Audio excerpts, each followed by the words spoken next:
Recorded Books presents an unabridged recording of Death of a Travelling Man by M.C. Beaton, narrated by Davina Porter. This book is copyrighted 1993 by M.C. Beaton. This recording is copyrighted 2003 by Recorded Books. Nothing ever happens in the sleepy Scottish town of Lochdubh. Nothing except murder. And where there's murder, there's Hamish Macbeth to lend his unique brand of charm and wit to the proceedings. And now, Death of a Travelling Man. Chapter 1. From his brimstone bed at break of day, a walk-in, the devil is gone, to look at his little snug farm of the world, and see how his stock went on. Robert Southey. Police Sergeant Hamish Macbeth was never to forget that fine spring day. It was the day the devil came to Lochdubh. Hamish was strolling along the waterfront of the tiny Highland village, glad to be free for a brief spell from the bloodhound efficiency of his sidekick, Police Constable Willie Lamont. Although his promotion to sergeant had meant more pay, it had also meant that this eager beaver of a policeman had been thrust upon him, interfering with Hamish's easy-going life and home. Willie was also a cleanliness fanatic, and Hamish was tired of living with the all-pervading smell of disinfectant. The day was fine and warm, unusual for March in the Highlands. Snow glittered on the twin peaks of the mountains which soared above the village, and the sea loch lay calm and placid in the morning sun. Peat smoke rose from the cottage chimneys, seagulls swooped and dived. And then Hamish saw it, parked in front of what was once the Lochdubh Hotel, still up for sale. It was a battered old bus which had been converted into a travelling home. At one time in its career, the bus had been painted psychedelic colours, but even these had faded into pastel streaks, overlaid with brown trails of rust. Hamish went up to it and knocked at the door. The door jerked open. A tall man smiled down at Hamish. He was incredibly handsome. Jet-black hair grew to a widow's peak on his forehead.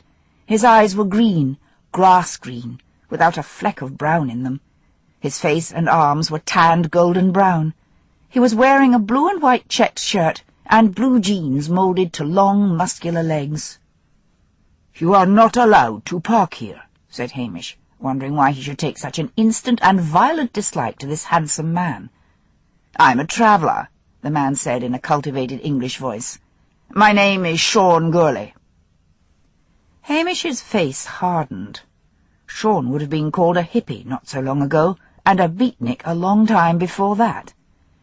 Now he belonged to that unlovable crowd who euphemistically referred to themselves as travellers, the itinerant race who descended on places like Stonehenge, complete with battered unlicensed vehicles, dirt, drugs, and dogs.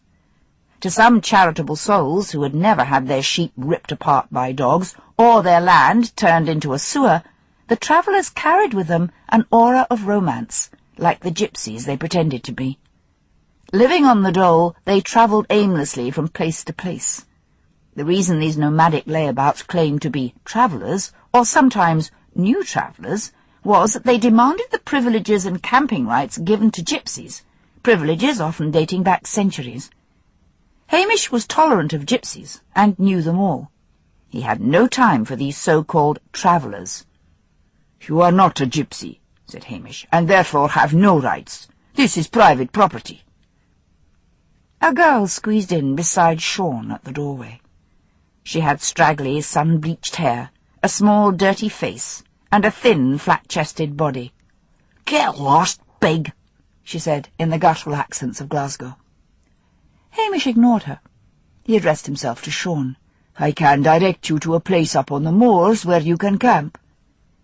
Sean gave him a blinding smile. "But I like this village," he said. "And so do I," retorted Hamish, "which is why I am ordering you to move on.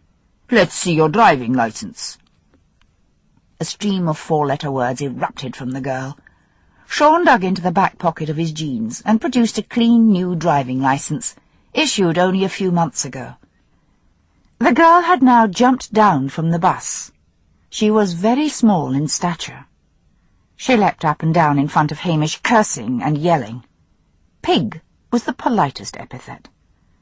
There was a peculiar, almost sinister magnetism about Sean. He paid no attention to the girl whatsoever, and Hamish found himself doing the same.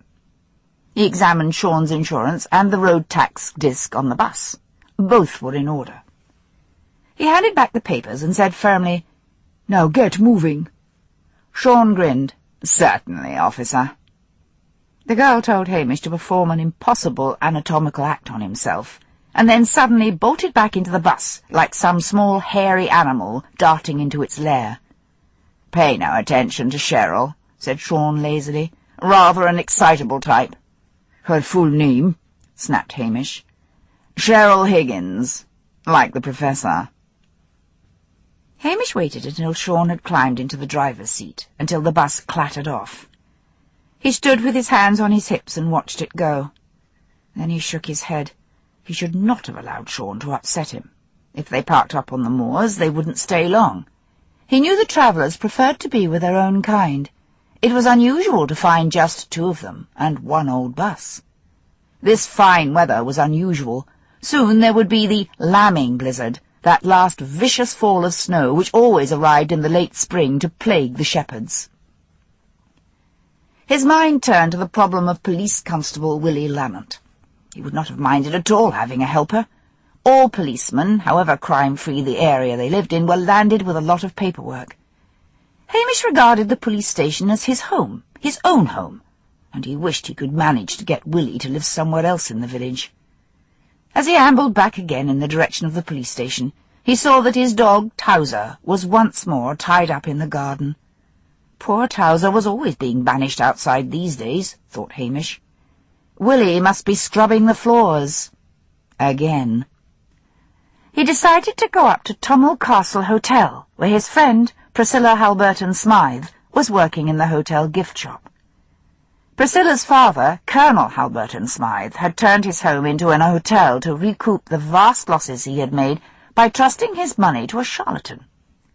The hotel had prospered, having excellent shooting and fishing, and high enough charges to appeal to the snobbish and the parvenus, who thought the Colonel's high-handed manner with his guests was a sign of true breeding, rather than the mixture of arrogance and sheer bloody-mindedness that it, in truth, was. As he unhitched Towser and led the dog to the police Land Rover, Hamish reflected sadly that having Willie in the police station was like being married to a nag of a wife. Archie McLean, the fisherman, spent most of his time either in the pub or sitting on the harbour wall to get away from his wife's perpetual cleaning. The new gift shop was a pleasant place, full of the very best of Scottish goods: Edinburgh crystal, Caithness glass, silver jewellery, fine woollens, along with a multitude of cheaper goods for the tourist to take home: shortbread, locally made fudge, guidebooks, postcards, souvenir pens and pencils, and stuffed toys. Priscilla was wearing her new tourist uniform of frilled white shirt and short tartan skirt. Hamish wondered what the tourists made of her, this graceful woman with the smooth blonde hair, and the superb figure who looked as if she had stepped out of the pages of Vogue. She saw Hamish and smiled. "I've had a coffee machine put in here. You must have got word of it." "I am not mooching," said Hamish, who nearly always was, "but I will have the coffee nonetheless." "What brings you here, Sergeant?" asked Priscilla as she poured 2 mugs of coffee. She never tired of calling him Sergeant these days, he reflected. He knew she took his promotion as a sign that he had finally come to his senses and decided to be ambitious. "It's Willie," he said, "cleaning again. I cannot call my house my own." "You're too easy-going, Hamish," said Priscilla firmly. "You should put your foot down. Find him something to do." "Well, I was thinking of phoning the superintendent and pointing out that there is not the work here for 2 men. "And then what would happen?" demanded Priscilla. "The police station would be closed down, and you would be moved to Strathbane, and you'd hate that. I mean, it's not as if you want to be demoted, is it?"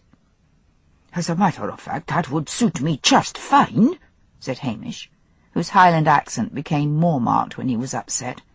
I had the good life afore that last murder, and I should ha' let Blair take the credit for solving it." Detective Chief Inspector Blair was the bane of Hamish's life, but in the past he had let him take the credit for solving cases, not wanting any promotion to disturb his calm life. But at the end of the last case, during which Blair had been more than usually obnoxious, Hamish had cracked and had told the superintendent that he had solved the case himself, and so the result had been promotion to sergeant, and the arrival of Willie. "Oh, Hamish, you're just saying that." "No, I am not. I had the fine life afore I got these wretched stripes. I want Willie and his scrubbing brush out, and I don't know how to go about it." She sat down on a high stool behind the counter and crossed her legs. They were excellent legs, thought Hamish, not for the first time. But he wasn't going to be daft enough to fall in love with her again. He had enough trouble in his life with Willie. "Look," said Priscilla, "here's something we could do." Hamish brightened at the sound of that "we." He found another stool and perched on it, facing her over the glass counter. There was a sample bottle of a scent called Mr. the Highlands. He sprayed some on his hand and sniffed it. It was very strong and very sweet and cloying. "Pooh," he said, scrubbing at his hand. "Can't you leave any free sample alone?" said Priscilla. "You'll smell of that stuff for weeks. Believe me, I've tried it. It's immune to soap and water. Now, about Willie. He's a bachelor, right?" "Aye, and likely to remain so," said Hamish with feeling. "What woman can compete with all Thon cleaning and polishing and cooking? Besides, he's a terribly finicky eater." "That doesn't matter. An awful lot of people are finicky eaters, and there are a lot of women who would be delighted to have a housekeeper." "What are you getting at?" "Find him a wife," said Priscilla. "If he gets married, there's no room in that station for a married couple. They'll need to find him new quarters." Hamish's face brightened. Then it fell. "Who is there who would even look at the beast?" "We've got a new hotel receptionist. Doris Ward's her name. Prissy, fussy, competent. Not all that good-looking. Invite Willie up to the castle tonight, and we'll all have dinner. It'll start his meeting females, anyway." "All right," said Hamish. "I'll try anything." He was driving back slowly through the village, but he slowed to a mere crawl as he saw a vision standing outside Napoli, the new Italian restaurant. The vision was shaking out a duster. She had an old-fashioned figure. That is, she had a voluptuous bust, a tiny waist, and a saucy, plump backside. She was wearing a short, skimpy black dress over which was tied a frilly checked apron. She had a heart-shaped face, a tiny nose, and a wide, soft mouth. Her hair was a riot of dusky curls. She was wearing very high heels, and she had firm, muscled calves like you see on dancers' legs. "Must be one of old Ferrari's relatives," thought Hamish. Mr. Ferrari was a Scottish Italian. That is, his father had settled in Scotland at the turn of the century. From his father, Mr. Ferrari had inherited a prosperous restaurant in Edinburgh, but having retired and turned it over to his sons, he found time lying heavy on his hands. And so he had started the restaurant in Lochdubh and staffed it with remoter relatives from Italy. Hamish arrived at the police station in time to meet Willie, who had his uniform on and was preparing to leave. "Where are you off to?" asked Hamish. "There's gypsies up on the field at the back of the manse," said Willie. Hamish's eyes narrowed. "An old bus?" "Aye." "I'll come with you. They're not gypsies, but travellers." "Commercial travellers, sir." "No. I'll tell you about them as we go along." Sure enough, there was the bus in the grassy field behind the manse. Followed by Willie, Hamish knocked at the door. Cheryl opened it. "Two pigs," she said in disgust. "Here now," said Willie. "There is no reason at all to be using nasty words." "Go screw," said Cheryl. And then suddenly she covered her face with her hands and began to sob pathetically, saying between her sobs, "Why Why are you always persecuting me?" "And just what do you think you're doing, Sergeant?" demanded a wrathful voice from behind Hamish. He swung round. Mrs. Wellington, the minister's wife, stood there, and behind her was Sean, rocking lightly on his heels, a mocking look in his green eyes. "I am moving these people on," said Hamish. "You have no right to do any such thing," said Mrs. Wellington wrathfully. "I gave this young man permission to put his bus here, and that is all there is to it. These poor young people are hounded from pillar to post by bureaucratic monsters like yourself, Hamish Macbeth. These people of the road should be admired for their lifestyle." "If you have given your permission," said Hamish, "then that is all right. But I shall be calling on you later." As he walked off with Willie, he heard behind him Sean's light, amused laugh. "Get on to Strathbane," said Hamish to Willie, "and see if they have anything on their files on Sean Gourley and Cheryl Higgins." "Herself was a bit dirty-mouthed," said Willie, "but he seemed nice enough." "He's as bad as she is, and I have the feeling that he's dangerous." "Well, now, sir, I'm in the way of being a student of human nature," said Willie. "I took a corresponding course in the psychotry."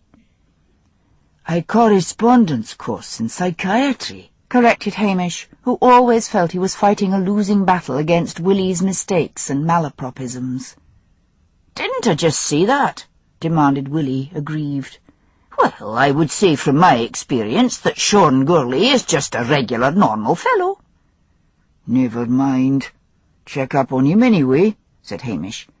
"And by the way, we're invited up to the castle for dinner tonight by Miss Hulberton Smythe." "But we can't do that, sir," said Willie patiently. "That would mean 2 of us off duty." "We'll leave a note on the door of the police station to say where we are," said Hamish, striving for patience. "What's going to happen in Lochdubh? The same as all the nights since you've been here. Nothing at all." "Well, I suppose—" Willie's voice trailed away, and his mouth fell open. They had arrived outside the Italian restaurant, and the beauty Hamish had seen earlier was down on her knees scrubbing the restaurant steps, her bottom waggling provocatively with each movement of the scrubbing brush. "That's something you dinna see these days," said Willie, staring in admiration. "What, a bum like that?" asked Hamish. "No, a woman down on her knees scrubbing. I thought they were extinct." "Nice day," said Hamish loudly, raising his cap. The girl turned and looked up, and then got to her feet, wiping her soapy hands on her apron.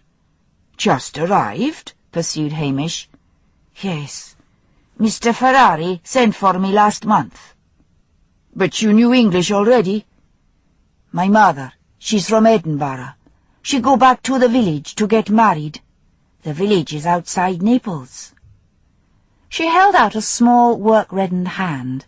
"I am Sergeant Hamish Macbeth, and this is Police Constable Willie Lamont," said Hamish.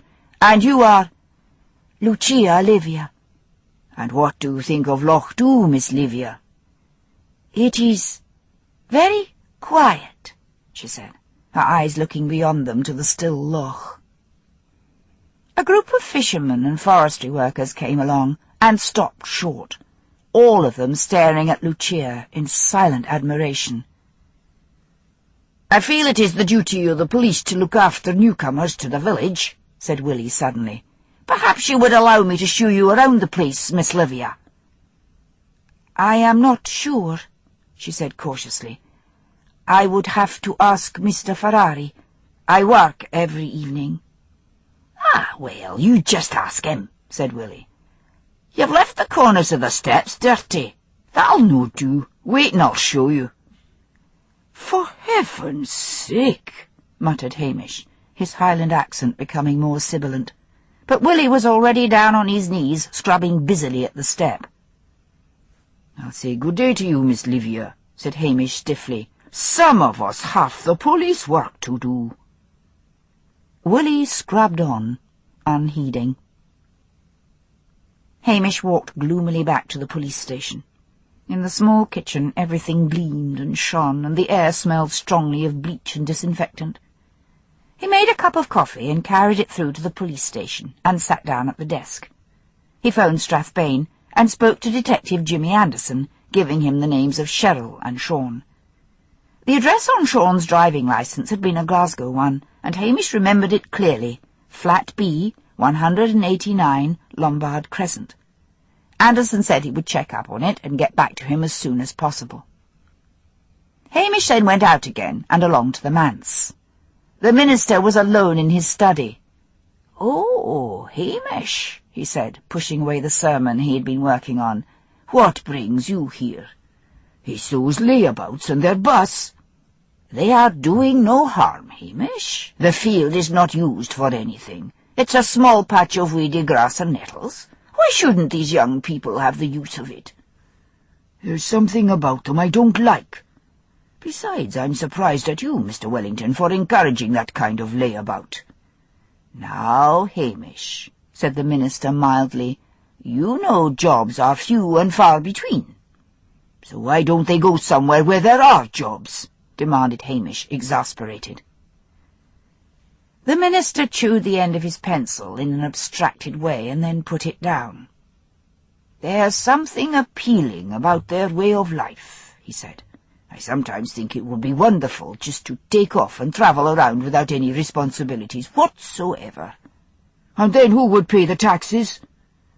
"They're both young," said Mr. Wellington uncomfortably. "Time enough yet for them to grow up and become responsible." "Sean Gourlay is, I should guess, in his late 20s, pointed out Hamish. "And the girl has a gutter mouth." "Come now, she was charming to me." "Well, I feel you are being conned," said Hamish. "Don't say I didn't warn you." Hamish and Willie drove up to Tomwell Castle Hotel that evening. Hamish climbed down from the Land Rover and sniffed the soft air with pleasure. The light evenings were back. Gone was the long, dark tunnel of winter. A faint breeze blew in from the moors, scented with wild thyme. And then one of the castle cars, driven by a young woman, drove up and began to reverse to park next to the police Land Rover. "Wait a minute!" shouted Willie, moving purposefully forward. "You're no doing it right. Hard left. Now straighten up. Straighten up! Dear God, lassie, how did you ever pass your test? Don't you know how to straighten up?" Face scarlet with a mixture of fury and mortification, the woman parked at an angle and then climbed out and slammed the car door. Willie shook his head. "Woman drivers," he said. "You'll need to do better than that."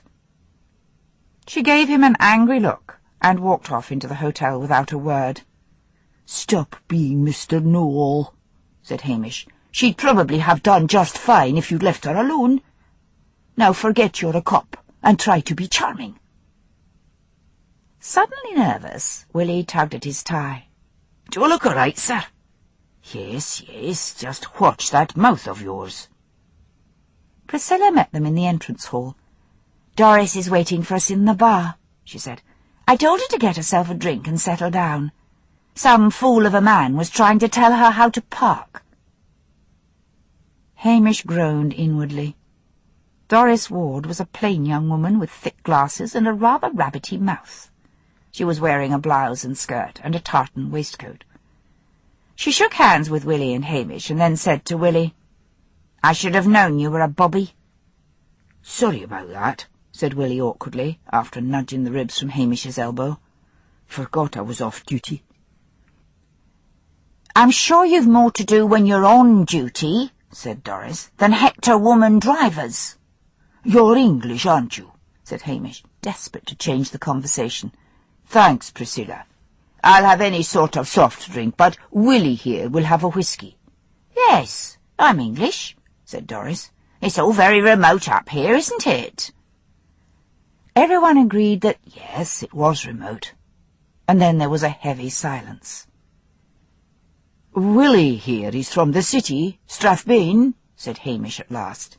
"He is finding it difficult to get used to village ways." "Do you have many friends in the village?" Doris asked Willie politely. "No, not Lochdubh," said Willie, "but I have a cliché of friends in Strathbane." "Clique," moaned Hamish under his breath. "Mind you," said Willie, becoming expansive, "I have always wanted to travel.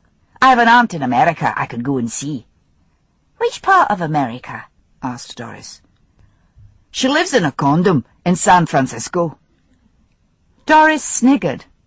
"Well, in these AIDS-ridden days, that's a very safe place to live." Willie looked at her, puzzled, and then his face cleared. "Oh, aye, them condoms have secured cameras and guards and things like that." "Do you want to travel yourself, Doris?" asked Hamish. "Oh, I don't know." Behind her thick glasses, her eyes sent him a flirtatious look. "I might settle for marriage." "Quite right, too," said Willie heartily. "I must say it is refreshing to meet the women these days who disn't go in for all this feminist rubbish." "You mean feminist," corrected Doris. "If you're going to criticise anything, at least pronounce it properly." "Do you mean all women should settle for marriage and babies?" "Why not?" demanded Willie, giving her a tolerant smile. "That's what they're built for." "You're out of the Dark Ages," said Priscilla smoothly. "Dinner should be ready now. Carry your drinks through." "Get her to talk about herself," hissed Hamish in Willie's ear as they walked towards the dining room. But no sooner were they seated and waiting for the first course to be served than Doris selected a cigarette from a packet and lit up. "Do you know you're ruining your lungs?" demanded Willie. "That stuff's a killer, and bad for the skin, too. I can already see it has—" "What are we having for dinner?" said Hamish, his voice suddenly very loud and strained. "Scotch broth to start," said Priscilla, "and then steak. We've got a new chef.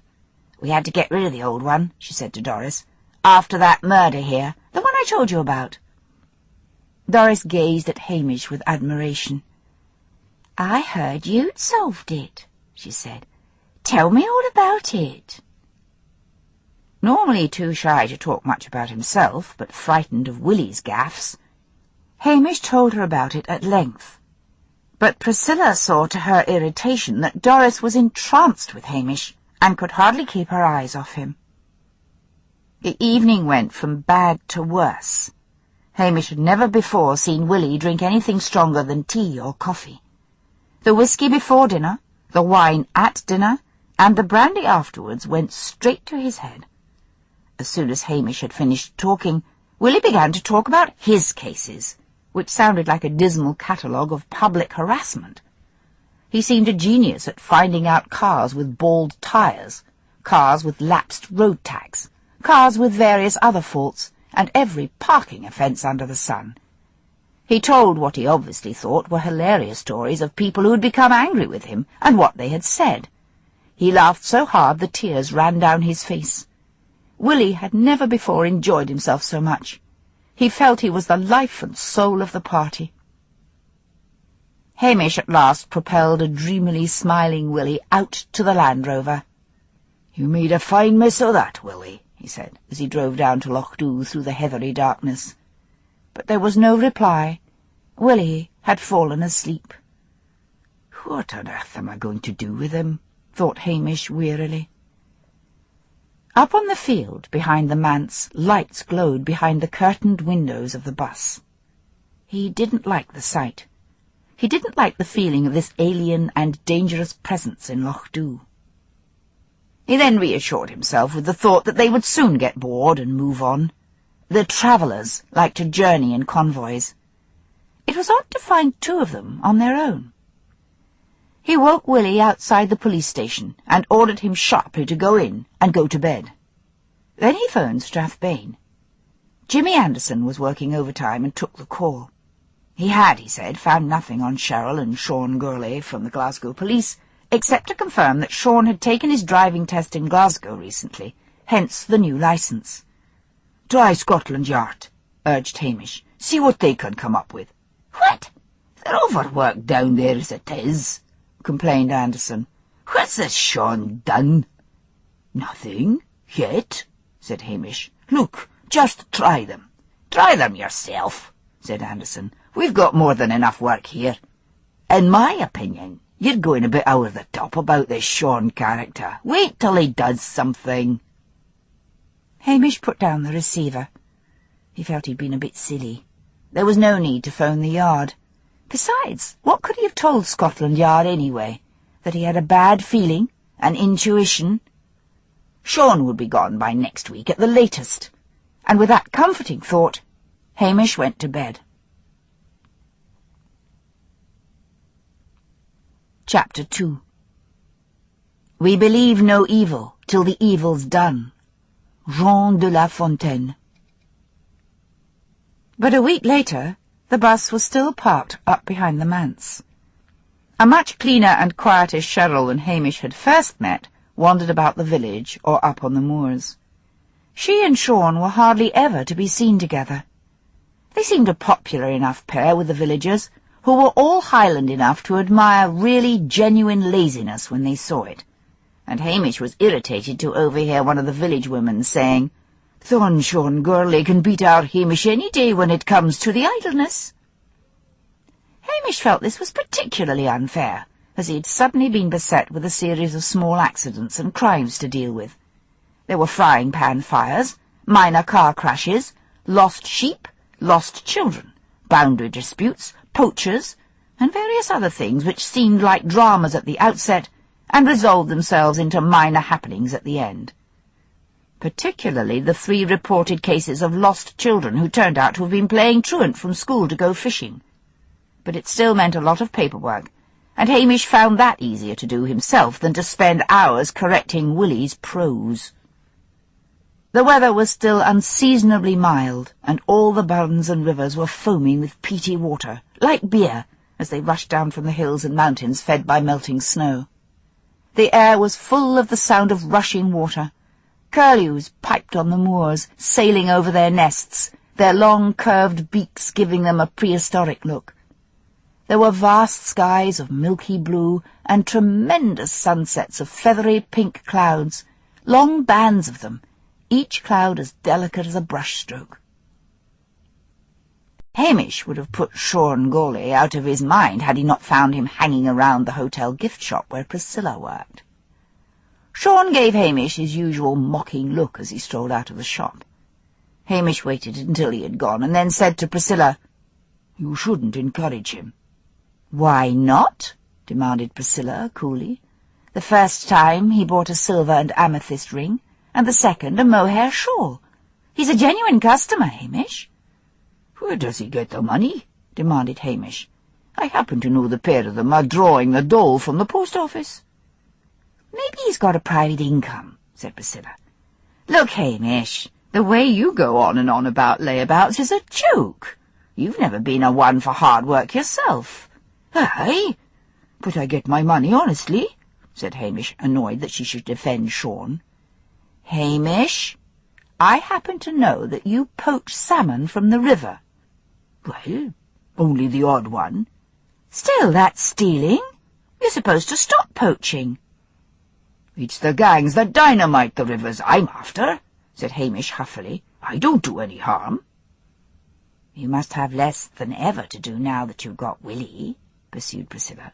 "On the contrary, I've got double the work. That fellow makes work. It was a grand idea of yours to get him married off, but there isn't a woman in Lochdubh that would have him." "Seen anything of Doris?" asked Priscilla casually. "She called at the police station a couple of times, just in a friendly way," said Hamish defensively. The phone on the wall rang shrilly, and Priscilla picked it up. "It's for you," she said, handing the receiver to Hamish.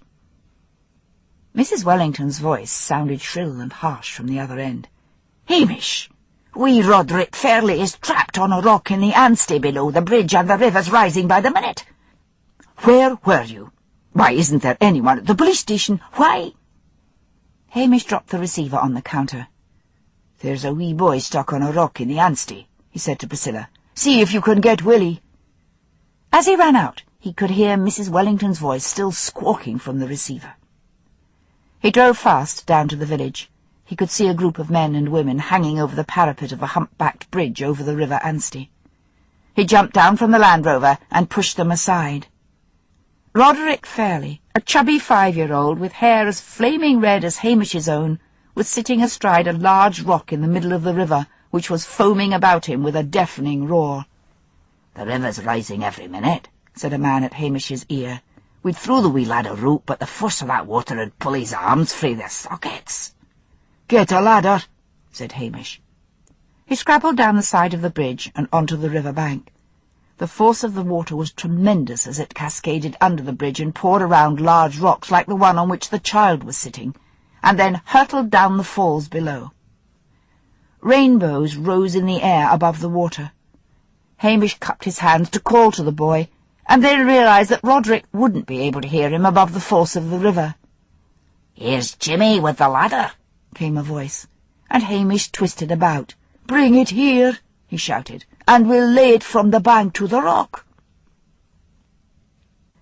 More faces peered over the parapet of the bridge. With the help of Jimmy Gordon, a forestry worker, Hamish laid the long ladder from the bank out to the rock. The terrified Roderick sat motionless, his mouth open in a soundless wail of fear. "It's no very steady," shouted Jimmy. Hamish asked, "How did he get over there?" "His friend says they were jumping frae rock to rock, and then the river rose sudden-like," said Jimmy. More men had come up. "Now," said Hamish, removing his cap and throwing it down on the bank, "you lot hold the ladder steady." Hamish began to inch his way across. A great silence fell on the watching crowd. The roar of the water seemed to be louder and stronger. He pulled himself along the ladder, shouting as he did so, "Don't be afraid, Roddy. I'm nearly there."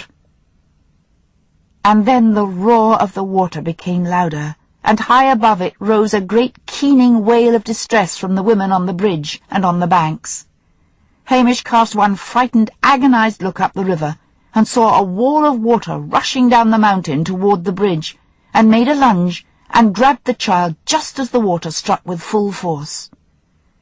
Priscilla arrived just in time to see the crowd scatter from the bridge before the torrent struck, to see Hamish's red hair disappearing under the roaring flood. Stumbling and cursing and weeping, she made her way down towards the loch, over boulders and roots of shaggy fir trees, over tearing brambles and down to the beach. Her eyes raked the torrential stream, and then the waters of the loch. Nothing. From all over the village people were running to the beach. Priscilla stopped at the edge of the loch and stood panting. Mrs. Fairley, the little boy's mother, was kneeling by the side of the water, crying out in Gaelic to the ancient gods to give her back her son. And then the waters out in the loch broke, and Hamish's head rose above them. He was holding the boy fast. He swam to shore while Priscilla and the others waded out into the loch to meet him. "Quick!" panted Hamish. "He may be alive yet." The boy lay in his arms, as still as death.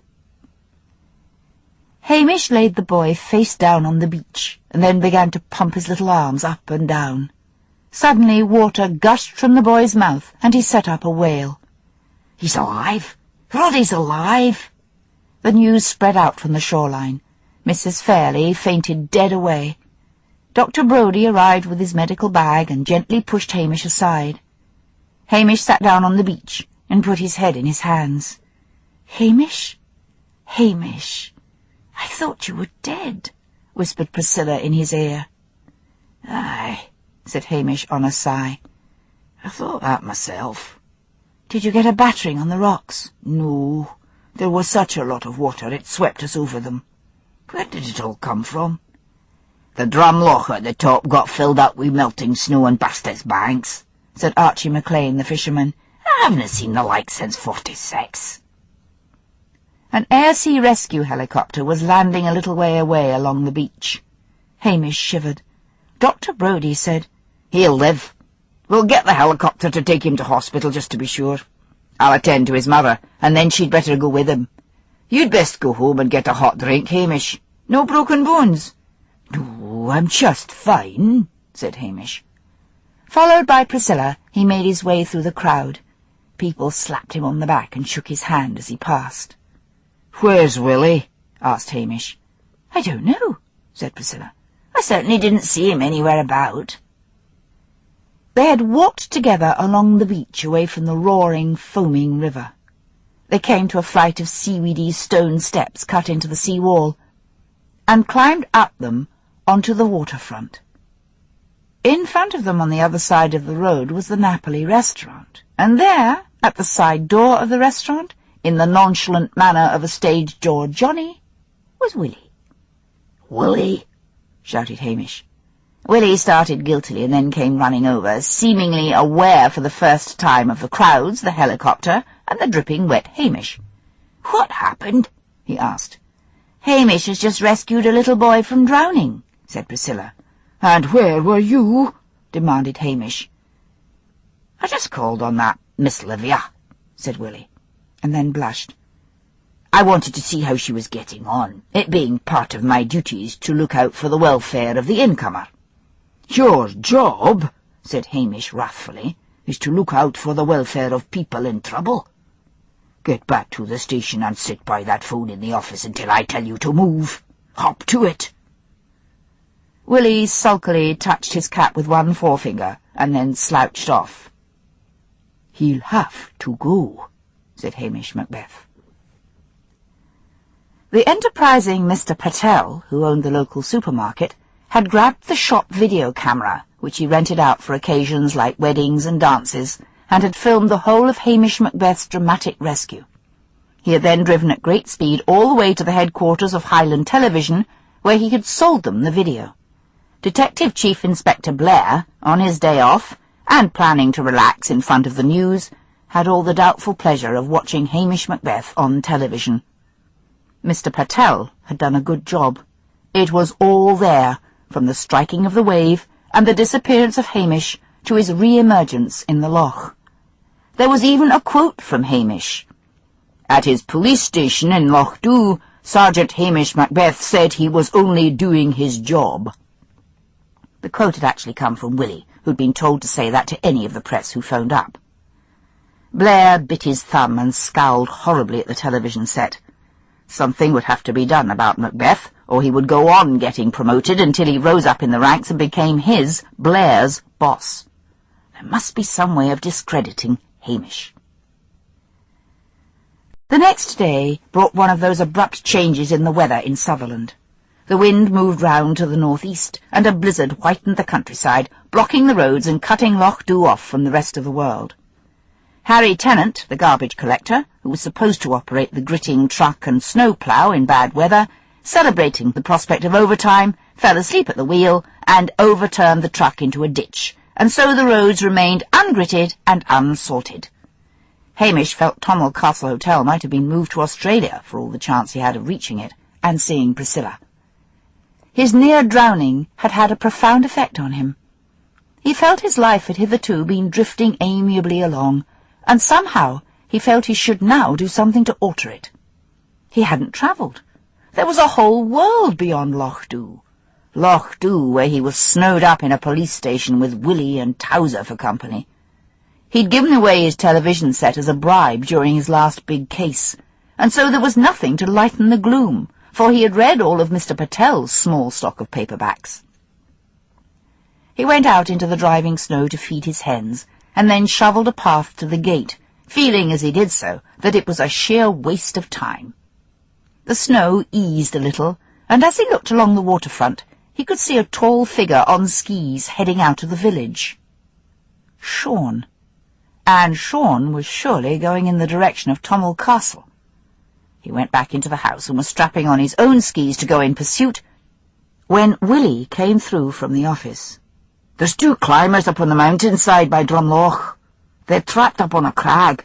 Thorn Shepherd Jamie McFarlane's just phoned in to say he can just see them but can't get to them." "Have you phoned Mountain Rescue?" "Not yet." "Do it, and then get on your skis." "I haven't got any skis." "There's a spare pair out in the shed." "I canna ski. There was no need for such activities in the town." "Get on the phone, then." Hamish stood up and strapped a pair of snowshoes on his back, and then slung a bag with an emergency medical kit over his shoulder. Willie went rather sulkily back to the office. "Power's not a very good thing," thought Hamish ruefully as he set out into the snow. "Willie's a pain in the neck, but I always seem to be snapping at him." Priscilla had just finished stock-taking. As usual, she had opened the shop despite the weather, because the hotel was full and guests often dropped in for a chat or to buy something to take home. The door of the shop swung open, letting in a whirling cloud of snow. Sean Gourlay stood there, grinning, pulling off a ski mask. "What brings you here?" asked Priscilla. "It's hardly a day for shopping for souvenirs." He stooped down and took off his skis. Then he removed his anorak and swung it over the back of a chair. "I thought I might get a cup of coffee and a chat," he said, smiling at her. "It's awfully boring with all this snow." He had come close to her as he spoke. He was, thought Priscilla, not for the first time, a devastatingly handsome man. But there was Cheryl. "How's your girlfriend coping with it all?" she asked, backing away and then turning round to pour him a cup of coffee. "Oh, whining as usual," he said with a light laugh. He took the mug of coffee from her. "Cheryl's not really my girlfriend, just a little creature who tags along." "Oh, really?" said Priscilla coolly. "I know that sounds cruel, but she had been living with this chap and he threw her out, so she had nowhere else to go. What does a beauty like you find to do in Peasantville?" "Helping to run a family hotel keeps me very busy," said Priscilla. His very presence was making her feel claustrophobic. His grass-green eyes were glittering hypnotically, and he was exuding a strong air of male virility. "Never feel like running away from it all?" "No, I like it here." "And what about boyfriends?" "Mind your own business." He smiled at her, unruffled. "Can't be much around here," he said. "You don't fit in. You're much too glamorous for a place like this." Priscilla gave an impatient little sigh. "Do you want to buy anything?" "I might." His eyes roamed over the goods, and then came to rest on Priscilla's coat and scarf, which were hanging on a hook behind the counter. "Perhaps that scarf." "That's mine." "I'd like to buy it nonetheless. I'd like something of yours." "Perhaps you'd better go, Mr. Gourlay." He came round the counter and stood next to her, very close. "No, I don't think so," he said softly. "Not until I get that scarf." Priscilla backed off to the end of the counter, then she quickly pressed the alarm bell under it.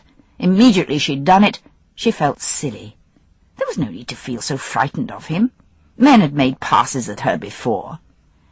"Finish your coffee and go," she said firmly. "You're wasting my time, and I've got a job to do." The shop door crashed open, and Doogie, the gamekeeper, stood there, a shotgun in his hand. "I heard the bell," he said. Priscilla now felt thoroughly foolish. "I must have pressed it by mistake. This is Mr. Gourlay, Doogie. He's just leaving." Sean gripped on his skis and put on his coat. He pulled a black ski mask down over his face. "Bye, beautiful," he said. And then he was off. "Did you really press Thornbell by accident?" asked Doogie. "No," said Priscilla. "He scared me. I don't know why." "If he comes again," said Doogie, "just ring the bell and tell Hamish about this." "There's no need to tell Hamish," said Priscilla. "He's probably having a lovely time sitting in his kitchen with his feet on the stove." Then she gave an exclamation. "My scarf's gone! He must have taken it." "I will. You'll need to phone Hamish now. That's theft." Sean skied easily down towards the village. He had heard gossip about the local Bobby and Priscilla. Some said he was sweet on her, some said she was sweet on him. Whatever way, he planned to let Hamish see him wearing the scarf. Irritating that Highland pig would be a pleasure. And then he cursed under his breath. Who was to know whether Hamish would recognize that scarf? And what if that hoity-toity bitch called him to report a theft?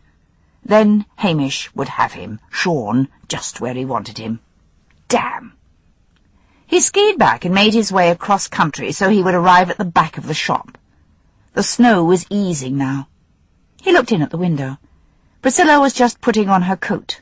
Then she switched off the lights and went out and locked the shop door behind her.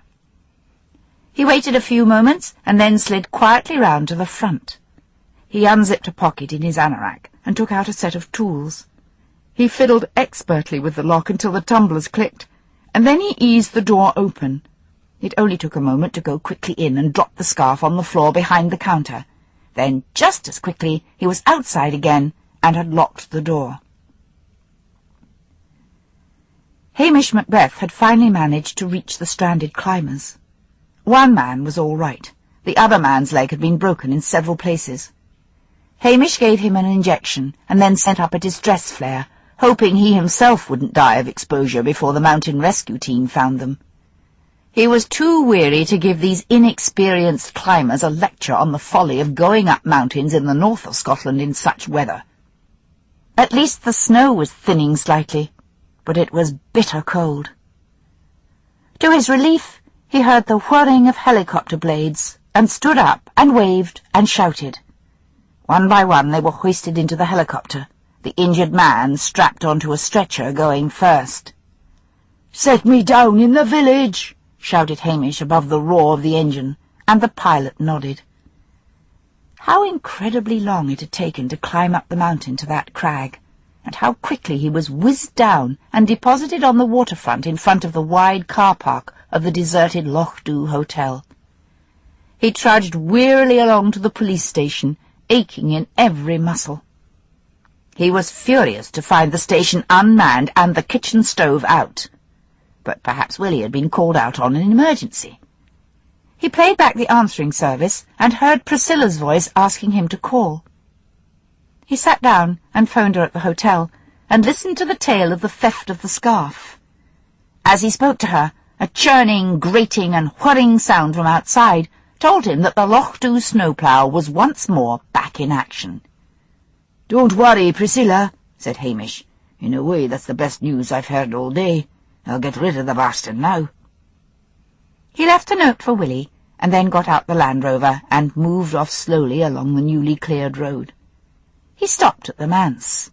The lights were on in the front room, and he could clearly see Sean sitting at the dining table with the minister and his wife. There was no sign of Cheryl. "Well," he thought with satisfaction, "what'll they think of their ewe lamb when they hear what I've got to say?"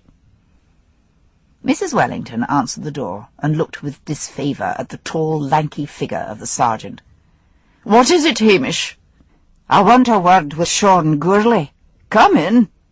Hamish followed her into the manse dining room. "Sean Gourley," said Hamish, "I'm arresting you for theft, and must ask you to accompany me to the police station. Anything you say."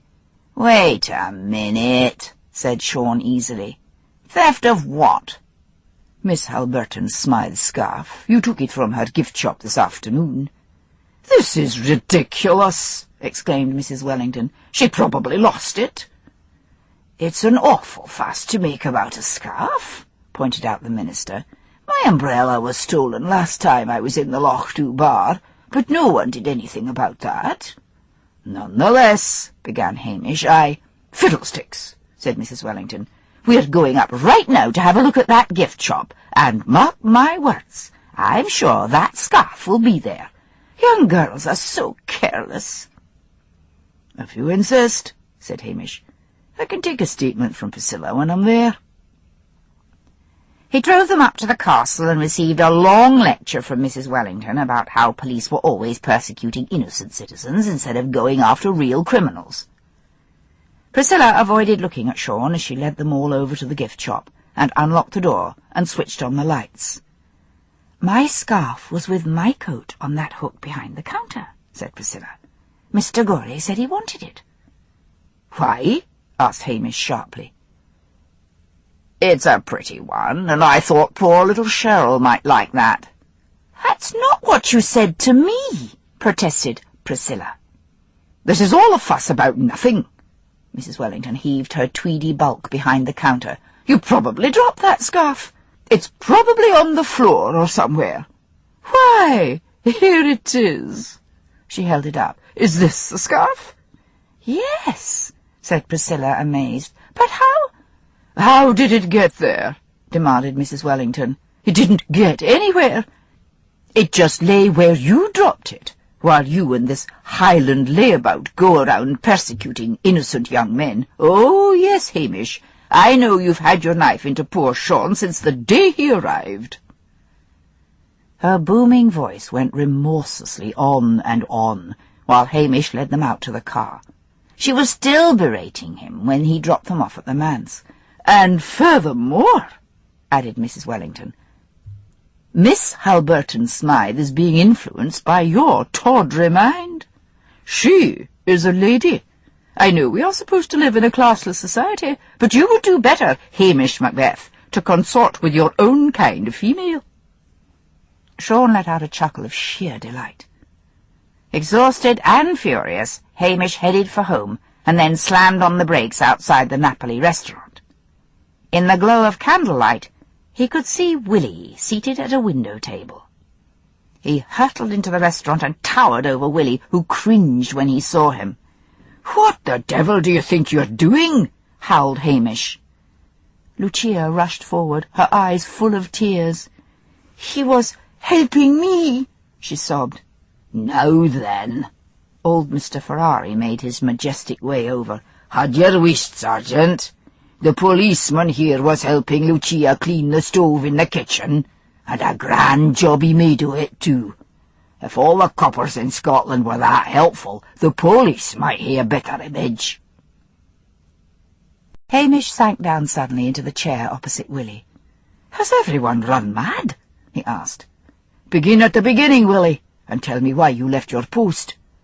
"I was awfully quiet," said Willie, "and I thought I'd just call at the kitchen door to see if Lucia was all right. You see, I think it's part of my duties to—" "Yes, yes," said Hamish. "Skip that bit." "Well, herself was scrubbing at the stove with her wee hands, and not doing the job well at all, at all. 'You need pure ammonia for that,' I says, 'and I hae a bottle at the station.' I only meant to show her, but I got working and I didn't notice the time, and then Mr. Ferrari told me to sit down and hae a glass of wine. So I was just having a glass of chanter when you walked in."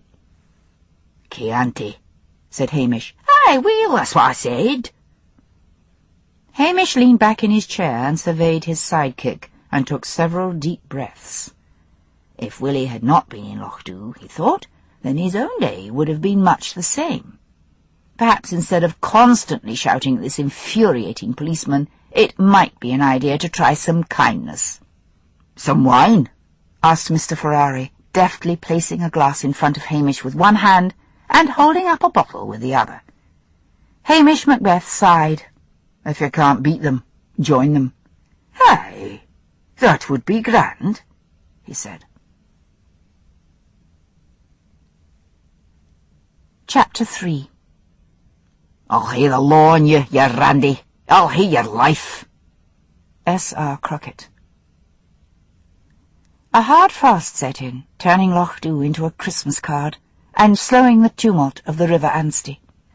A subdued Willie told Hamish, when the sergeant had returned from an early morning walk around the village, that headquarters at Strathbane had called, and that he was to phone Superintendent Peter Daviot immediately. Puzzled, Hamish phoned. The superintendent wasn't available, but his secretary said the message was that he was to report to Strathbane in person as soon as possible, but she couldn't say what it was about. "They're probably going to give you some sort of medal," said Willie, "for the wee laddie's rescue."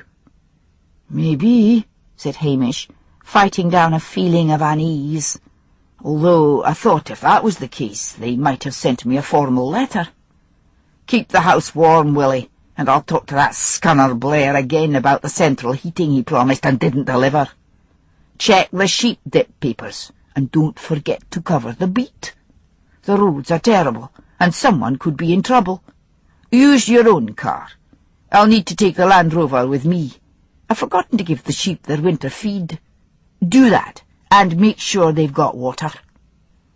"Hardly the job for a policeman," mumbled Willie, who seemed determined to remain in a prolonged sulk. No sooner had Hamish driven off than Willie darted into the office and phoned a friend at headquarters and asked why Hamish was being sent for. "What a right goings on," said the friend. "Some tart's come in screaming for the super and carrying a baby. She says the bairn's father is Hamish Macbeth." "Oh, my!" exclaimed Willie in simple delight. "He's going to have that uniform and stripes ripped off him," said the friend. "I should think the police station at Lochdubh will be yours after today." Willie thanked him and put down the phone. He went through to the living quarters and looked slowly around. He could get that wallpaper with the nice Regency stripe for the living room, and get rid of that nasty open fire which caused so much dust, and put in one of those electric ones with the fake logs. He would take over Hamish's bedroom, which was larger than his own. He would rip the wood-burning stove out of the kitchen and replace it with a Cala gas cooker. He rubbed his hands gleefully, and that battered armchair Hamish liked so much could go for a start. A good spring cleaning was what the place needed. Whistling cheerfully, he tied on an apron and got to work. Hamish sat nervously in the superintendent's office in Strathbane Police Headquarters. Strathbane, how he hated the place. A dreary, soulless town on the edge of the sea, with rotting docks and rotten houses, and a general grey air of failure. Superintendent Peter Davitt came in, and Hamish jumped to his feet. "Sit down, Macbeth," said the superintendent. No Hamish. A bad sign. "What's it about?" asked Hamish, wondering if Priscilla's father's water bailiff had seen him poaching on the river and reported him. "It's about Maggie Dunlop." Who? Come, Sergeant, let's talk this out man to man. Maggie Dunlop is waiting downstairs with your son." This is a bad joke." "No, Macbeth. She has reliable witnesses and photographs to prove it." Hamish leaned back in his chair and said very quietly, "Let's have the lassie in here. I'm fascinated." "Very well. I'm sorry about this. I thought you were doing so well, and the rescue of that little boy from the river was a credit to the force." He pressed a bell on his desk and said, "Send up Miss Dunlop. You'll find her with Mr. Blair." "Blair," said Hamish slowly. "Is he behind this?" "I don't know what you mean. He happened to be here when she called. In great distress, I may add." After a few moments the door opened and Blair ushered in a scrawny girl clutching a dirty baby. "Oh, Hamish," she cried when she saw him. "How could you?" "I've never seen you before in my life," said Hamish flatly. She began to weep and wail while the baby bawled. Blair thrust 2 photographs at Hamish. "What are you to say to that, laddie?" Hamish stared down at the photographs in bewilderment. They were 2 snapshots of him with Maggie. He was smiling and had an arm around her shoulders. In each photo he was in uniform. "They must be fakes," he said. The baby abruptly stopped crying and looked at Hamish wide-eyed. Mr. Davitt leaned forward and clasped his hands. "Now we all make mistakes. This happened 3 years ago, Miss Dunlop says. She says she's written to you several times begging for support money for the child, but you never answered." "And who is this reliable witness or witnesses?" demanded Hamish grimly. "Mr. and Mrs. John Tullyfeather, who live next door to Maggie, can testify that you visited her frequently." "And where do they and this woman here live?" "The Nelson Mandela block of flats down by the old dock." "Stop this farce, Hamish. "As you very well know, Miss Dunlop lives at number 23. Blair gave a coarse laugh. "You canna get your leg over these days, Hamish, without paying the consequences." "That's quite enough of that," snapped Mr. Davitt. "You may get back to your duties, Blair." Blair left reluctantly. Hamish looked closely at the photographs again. He suddenly remembered the horrible time when the police station had been closed down in Lochdubh, and he had been called to serve on the force in Strathbane. Before his blessed return to his village, where the locals had organised a crime wave to get him back, he had had his photograph taken down on the waterfront by Jimmy Anderson. But in those pictures he had been standing with his arm around woman police constable Pat MacLeod. Jimmy had given him the film to get developed, but then Hamish had had the glad news of his return and had left the roll of film in his desk. So someone, probably Blair, had got the film and persuaded some bent photographer, probably himself, Hamish remembered the detectives saying he had a dark room at home, to fake up the photos. "Could I have a word with you in private, sir?" said Hamish. "Indeed you can. This ugly business must be cleared up," said Mr. Davitt. "Goodness, if the local press got their hands on this—" He rang the bell and told his secretary to take Miss Dunlop to the canteen and see that she had tea and cakes. Maggie Dunlop left, strangely silent, but eyeing Hamish uneasily as she went. Hamish tapped the photographs. "If you ask Jimmy Anderson, he'll remember taking photos of me with policewoman MacLeod in that location. Someone has found the film, taken photos of this Maggie, and faked them." "Who would do such a thing?" "Someone who didn't like me being made sergeant or getting all that coverage on television." "If you mean a jealous member of the police force, you must be mistaken. You may as well tell the truth." "Furthermore, sir," said Hamish quietly, "did you check whether this Maggie Dunlop and the reliable witnesses have criminal backgrounds?" "Of course not. Why?" "Just do me a favour," said Hamish, "and ask. My job's on the line." "Oh, very well." Mr. Davitt picked up the phone and rapped the necessary instructions down it. Hamish leaned back in his chair and folded his arms. "We'll just wait and see." It seemed an age before the phone rang. Mr. Davitt snatched it up and listened intently. Then he gazed at Hamish as the voice went on, his eyes round. He finally put the phone down and said awkwardly, "Well, Hamish, it seems as if you have the right of it. I asked Pat MacLeod to check, and there was nothing on our files against either of them. But she's a bright girl, and she checked the Central Scottish criminal records by phone. Maggie Dunlop, or certainly a Maggie Dunlop, who fits the description of your accuser, was a well-known prostitute in Glasgow. She became pregnant and decided to start a new life up here. James Tullyfeather is also from Glasgow and has just finished doing 10 years for armed robbery. There can't be more than one robber with a name like Tullyfeather. This is terrible. Who would do such a thing to you? Wait here." He shot out the door. So, thought Hamish, beginning to relax, Blair's up to his tricks. If Maggie Dunlop's still in the canteen, I'm a Dutchman. Blair would be hanging about to find out what was going on, and he'd know Pat was checking up. He must dearly have had a heart attack when she moved over to checking the central criminal records. After a long time, the superintendent came back and slumped down heavily into his chair. "What a mess," he said. "Maggie Dunlop has disappeared. I went myself in a squad car round to Nelson Mandela House, but the flat was empty and the Tullyfeathers had gone as well. Someone in this station must be responsible. Perhaps it was meant as a joke." "Taking a joke a bit far when it meant faking those photographs," pointed out Hamish, who was beginning to enjoy himself. "Dear me, yes. There will be a full investigation. Have you yourself any idea who—" "What about that policewoman, Mary Graham, who had some sort of spite against you?" "Oh, I shouldn't think it was her," said Hamish blithely. "This has upset me a lot, sir. Do you mind if I go home?" "By all means. You're taking this remarkably well, Hamish. If there is anything I can do for you, anything at all—" "Willie," thought Hamish, but not yet. He said good-bye and ambled down the stairs and into the detective's room and looked around. There was no sign of Blair. He wasn't surprised. He went out and had a meal, and then returned to the detective's room. This time Blair was sitting at his desk. "Oh, aye, Hamish," he said with false heartiness. "Glad you got that wee problem sorted out."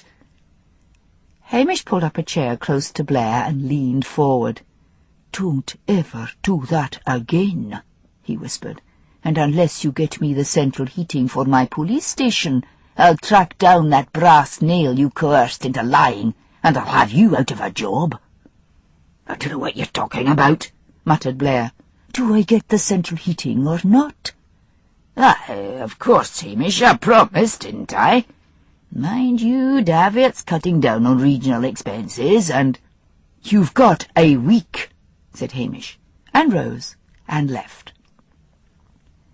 Blair watched him go and then lumbered to his feet.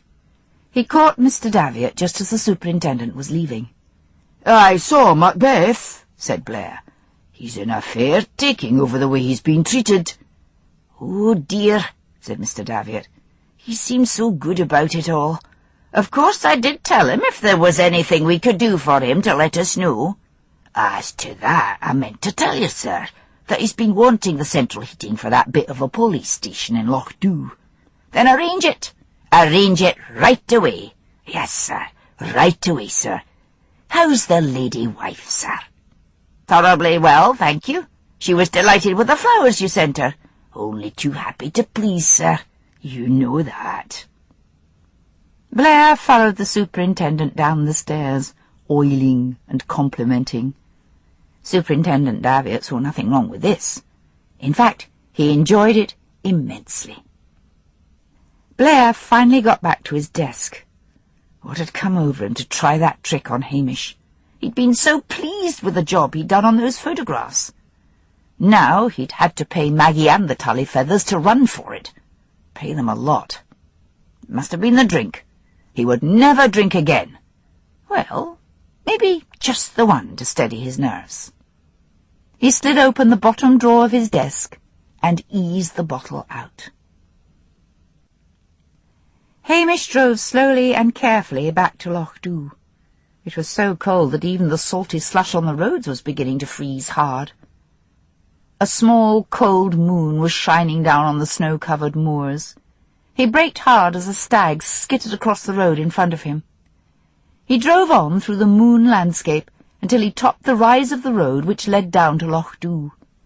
Bright stars were burning above and shining in the still waters of the loch below. Home, he thought. Home and comfort. A glass of whisky. Light the fire. Relax. But when he pulled up at the police station, it was to see the kitchen door and front door standing open and piles of furniture in the small drive at the side. From the inside came the busy sound of vacuuming. He edged his way around the furniture and walked in. Willie was through in the living room.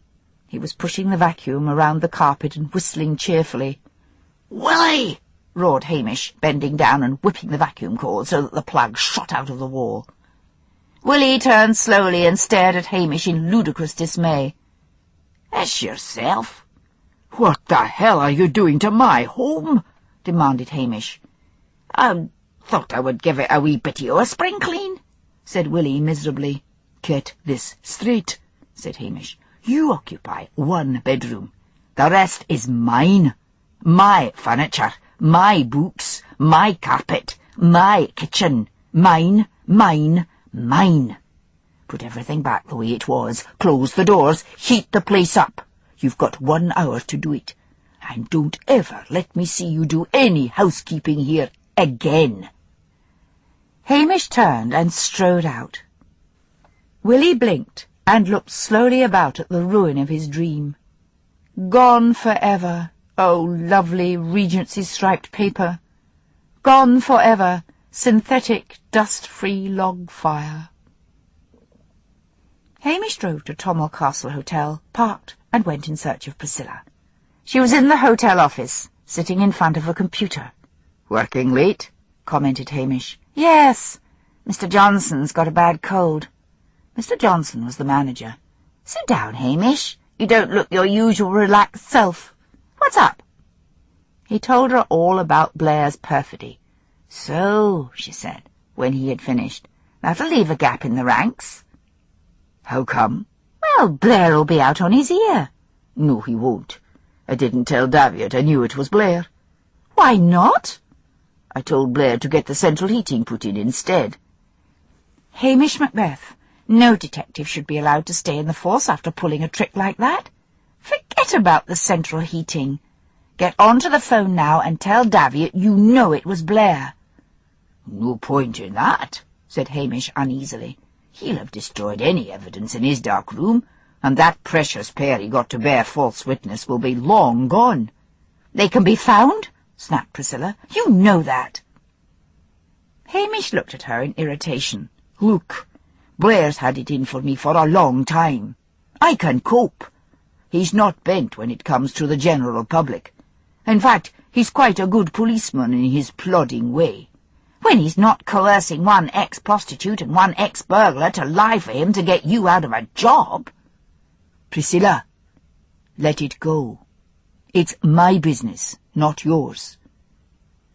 She eyed him coldly. "You're a born moocher. When it comes to getting something for nothing, then you turn a blind eye to murder." "That is going too far." They both stared at each other in dislike.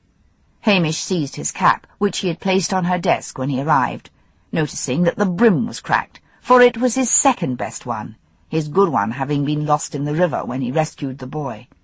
"I have nothing more to say to you," said Hamish, stalking out and spoiling the effect by knocking into an umbrella stand at the door and sending the contents flying. He picked up the assortment of walking sticks and umbrellas and shoved them back into the uprighted stand. Outside, he got into the car. He didn't want to go straight back to the police station. He decided to call on Dr. Brodie and his wife Angela. The doctor welcomed him, saying Angela was off at Stirling University on some course to do with her Open University degree. Hamish told him the tale of Blair, and the doctor laughed appreciatively.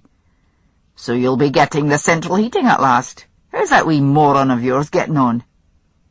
Correctly identifying the moron as Willie, Hamish told him of the spring cleaning of the police station. "That's bad," said Dr. Brodie, shaking his head. He handed Hamish a glass of whisky, and then shovelled 2 dogs off the sofa so that Hamish could find a place to sit down. "Remember when Angela had that spell of frantic cleaning? Man, it was terrible. Each house should have a little of its own family dirt. Gives the place character. I see you've still got your beatniks up at the back of the manse." "I don't call them beatniks any more," said Hamish gloomily, still thinking of Priscilla's angry face. "They call themselves the Travellers, or New Travellers, and try to claim the same rights as the gypsies. That pair has me fair puzzled. You see, normally these travellers like to go around in convoys, making some landowner's life hell. Landowner screams for the police, complains his land is being turned into a sewer, that the travellers' children aren't going to school, and that drugs are traded openly. If he has enough power, then the police come in and move them on. Press arrives in droves. Next day letters in the paper from the Church of England vicars and so on, complaining about harassing these poor innocent people, and the landowner is nothing but a bloated capitalist. A few people complain that the travellers are allowed to run around without road taxes and on bald wheels, and all the other crimes for which John Smith is regularly stopped by the police and hauled over the coals. And then, by the following day, it's all forgotten until the travellers cause the next batch of trouble. Then it all starts up again. But this pair have admittedly an old bus, but the tax is paid, and he's got a clean licence, and the tyres are good. What are they after?" "Maybe not after anything," said Dr. Brodie, throwing another lump of peat on the ash-choked fire. "Maybe genuine drifters." Then there was Priscilla's scarf.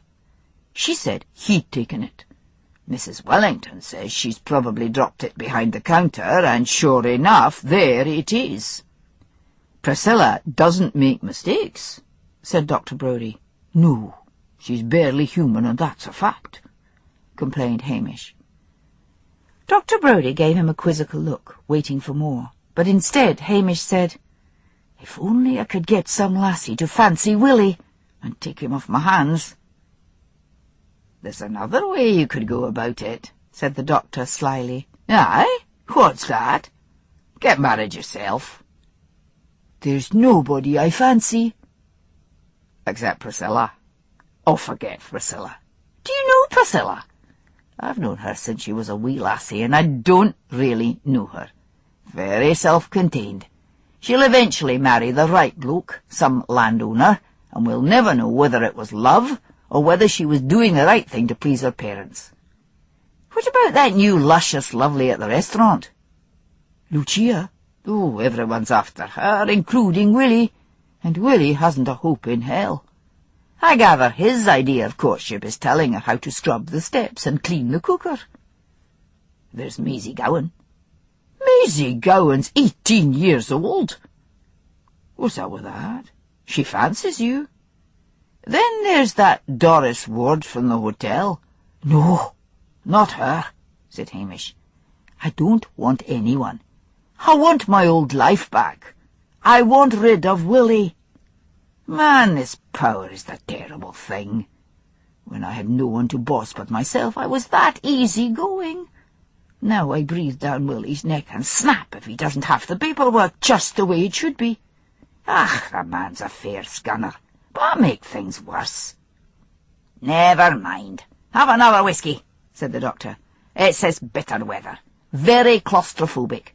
The good weather will be along soon, and everything will be more open and relaxed. Is there anything on the telly? Asked Hamish, looking longingly at the set in the corner.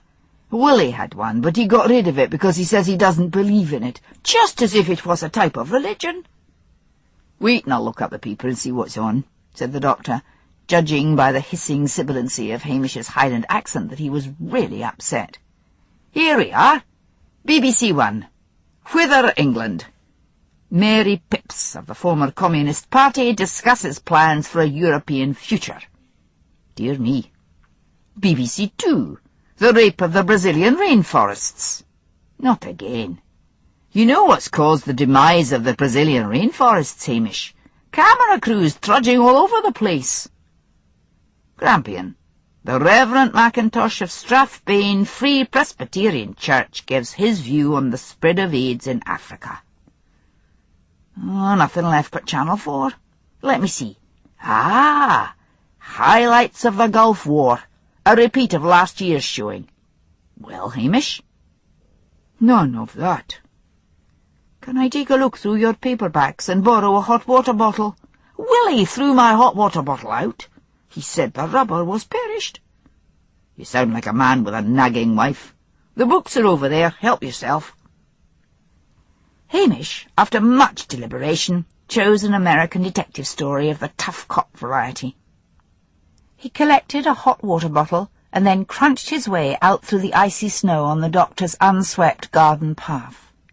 Great stars still burned overhead, but were beginning to be covered with thin, high trails of cloud. He sniffed the air. A change was coming. The air smelt damp, rain damp, not the metallic smell of snow. He drove slowly to the police station. The furniture was gone from outside. Inside, the stove was blazing merrily in the kitchen. Everything smelt damply of ammonia and disinfectant.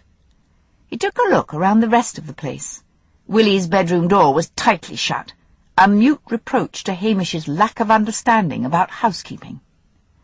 Hamish went back to the kitchen and sat in front of the fire and opened the detective story.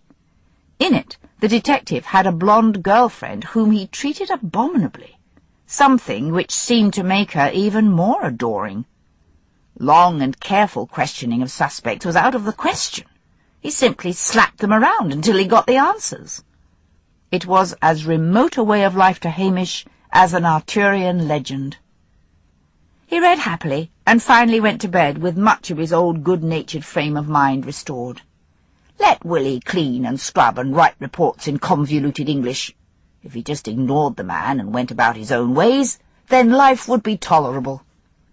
As for Priscilla— Pompous, hard-faced bitch, he thought, clutching the comforting hot water bottle to his stomach. Who needs her anyway? The weather again went in for one of its abrupt changes, and heralded in the morning light with a blast of wind which roared into the loch and departed at the other end with an eldritch screech. Following it came the rain, steady, drenching rain. Once more the River Anstey was in tumult, and the bridge was being seriously damaged by the pressure of the roaring flood. the village council met to decide whether to opt for a completely new bridge by the side of the old one, a new one which could take 2 lanes of traffic. But the diehards wanted the old bridge. It was picturesque, and one of the much photographed sights of the village. Willie, sensing that there was some sort of truce, kept his housekeeping to a minimum, but when Hamish made no protest, he was soon happily back, polishing everything in sight. But his happiness was dimmed by the fact that Lucia was walking out with Jimmy Gordon, the forestry worker. Jimmy was tall and fairly good-looking. Everyone in the village said they made a handsome couple. Hamish had elected to do the outer reaches of the beat by car, leaving Willie to cover the village beat on foot. Somehow, wherever Jimmy walked with Lucia, Willie was never far behind. "Would you no like to come a bit of a drive up in the hills with me?" Jimmy was asking Lucia. "We canna get away from the police." Lucia shook her head. Mr. Ferrari said she was allowed to go for walks with Jimmy in the village, and always where they could be seen. She glanced back at Willie, and then said in her soft voice, and very slowly, for she was always translating what she said in her mind from Italian to English, "What is your idea of marriage, Jimmy?" He took her hand in his. "I want a wee wife to work and clean for me. Someone pretty to come home to late in the evenings." "Would you wish me to iron your shirts?" "Aye, that would be grand. Look at this one. It's all crumpled." "Why don't you iron it yourself, Jimmy?" He gave a great laugh and then flung an arm about her shoulders. "That's woman's work." Lucia gently disengaged herself. Jimmy never knew what he had said wrong.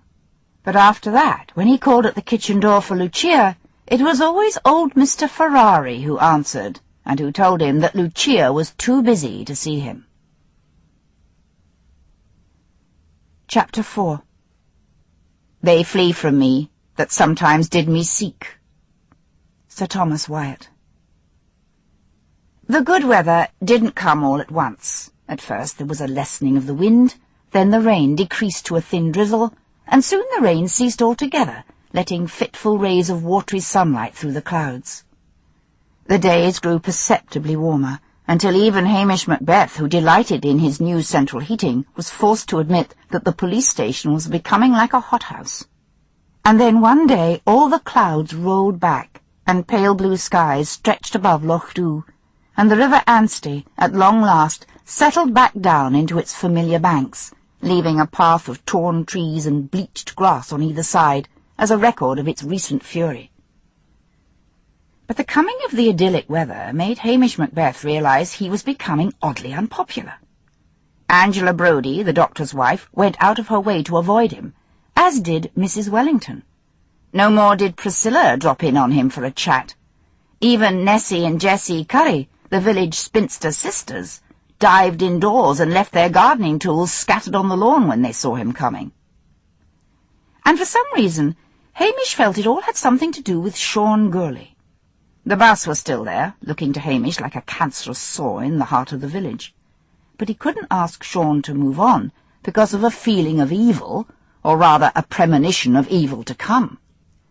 He knew several of the villagers, the Mrs. Currys and Angela among them, had been visitors to the bus.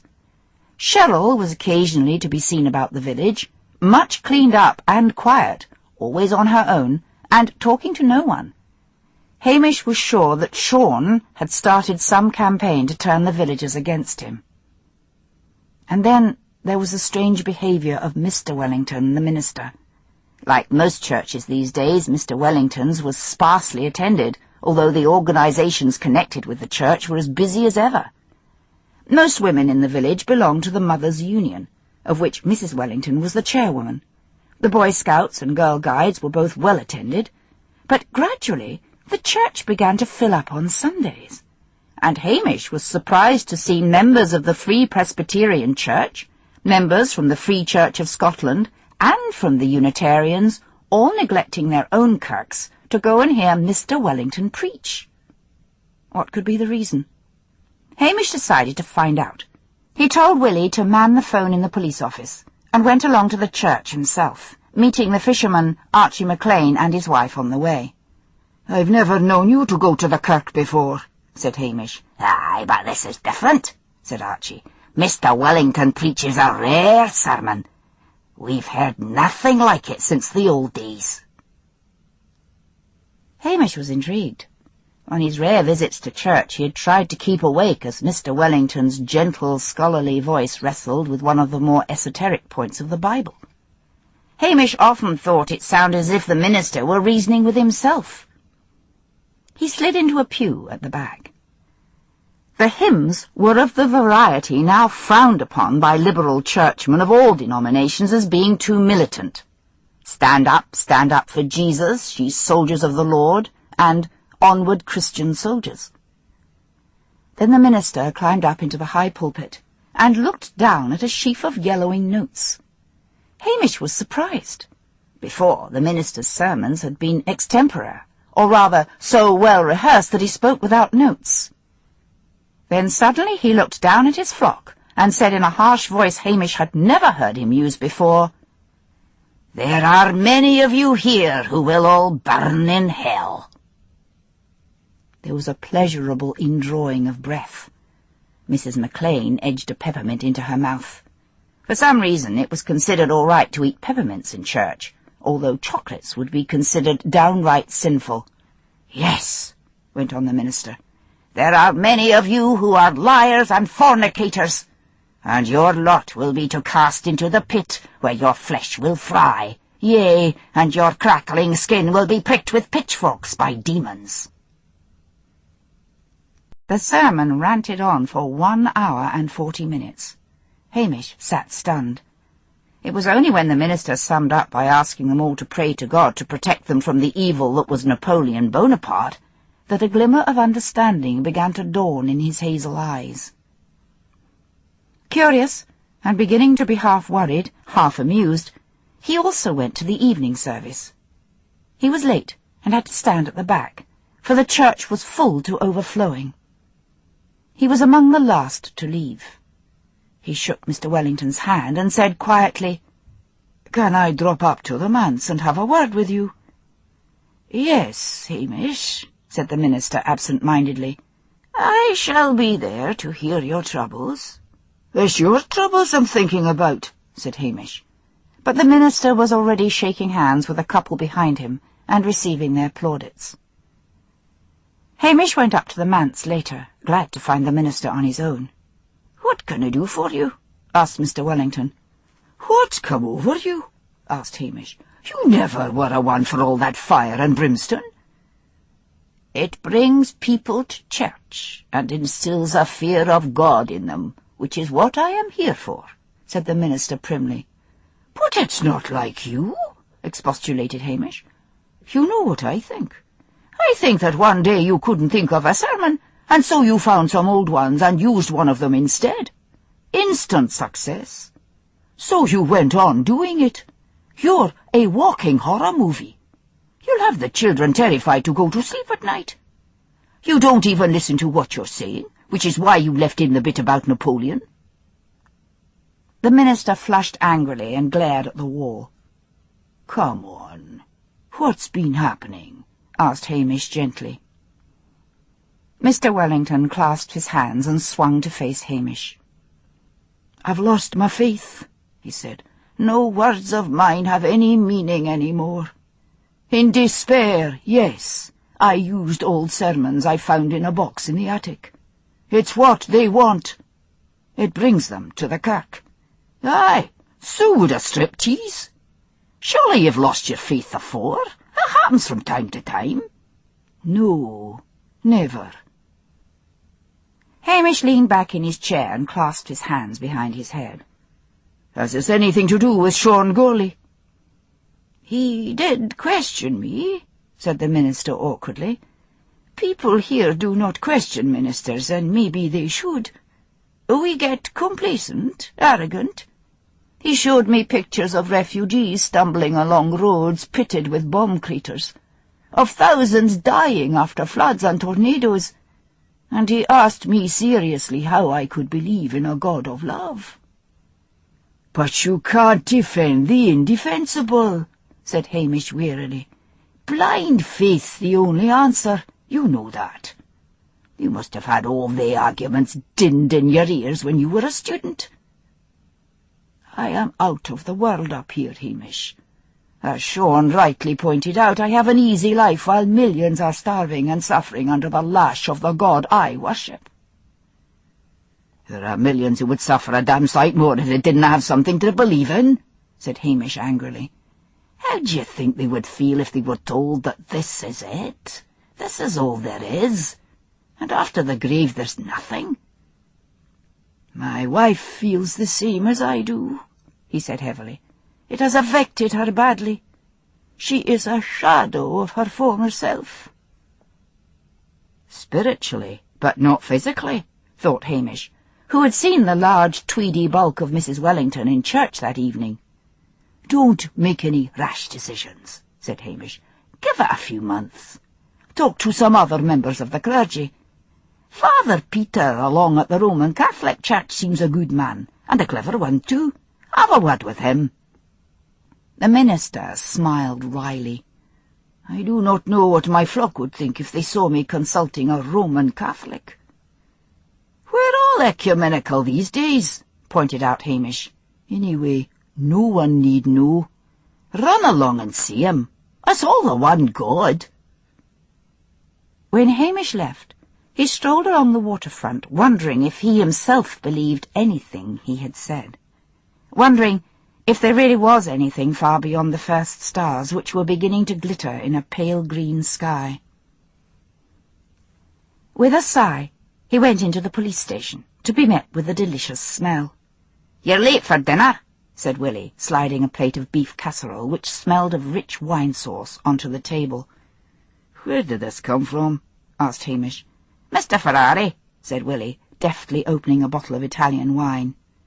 "He's been cleaning the restaurant stove again," thought Hamish, but was too grateful for the delicious meal to say so. After dinner, the phone rang. It was Jimmy Anderson from Strathbane. "I took pity on you, Hamish," said the detective, "and contacted the yard. Sean Gurley's got a record." "Tell me about it," said Hamish eagerly. "Nothing great, mind you. Petty larceny, possession of cannabis, disturbance of the peace. Nothing for the last 3 years. Was in Hong Kong where he got his first driving licence, let it lapse and took the test in Glasgow." "Well, send me up a report," said Hamish. "It might do to get him off the Mansfield and out of this village." Willie came into the police office. "The doctor's here to see you," he said. Hamish rang off and turned to face an agitated Dr. Brodie. "I was making an inventory of the drugs cabinet, Hamish, and there's 4 packets of morphine missing." "I'd better come down and have a look at the cabinet." "I cannot remember. Is it easy to get into?" asked Hamish. "No, it's padlocked and it's got a metal grill over it." "And nothing's been broken?" "Not that I can see." Hamish dialed Strathbane and reported the theft, asking for a forensic team to be sent up in the morning. "And while you're at it," he said, "get me a search warrant for Sean Gurley's bus." "What, the traveller?" exclaimed the doctor. "But he hasn't been near the surgery." "Well, we'll see," said Hamish. "Come on, Willie. Let's go and have a look." They followed the doctor to his home. Angela, the doctor's wife, gave Hamish a nervous look. "Isn't it terrible?" she gasped. "We'll see if we can find any clues," said Hamish. Dr. Brodie collected the keys to the surgery, which was along the road from his home. Hamish examined the locks of the surgery carefully, and then inside inspected the cabinet. "When do you think the packets of morphine were taken?" he asked. "That's the devil of it," said Dr. Brodie. "I haven't really checked anything for 6 months. This is all I need." "Well, we'd best lock everything up again and let no one near it until after the forensic teams arrived," said Hamish. Hamish fully expected Detective Chief Inspector Blair to arrive on the following morning, but it was an Inspector Turnbull, a dour Aberdonian who arrived with Detective Jimmy Anderson and 3 uniformed policemen as well as the forensic team. He had a search warrant for Sean's bus and listened carefully as Hamish described Sean's criminal record. Sean and Cheryl were brought down to the police station where they were both searched, and then Sean was asked to take them to the bus. Sean opened the door for them and then examined the search warrant again carefully. "If you and your lady will just step outside," said Inspector Turnbull, "we'll be as quick as we can." The day was fine and mild. Sean and Cheryl sat side by side on a large packing case on the grass. Hamish noticed that they didn't speak to each other. He found himself praying to God he was not quite sure he believed in for drugs to be found. He felt Sean was an evil influence on the village and wanted him out of it. At long last, Turnbull emerged. "Nothing," he said to Hamish. "Great stinking pigs," muttered Cheryl. But Sean put a hand on her arm and remarked pleasantly, "You really must stop harassing us, Inspector, just because we don't fit into any conventional pattern." "Oh, I wouldn't say that," said Turnbull. "There's a lot of you long-haired layabouts crawling about Scotland." "My hair isn't long, and if you don't watch your mouth, Inspector, I shall sue you for harassment. You found nothing, so shove off." Hamish suddenly said, "Better check under the bus, Inspector, just in case." He had the satisfaction of seeing a look of alarm on Cheryl's face. Sean lit a cigarette and eyed Hamish through the smoke. "Determined to find me guilty, eh? I think it's time I phoned the press." He loped off in the direction of the manse. Hamish watched while the Calla gas tank outside the bus was unhitched, as were the cables from the bus to the manse. Sean obviously leeching electricity supplies from the minister. The keys, as Cheryl informed them, were in the blanking ignition. The bus roared into life and moved forward. To Hamish's delight, there were loose sods of earth under the bus, which, when lifted, revealed a hole about 3 feet square, recently dug. But it turned out to be full of rubbish, Coke cans, bottles, and scraps of paper. Whatever had been hidden there, and Hamish was sure something had been hidden there, had gone. But who could have alerted Sean? Willie was a gossip, but Willie had been close to him, Hamish, since the doctor had first reported the theft. Cheryl put up an arm to brush her hair out of her eyes. Her loose sleeve rolled back. Hamish saw ugly bruises on her thin arm. But there was nothing he could do about that, unless Cheryl showed any signs of wanting to report Sean for beating her up, and from the way she had suddenly started to scream obscenities at the police, it was highly doubtful if she ever would. But what did Mrs. Wellington think when she heard the girl running off at the mouth like that? Possibly she hadn't heard her. Possibly Cheryl reserved her swear words for the police. Next day, the Strathbane and Highland Gazette carried a photograph of Sean and Cheryl on the front page. Sean was looking like a film star, and Cheryl was attired in a pretty flowered cotton dress with her hair done in 2 pigtails. The article quoted Sean as saying that they were a couple who only wanted to be left alone to enjoy the beautiful Highlands of Scotland, but that they were being persecuted by the police. Inspector Turnbull was correctly quoted, describing Sean as a long-haired layabout.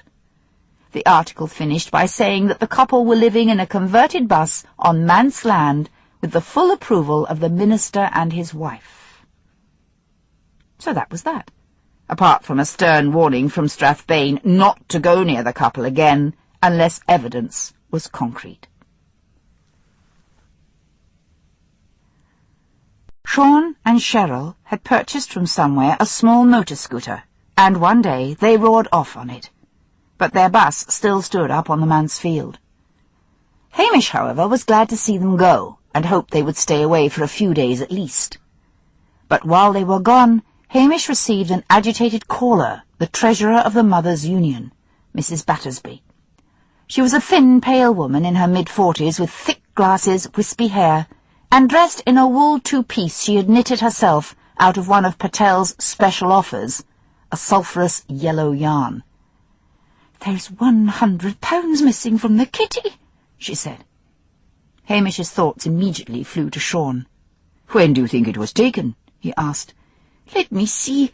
I counted it on Sunday, for Mrs. Anderson had given me £10. We've been collecting for famine relief. Then this morning Mrs. Gunn gave me £5, and I opened up the box to add that money to it, and thought I'd better just count it all over again and log it in the book, and I immediately saw that £100 had gone." Hamish's heart sank. Sean and Cheryl had left last Saturday. They couldn't have taken it. "How much was there altogether?" he asked. £145.23p. "It's a wonder the lot wasn't taken." "Ah, you see, the 100 was in notes, and the remainder is just in small change." "I'd better come along and hear a look," said Hamish. "Willie, you come as well." Willie, who had come through from the kitchen, began to remove his apron. "Aye, thon's the grand lad you have there," said Mrs. Battersby, despite her distress at the theft. "Always cleaning." Hamish, in order to keep relations with Willie as easy as possible, had allowed the policeman to continue housekeeping. It seemed to be Willie's only interest in life. A new cleaner on the market was judged by Willie with all the care of a connoisseur sampling a rare wine. It's a pity, thought Hamish, that he had under him a policeman who showed so little interest in policing. They walked together towards the church hall. "So the funds are kept here?" said Hamish. "I would have thought you would have kept them at home." "The reason I did not," said Mrs. Battersby, "is because of the great responsibility of it all. If any went missing at my home, then I would get the blame." "There's a lot of wickedness around," said Willie. "The minister was saying only last Sunday that it creepeth like the serpent and stingeth like the adder." "That's booze, not burglary," snapped Hamish, distressed at this evidence that the minister was still reading out ancient hellfire sermons. There was a small group of women outside the church hall, headed by Mrs. Wellington, her face white with distress. "Who could have done such a thing?" she cried when she saw them. "Just let me see where the money was kept," said Hamish. Mrs. Wellington produced a massive key and unlocked the church hall. She led the way into the kitchen and opened a cupboard under the sink. There, among the cleaners and dusters, was a tin box with a small padlock. The padlock had been broken. "Now that's very interesting," said Willie. "What is?" demanded Hamish. "Judge's lemon shine," said Willie, holding up a bottle. "That'll no get you very far with the cleaning, ladies. It's no good with the grease." "Get out of the way," muttered Hamish, exasperated. He took a large handkerchief out of his pocket and gently lifted the box up onto the kitchen counter. "Any sign of a break-in?" he asked. "Any broken windows?" "Nothing at all," said Mrs. Battersby. "So who's got the key to the hall?" There was a shamefaced silence, and then one woman said, "It's kept under the doormat outside. Anyone could have got it." "There's not much I can do, ladies," said Hamish, "short of fingerprinting the whole village, and even then I doubt if I'd find the prints of the thief on the box. There's probably only your fingerprints on it, Mrs. Battersby."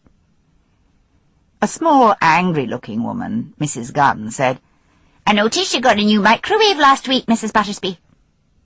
"What are you saying?" squeaked Mrs. Battersby.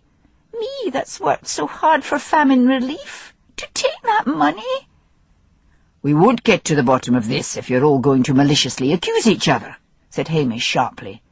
"No, the money was all right on Sunday. This is Wednesday. Who's been in the hall since then?" "The guides use it on Monday evening," volunteered Mrs. Wellington, "and the Boy Scouts on Tuesday evening." "Bessie Dunbar's the guide captain," said Mrs. Gunn, "and herself came back from Inverness on Monday with a new coat." "Enough!" roared Hamish, upset by the malice, upset by the fact that the usually indomitable Mrs. Wellington had begun to cry. "I need a list of all the members of the Mothers' Union. Willie, you start taking statements from those here. Mrs. Wellington, go home and get a cup of tea or something, and I'll call on you later."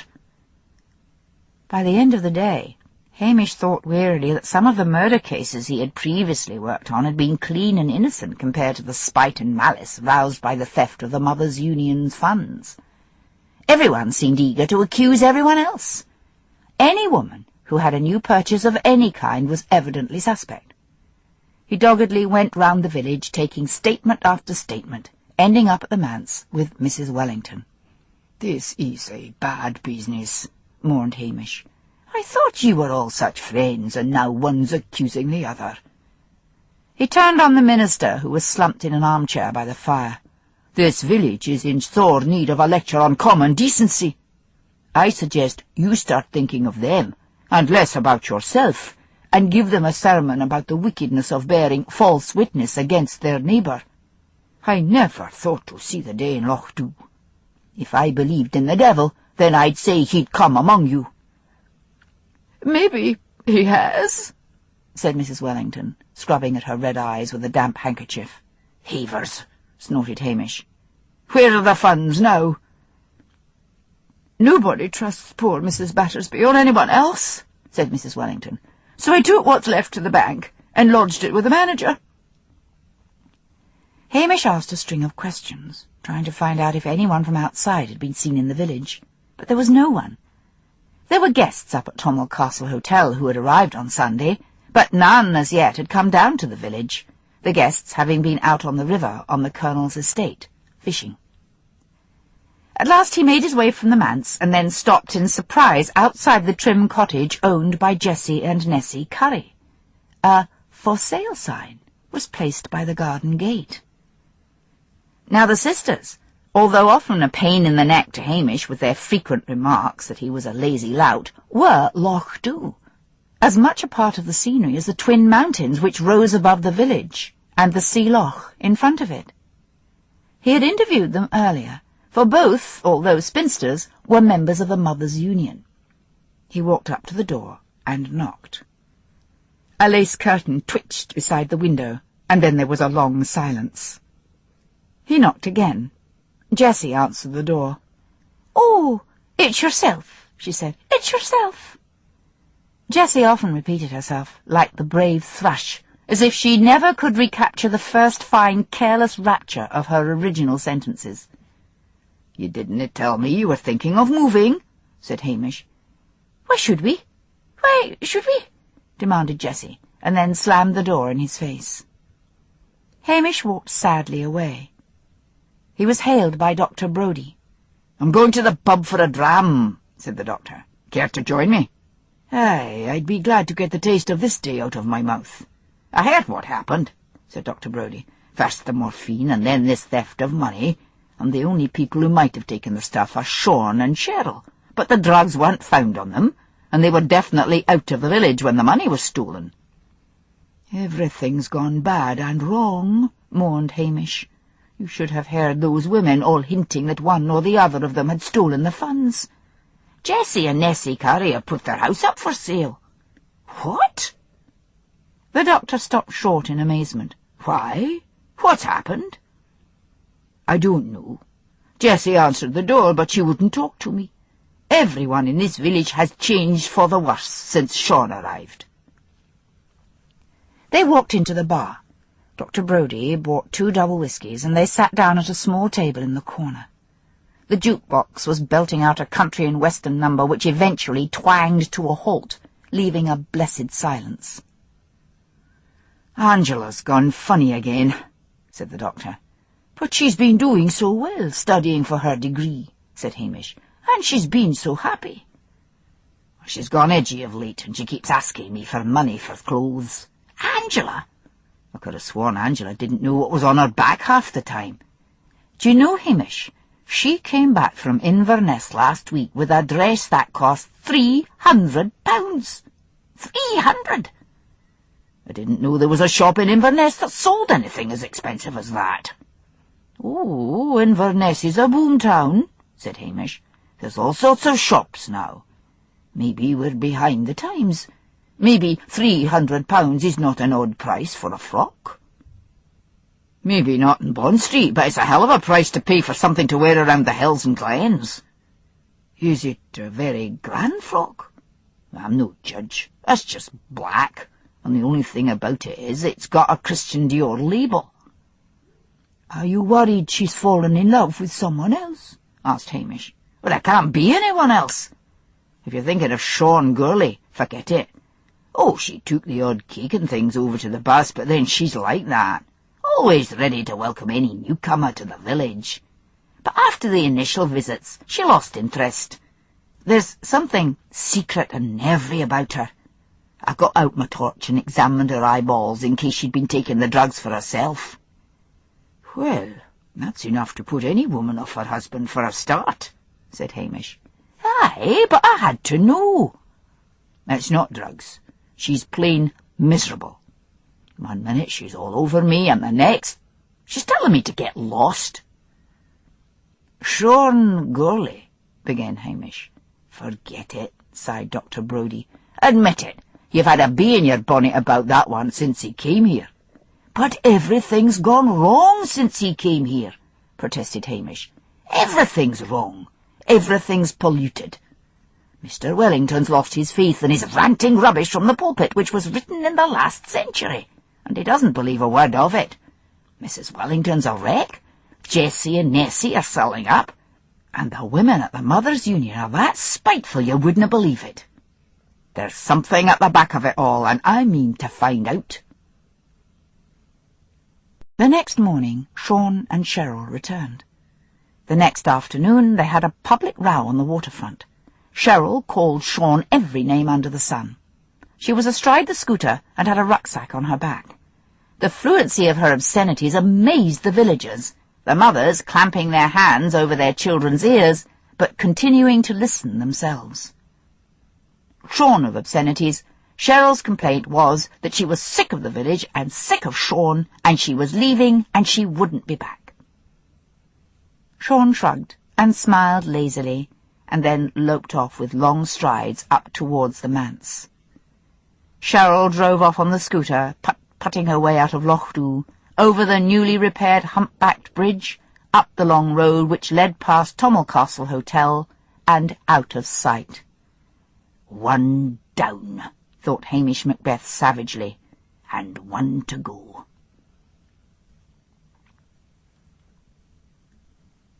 Chapter 5.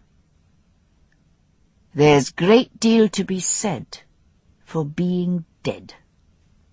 E.C. Bentley. After a week of squally, sleety rain, the weather became balmy again, and the waters of the loch still. Seagulls cruised lazily overhead, swooping occasionally to admire their reflections, and then soaring effortlessly up again. On the surface, Lochdubh looked much the same as ever. Smells of strong tea and tar and peat smoke, sounds of radio, clattering dishes, bleating sheep, and chugging boats. But underneath it all, the theft of the Mothers' Union funds spread like a cancer. Hamish, after wondering how long Priscilla meant to ignore him, eventually caved in and took the single-track road up out of the village to the hotel. He felt a slight pang when he saw her busy in the gift shop, her smooth blonde hair lit by a shaft of sunlight. She was selling expensive souvenirs to a group of men who, Hamish noticed with irritation, were taking a long time about their purchases. At last the shop was empty. Priscilla gave Hamish a guarded look and said, "Coffee?" "That would be grand. Haven't seen you around for a bit." "I've been here, you know," said Priscilla with an edge on her voice. "I gather you and Doris had a pleasant dinner last week." "She invited me," said Hamish defensively, for he felt guilty at having accepted the invitation, knowing he had only done it in the hope that Doris would tell Priscilla, which she evidently had. Priscilla handed him a mug of coffee.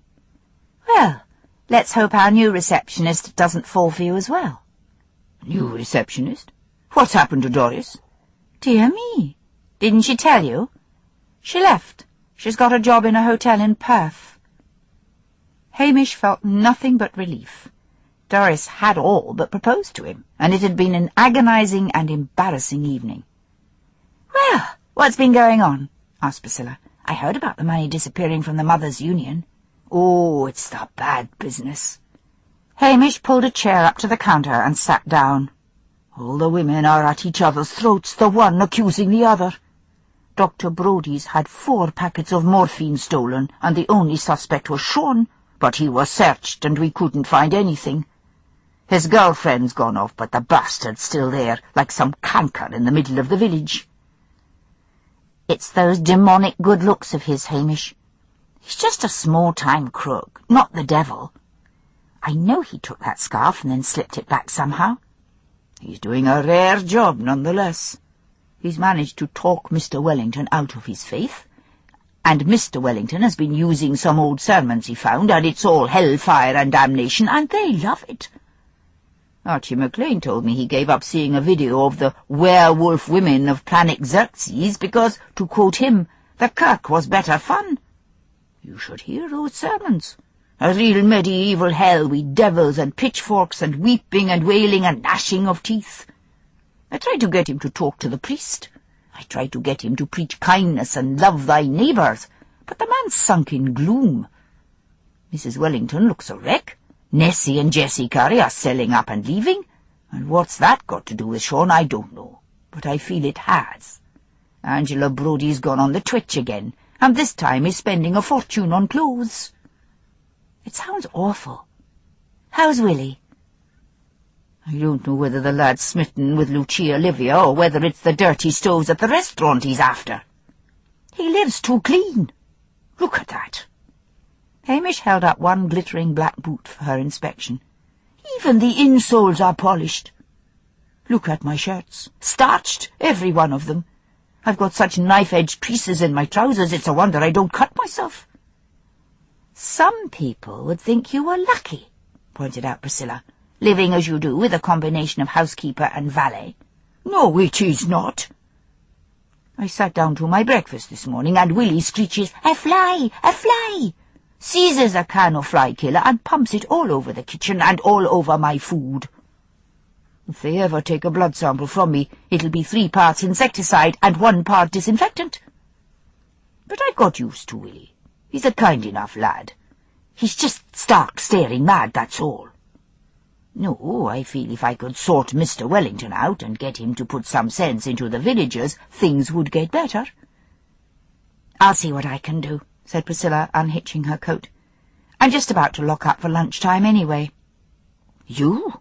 What can you do? You might just listen to me. It's worth a try. Well, said Hamish doubtfully, do your best. Have you forgiven me? For letting Blair get away with all sorts of mayhem? I still think that was bad of you, Hamish. But when have I ever been able to stay mad at you for long? It's a long time since you've been to see me. I'm an old-fashioned girl. The gentlemen are supposed to call on me. Well, I'll call on you tonight and take you for dinner. Can't. The hotel's too busy. Sunday's free. Let's catch the Hellfire sermon and then go to the Napoli. Suits me. But see if you can do something with Mr. Wellington. Priscilla found the minister in his study. He was sitting in front of the fire, reading a book.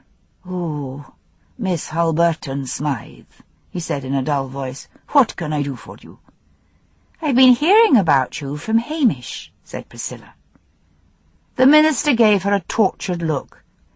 "Ah, yes," he said with a weary sigh. "About my loss of faith." "I'm more concerned about you losing your marbles," said Priscilla incisively. He turned his head away. "There's so much suffering in the world," he moaned, "and what can I do about it?" "You could do something with your own parish. If everyone did some good about themselves, their family and their neighbours, the ripples might begin to spread outwards.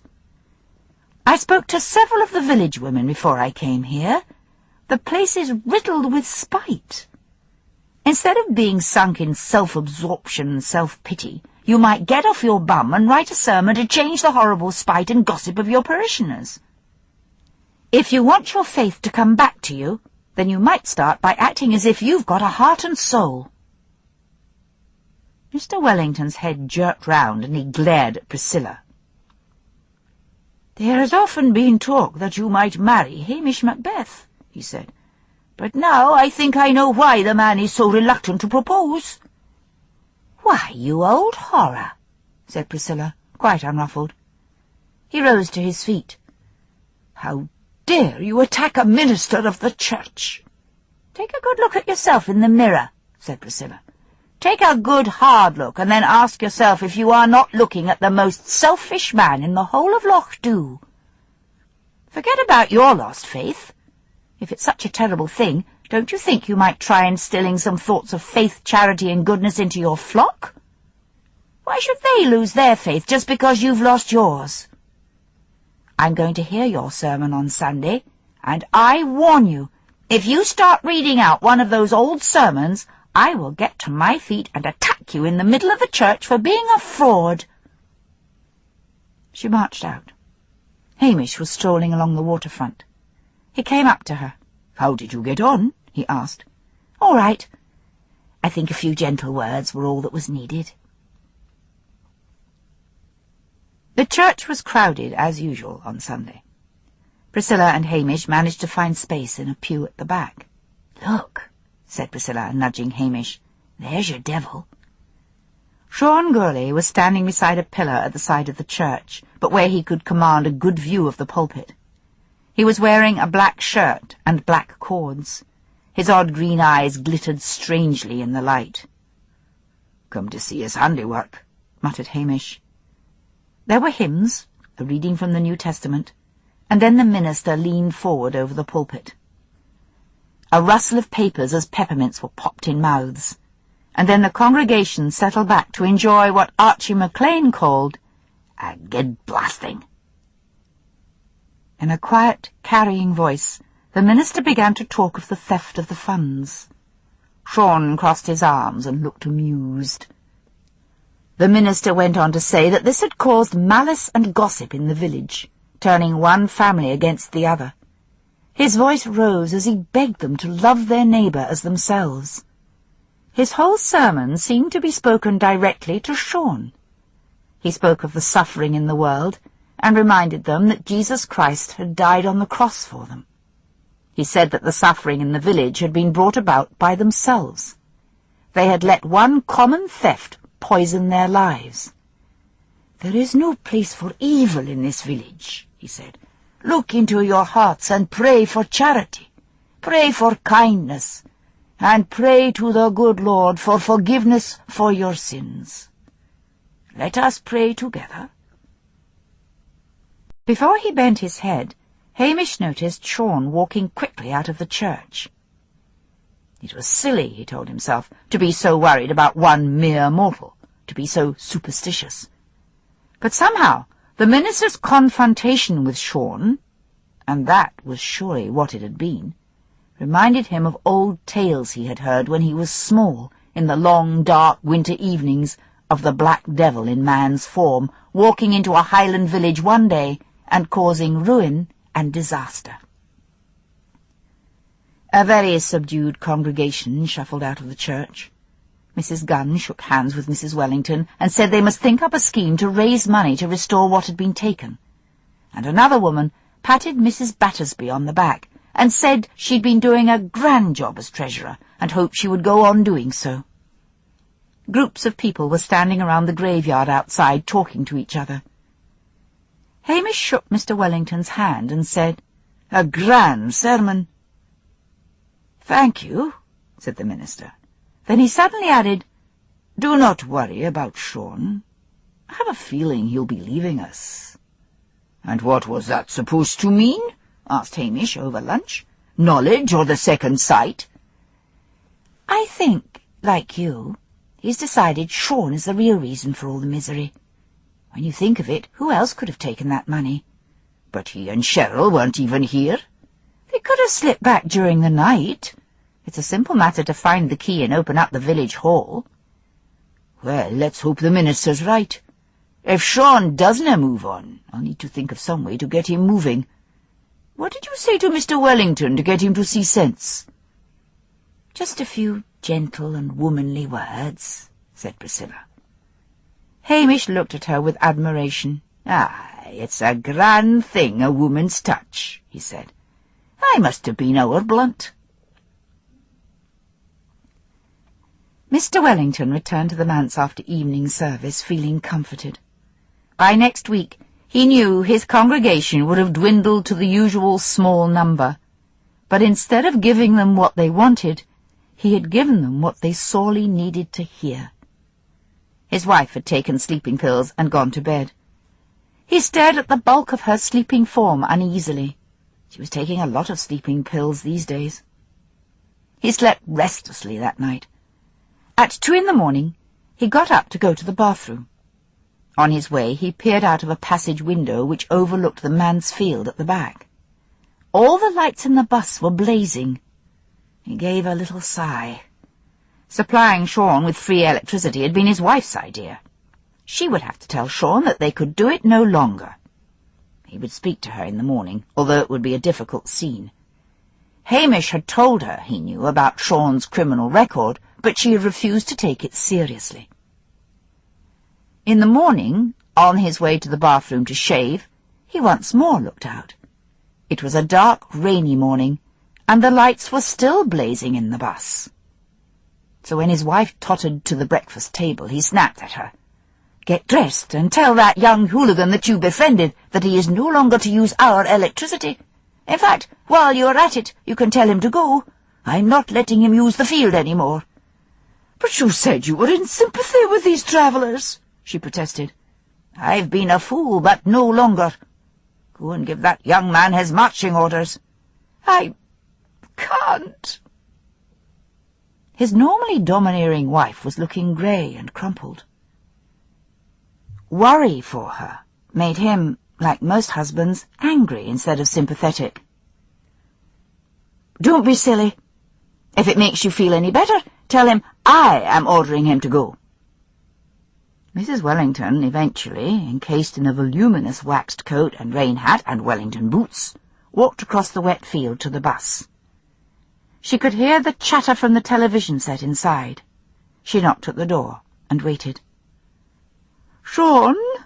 she called tremulously, and knocked again. No answer. She longed to turn away, to forget about the whole thing, but her husband would want to know why.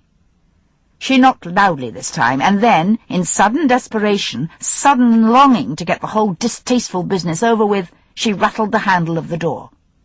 It swung open. "Look here, Sean," she began, heaving her bulk inside. She stopped short, and her mouth opened in a soundless scream. Sean Gurley lay on his back on the floor.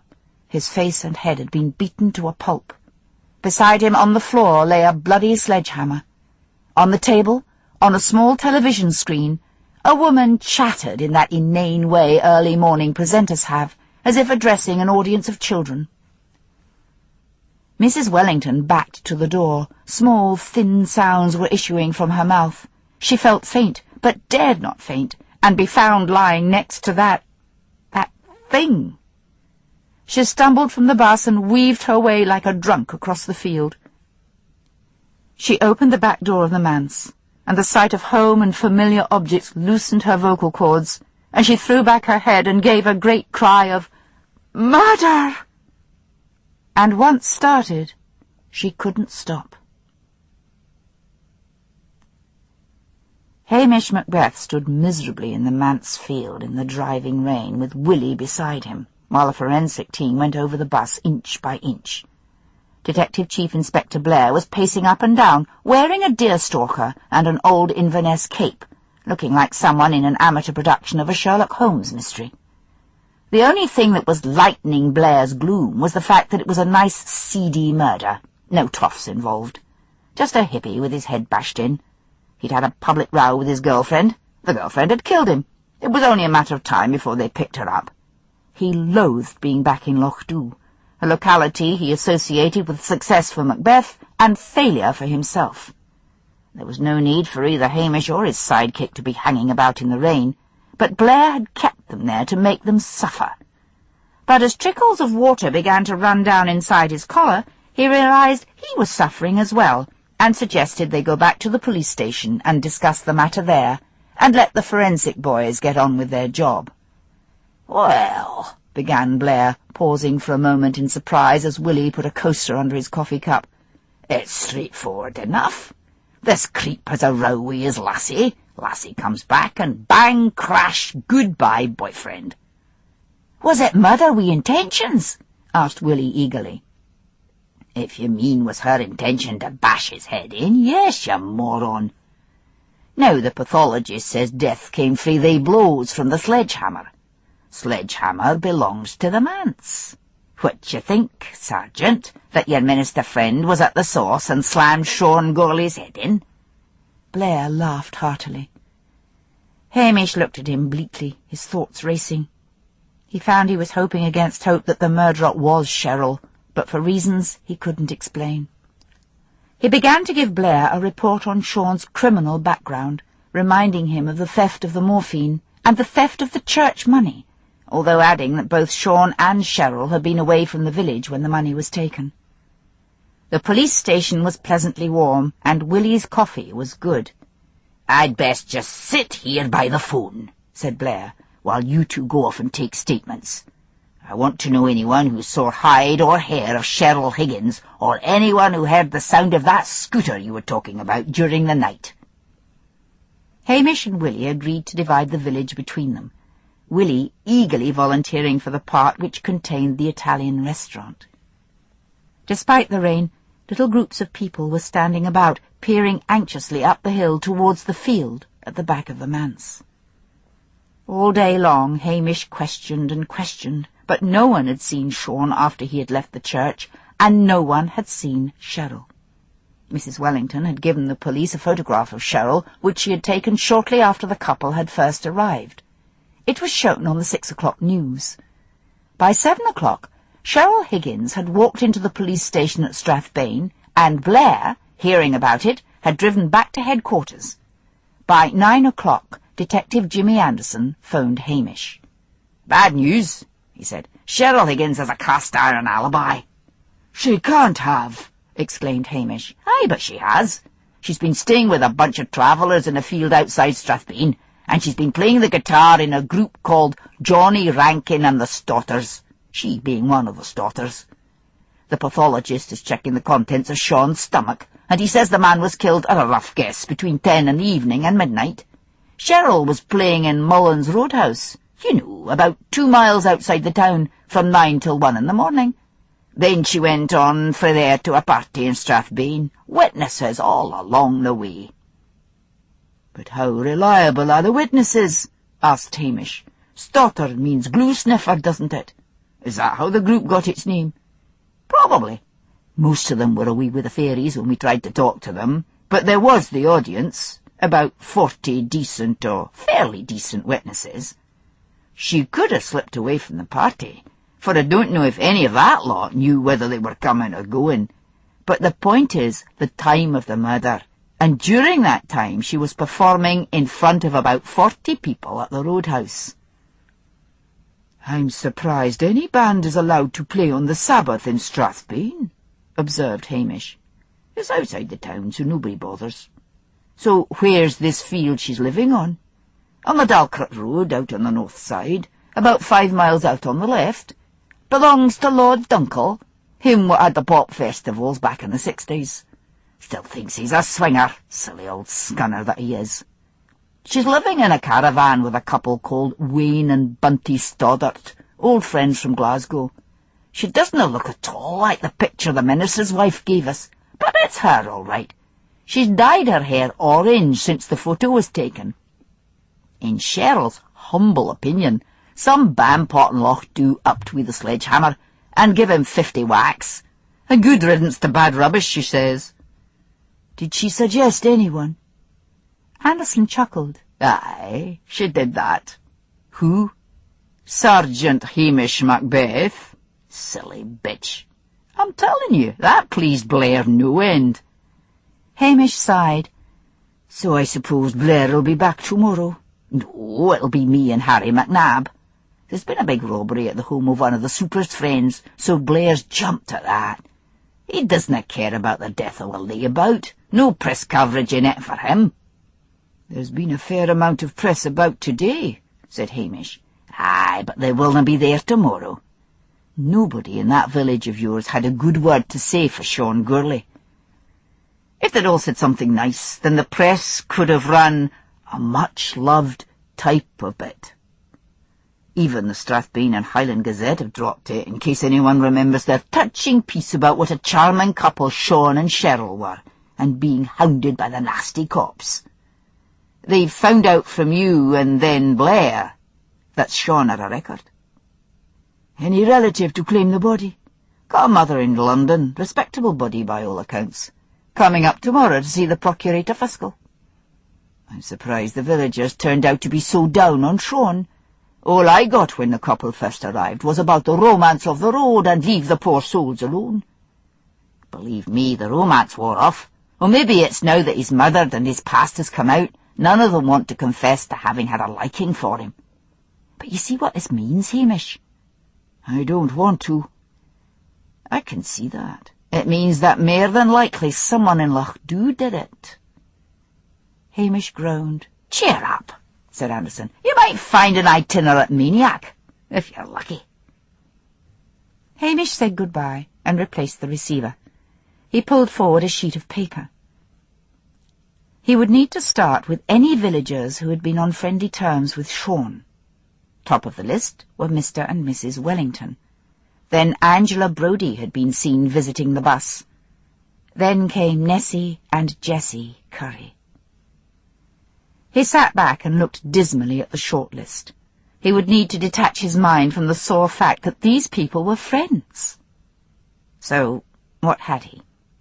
Mr. Wellington lost his faith after a discussion with Sean and started preaching old sermons.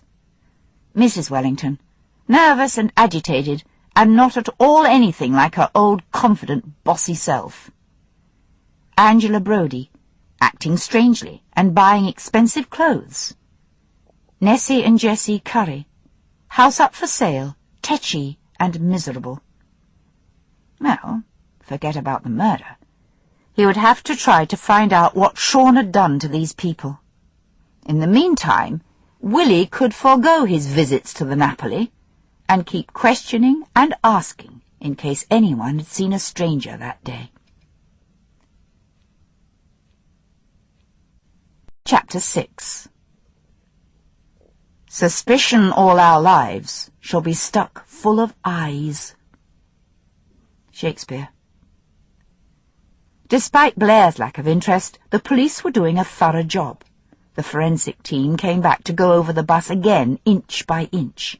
The sledgehammer was identified as belonging to the manse, but the bus was also full of items which Sean had borrowed from the Wellingtons. Mr. Wellington said the sledgehammer was normally lodged in a shed at the end of his garden. He wasn't aware that Sean had borrowed it at any time. Hamish had high hopes for that hidey-hole under the bus, but it turned out to be full of the same bits of rubbish as before. In a neutral voice he told Harry McNabb and Jimmy Anderson of the women who'd been friendly with Sean, relieved in a way that the detectives would be questioning them, and not himself. Never before had he been so reluctant to investigate any case. Still, he couldn't resist asking them at the end of the day how they had got on. "They're all white and shaken," said Anderson, "but that could be because of the shock. I mean, you've known all these women for some time now, Hamish, and you can hardly say that any one of them have shown criminal tendencies." "Forget about the women. What about the minister?" "Nice old boy, but odd. Really odd. He said something about the hammer of God." "He was probably quoting Chesterton," said Hamish, who had read the Father Brown stories. "Whoever he was quoting, he seemed smug. He said he'd called on the Lord for help, and the Lord had helped. That sort of thing. Was he always that daft?" "Not that I ever guessed," said Hamish bleakly. "Did you tell the Curry sisters they would have to stay in the village until the investigation was over?" "Why?" "I thought a trip to Inverness was a big adventure for that pair." "Their house is up for sale." "Not now it isn't," said Anderson. "So," said Hamish. "They were going to leave. Sean gets murdered, and they changed their minds. Why?" "Look, Hamish, I know you like these people, but you know more about them than anyone else, and you're going to have to ask some questions yourself." Anderson was lying back in a chair in the police station office, with his feet on the desk. Willie came in with a tray of coffee cups, clucked in disapproval, put down the tray, picked up a newspaper, and slid it under Anderson's feet. "What's more like a houseboy than a policeman?" snorted McNabb when Willie had left the room. "But he makes a grand cup of coffee." "And there was nothing in the bus," pursued Hamish. "Nothing at all." "Not a clue," said Anderson. "No morphine, no £100, no letters." "So what happens to the bus now?" "Sean's mother phoned Mrs. Wellington and said she was too distressed over her son's death to do anything about it at the moment. And so Mr. Wellington said the bus could stay where it was until she felt fit enough to come up and take it away, or any of his belongings.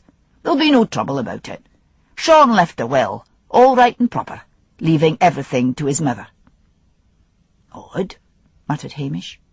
"Any more on his background?" "Oh, aye, this'll set you back. He was in the Hong Kong police for about 6 months, but got the push." "Why?" "Downright laziness. Should have been a man after your own heart, Hamish." "But this lassie, Cheryl," pursued Hamish, "is there any way of shaking her alibi?" "Not without about 40 witnesses to say she was in Mullins the whole evening." "Damn! I'd like a word with her myself." "That'd be stepping out of your parish. You canna shake that alibi." "Maybe, but I'd like to try all the same." Anderson sighed and poured more coffee. "I think this is one case you're never going to solve, Hamish Macbeth. I feel it in my bones." And so it seemed, as the days dragged into weeks. The file on Sean Gourlay wasn't closed, but it might just as well have been. The bus remained up on the field at the back of the manse, a daily mute reminder to Hamish of failure. He had interviewed the Wellingtons, Angela Brodie, and the Curry sisters several times, but there was no change in their statements. They'd gone out of their way to welcome Sean and Cheryl to the village, and then had ceased to see them. They had been nowhere near the bus on the night of the murder. He decided in despair to risk the wrath of Strathbane and go over on his day off and see if he could talk to Cheryl. He went to Mullins first, a sprawling red brick building with a huge car park. It was open 24 hours. A poster advertising various groups that neither Hamish nor possibly anyone else had ever heard of was pasted up on one of the windows. Hamish pushed open the door and went in. It was a monument to the age of plastic. Plastic plants trailed plastic fronds from plastic flower boxes. Plastic-covered chairs crouched beside low plastic tables. Even the long bar was made of plastic, painted to look like wood. Hamish asked the barman for an orange juice and was mildly surprised to receive it in a glass tumbler instead of a plastic beaker. It was 10 in the morning. A few couples were seated at the tables, eating Mullen's breakfast special. Perhaps, thought Hamish, it was livelier in the evenings with bands and crowds. "Have you got Johnny Rankin and the Stotters playing here?" asked Hamish. "I don't see them on the bill." "No, this month," said the barman. "Maybe next." "I've never heard of any of the groups you got advertised," said Hamish. "Ah, well, the manager books the cheap acts, that's why. Some of them are chronic." "Could I hear a word with the manager?" "Who's asking?" "Police," said Hamish patiently, pointing to his uniform. "What again? Hang on a minute and I'll see if Mr. Mullen's about." Hamish waited patiently. One customer shuffled over to the jukebox and dropped in some coins. Soon a pleasant tenor voice filled the room, singing "Over the Sea to Sky," conjuring up Jacobite romance far from the reality of this plastic roadhouse.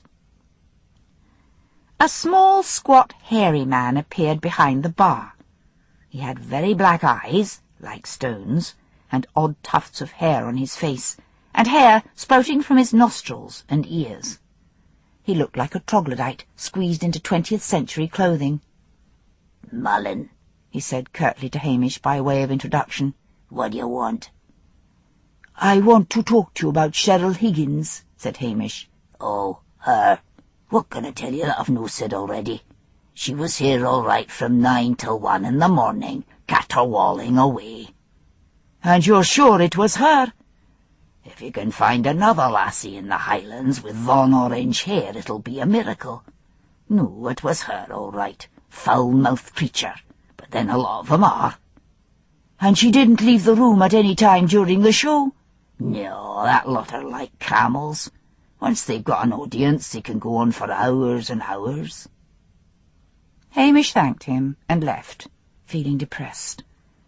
But he got into the police Land Rover and drove off in the direction of the travellers' campsite. As he parked outside the field, he noticed the flurry of activity the sight of him caused. Weird figures were seen scuttling here and there, doors banged shut as children were scooped up and carried inside.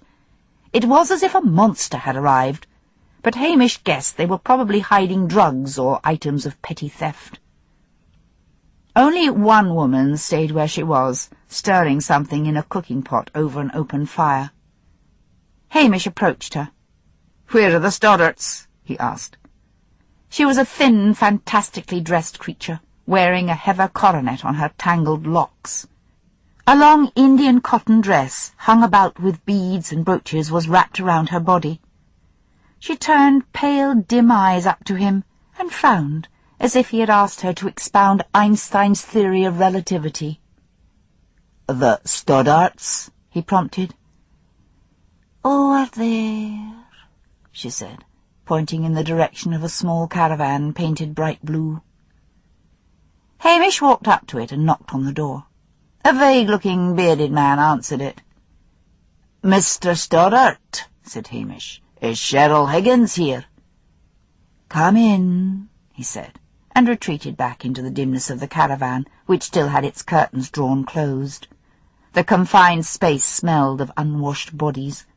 The bearded man joined a slattern of a girl, no doubt his wife, at a table at one end.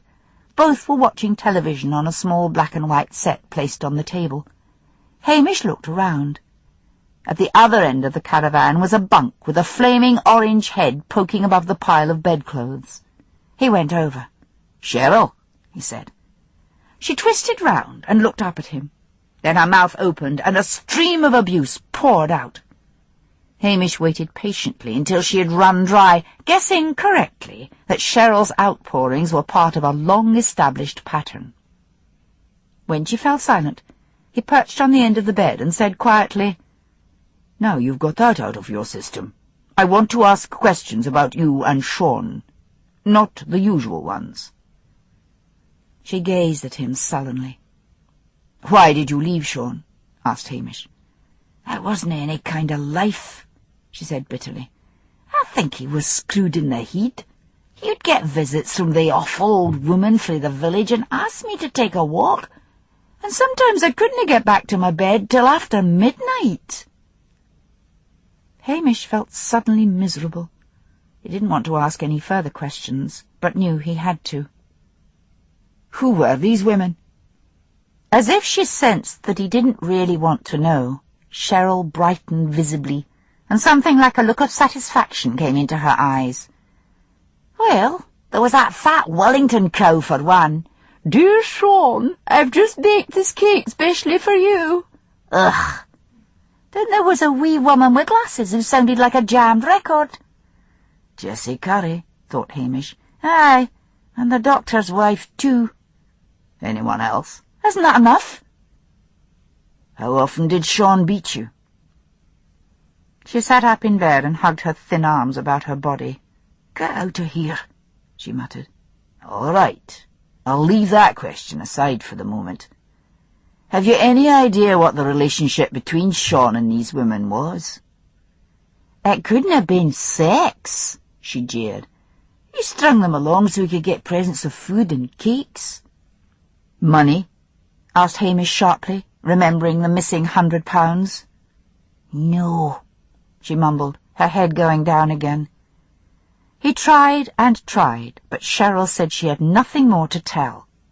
As far as she knew, Sean enjoyed causing a flutter among the middle-aged women of the village, and yet Sean must have done something wrong, for after his death no one had a good word to say for him. Hamish finally gave up and left. He stood outside the caravan and looked slowly around at the other caravans and ancient buses which were dotted about the field. He felt sad and weary, and so had a sudden understanding of why these unlovely people stepped out of society and took to the road. No responsibilities, no rent, no jobs, unless playing the occasional gig could be called a job. No hard drugs, drink, glue, or hashish when they could get it. They helped each other out, romanticized their lifestyle, and often got other people to believe in that romance. Let other people pay the taxes to supply them with dole money. Let other people build and maintain the roads they drove on. Let other people clean up the mess they left behind. They were the Peter Pans who had found a way of never growing out of adolescence, and the rest of the world was one indulgent parent to see to their needs. A small, fine rain was scudding in on a warm west wind. The woman was still stirring that pot, although the fire had blown out. Hamish gave himself a mental shake. It was unlike him to stand moralizing in the middle of a damp field when he himself was hardly one of the world's exemplary workers. So what had Sean done with the women? He wondered as he drove north again. Had he talked them into some sort of mental crisis, like the one he had inflicted on the minister? He had undoubtedly possessed a certain magnetism. But what had he done to drive someone to bashing his face and head in? It had been a murder done in pure hatred. Mrs. Wellington, Angela Brodie, and Jessie Curry would have to be questioned again, and this time without their minders. Mrs. Wellington without the minister, Angela without Dr. Brodie, and Jessie without Nessie. Evening was settling down on Lochdubh as he drove down the hill in the heathery twilight. The fishing boats were setting out to sea. Smoke rose lazily from the chimneys, and a group of children were playing on the beach, their cries as shrill as the calls of seabirds. But the blackness, the malignancy that lay under it would never go away unless he found out who had murdered Sean. He went into the police station, thinking wryly that for all his impatience with Willie, he was becoming spoilt by being perpetually waited on. But Willie was in the living room, slumped in front of a television set. "Where did that come from?" asked Hamish. "Mr. Ferrari," said Willie dully. "It's an old one of his. He's got one of the new ones. This one doesn't have the remote control." "That's grand," said Hamish. "What's on?" "I dinna know and I dinna care. I don't like television." Hamish sat down opposite him, first turning off the set. "Out with it, Willie. It's a serious matter, and I don't want to have to put up with your usual levitation." "No levity, I promise." "I was at the restaurant," began Willie. "You're always at that restaurant," said Hamish impatiently. Willie threw him a hurt look. "I'm sorry," said Hamish quickly. "What happened? Was it anything to do with Lucia?" Willie nodded. "Did you make a pass at her and get your face slapped?" Willie sat up straight. "I would never lay a finger on that lassie if she didn't want it. So what's the problem?" "I shouldn't have been listening," said Willie. "Lucia said there was a new dish the cook Luigi wanted me to try. That was this morning, and the restaurant wasn't opened yet. So I was sitting at a table over by that old fireplace, and I could hear Mr. Ferrari quite clearly. He was talking to someone in the room above, a man. I heard the name Sean Gorley, and that's when I started to listen. Mr. Ferrari said, 'Thon bastard's dead and gone, thank goodness. I'm glad I was saved from killing him myself.' The other man said something I couldn't hear, and then Mr. Ferrari said, 'After what he did to Lucia.' And then I couldn't hear any more." "So did you ask him about it?" "I couldn't," wailed Willie. "If there was something between her and Thon Monster, I don't want to know." "I'm beginning to think not knowing is worse than anything else," said Hamish, half to himself. Help yourself to a whisky, Willie. I'll ask Ferrari. He'll know I was listening, cried Willie. True, but I'll tell him you couldna help it. As Hamish walked along to the restaurant, he turned over the names of the staff in his mind. There was old Mr. Ferrari and Lucia, who acted as waitress. Conchita Gibson, another distant relative, who had married a Scotsman who had died of cancer the year before, Luigi, the cook, Giovanni, the undercook, and Mrs. McLean, Archie the fisherman's wife, who came in daily to clean, made up the rest of the staff. The restaurant was fairly busy, for its reputation had grown so much that many of the customers motored long distances to eat there, and the prices were still low enough to tempt the locals. Lucia welcomed Hamish with a dazzling smile. She really is a stunner, thought Hamish. Poor Willie, not a hope in hell. He asked for Mr. Ferrari.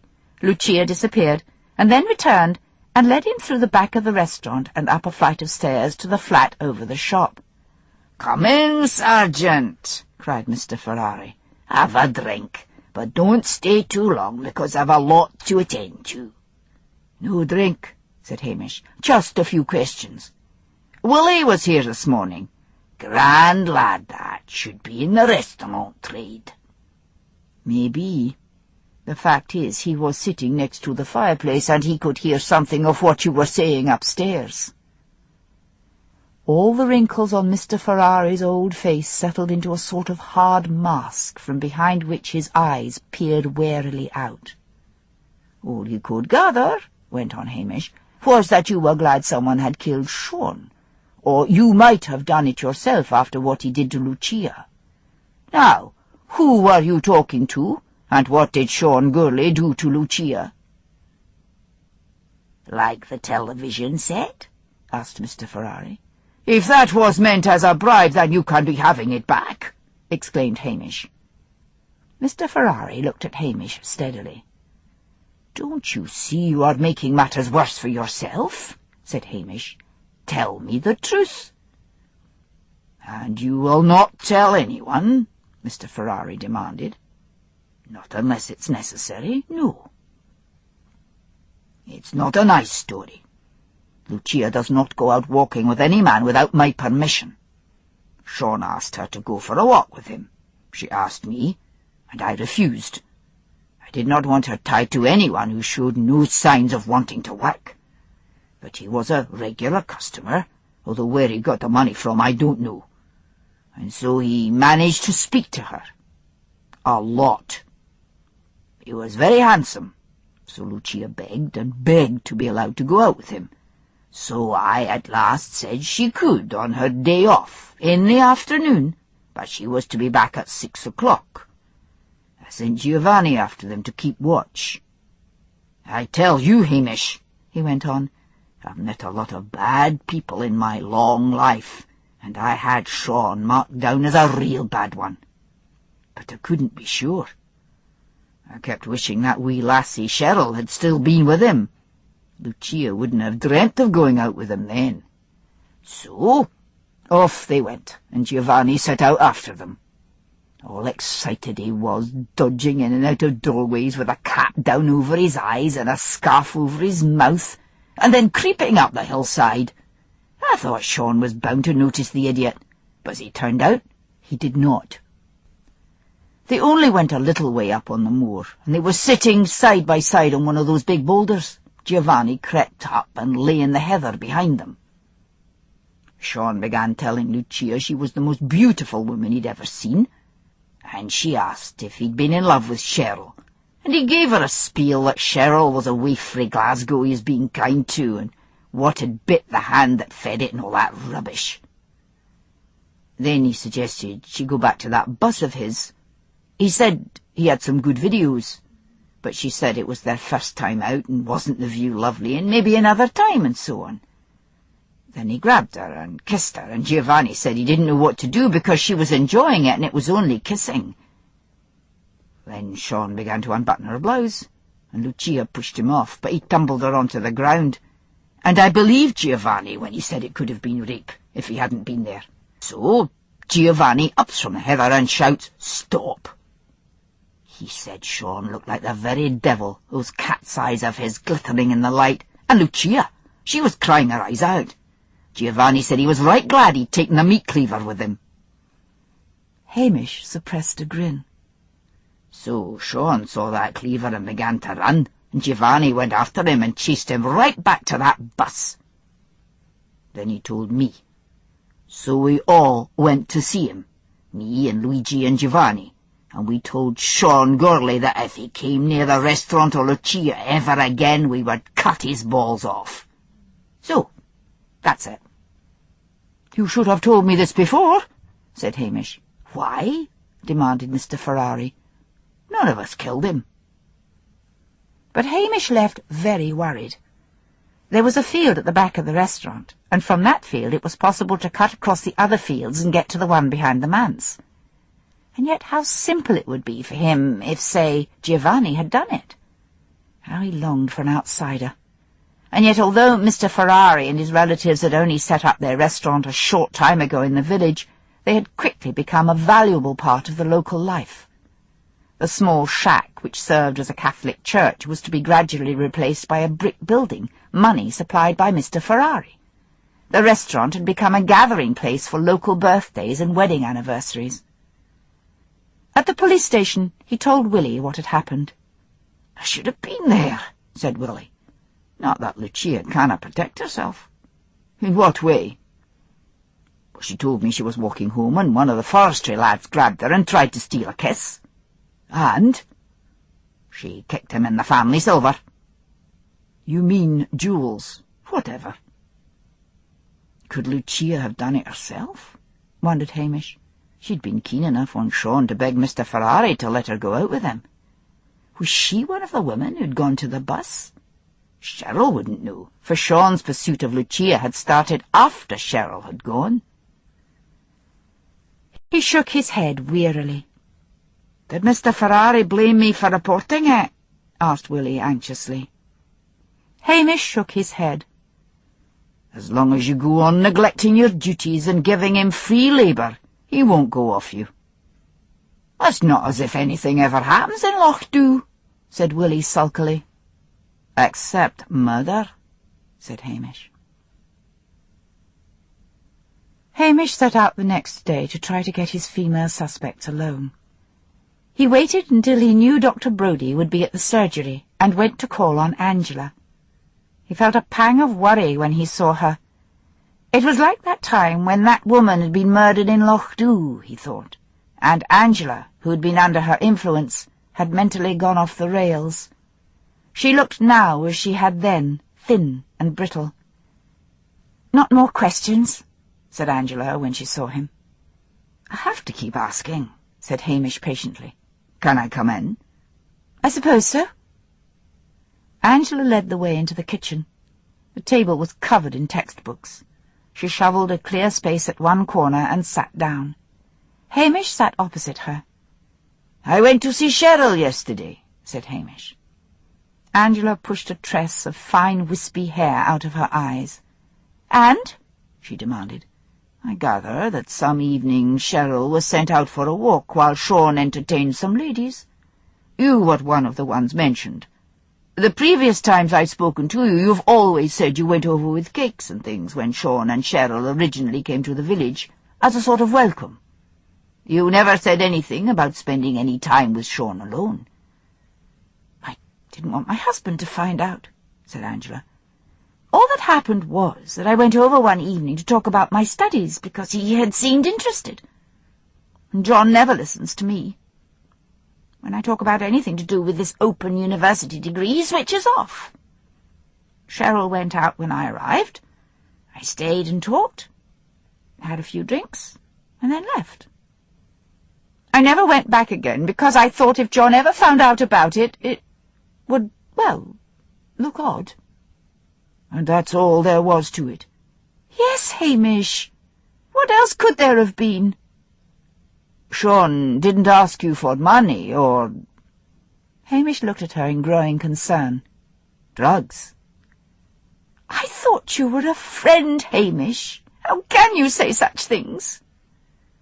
Angela covered her thin face with her thin hands and began to cry. Now, said Hamish awkwardly. Dinna greet. I have to ask these questions, you know that. Haven't you anything you'd like to get off your chest? I'd like you to get out of here now, yelled Angela, her tear-stained face contorted. Hamish rose to his feet and stood looking down at her. I'll go now, he said heavily, but I have to be back. Priscilla, he thought, as he stood outside the doctor's house. I need Priscilla. He drove up to the hotel in time to catch her closing up the gift shop for lunch. "Hello, Hamish," she said. "I'm just about to have lunch. Coffee and sandwiches in the bar. You can join me if you like." When they were seated in a corner of the bar, Hamish, having agreed to coffee and refused whiskey because he was driving, much as he would have liked one, for he had found the interview with Angela harrowing, Priscilla looked at him and said, "This case is really getting you down. Want to talk about it?" So he told her all he knew from the beginning, outlining his fear that the murder had been committed by someone from the village. "I think we should write some of this down," said Priscilla. She rose and went through to the reception desk and came back with several sheets of paper. "Now," she said, "let's sort it out. All the women who have visited Sean have become wrecks. Mrs. Wellington is a shadow of her former self. Angela is on the twitch and spending far too much money on clothes, which is totally out of character. The Curry sisters plan to sell up and move. Sean dies. They take the sign down. There's a common factor there, Hamish. You're normally so acute. You've missed it, although it's been staring you in the face all the time because you're praying for some outsider to turn out to be the murderer." "And what's the common factor?" Priscilla tapped the paper with her pen. "Money," she said. "They all needed money. Perhaps not Mrs. Wellington, but the rest badly needed money."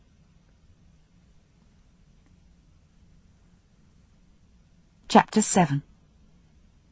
"Oh, villain, villain, smiling, damned villain." Shakespeare. Hamish looked down at the paper, his mind scurrying this way and that, trying to find a road away from the three women. Then he gave a sigh and leaned back. You're maybe right. But Angela now, she was spending money on herself, not Sean. Priscilla tapped the paper again. "Drugs, Hamish. They're missing morphine. And there's another thing." "What's that?" "I called on Angela. She was wearing a black dress. I complimented her on it, although I thought it made her look like a waif-like widow.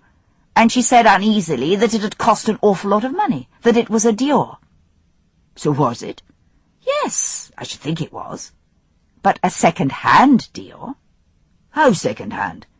"There were worn patches under the arms, and although it was a simple style, it was very short in the skirt, and I would guess it was about 20 years old."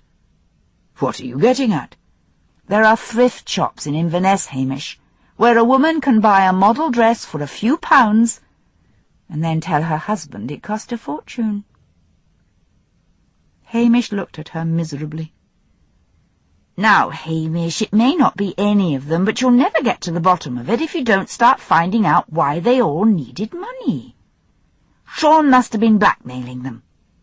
"And Sean is dead, and they're all still worried, although the Curry sisters have decided to stay in Lochdubh," said Hamish. "And they are worried, which means they think perhaps Cheryl or someone might have got their hands on the blackmailing material. I'm going back for another look at that bus." "I notice it's still there," said Priscilla.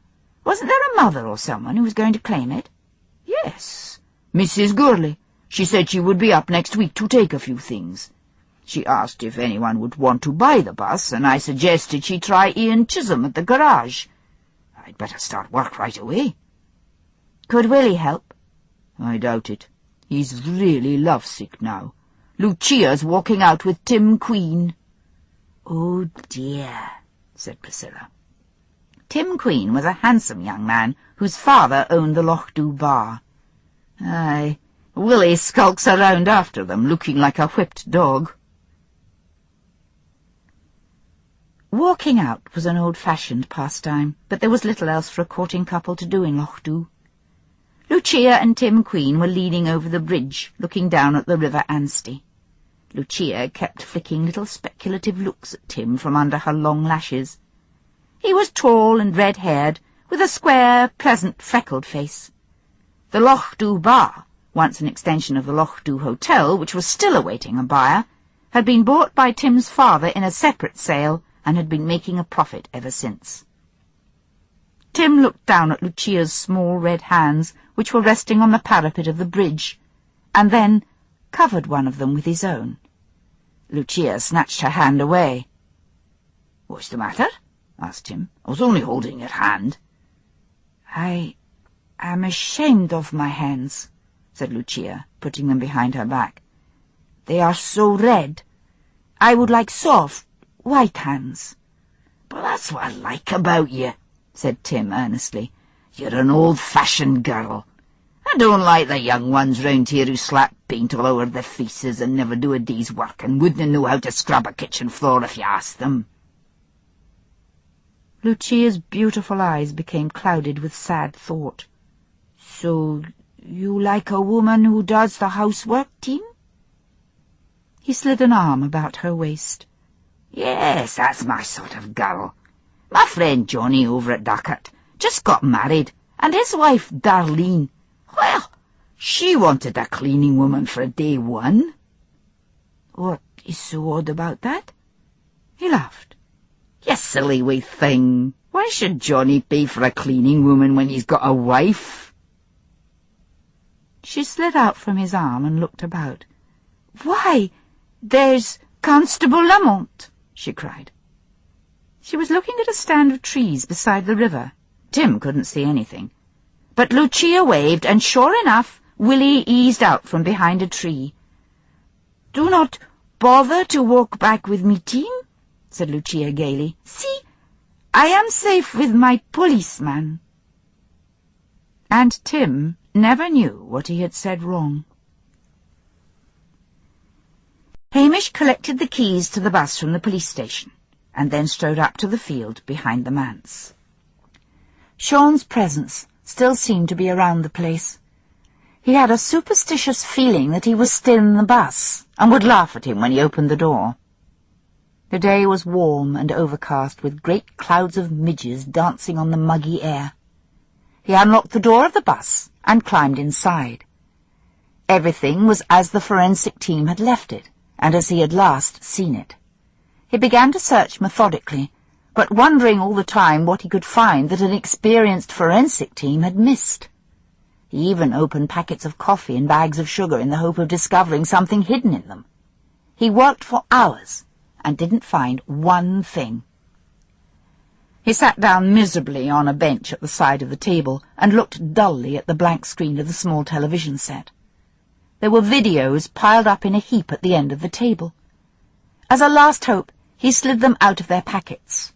They were mostly of the brutal sex and violence kind, but nothing under the counter, nothing illegal. He sighed. Then suddenly a little picture came into his brain, a picture of Sean striding along the waterfront with that easy, athletic pace of his, carrying a video camera. He looked wildly around. There was the television, there were the videos, there was the video recorder, but no camera. But Patel rented one out. The bus was still hitched up to the manse electricity. He switched on the television set and began to feed the videos into the machine, fast-forwarding them through a series of murders and rapes and general mayhem. The weather was clearing outside, and yellow sunlight suddenly flooded the interior of the bus. Children's voices drifted in along with the other homely sounds of the village, a different world from the misery of filth and violence which was flickering in front of him. He ejected the one he had scanned through, and put in another called The Rage of the Mutants, and pressed the fast-forward button. Then, with an exclamation, he ran it back to the beginning and began to play it at normal speed. With a sinking heart, he found himself looking at Mrs. Wellington. She was smoking and giggling and drinking. Hamish stopped the film and peered hard at that cigarette.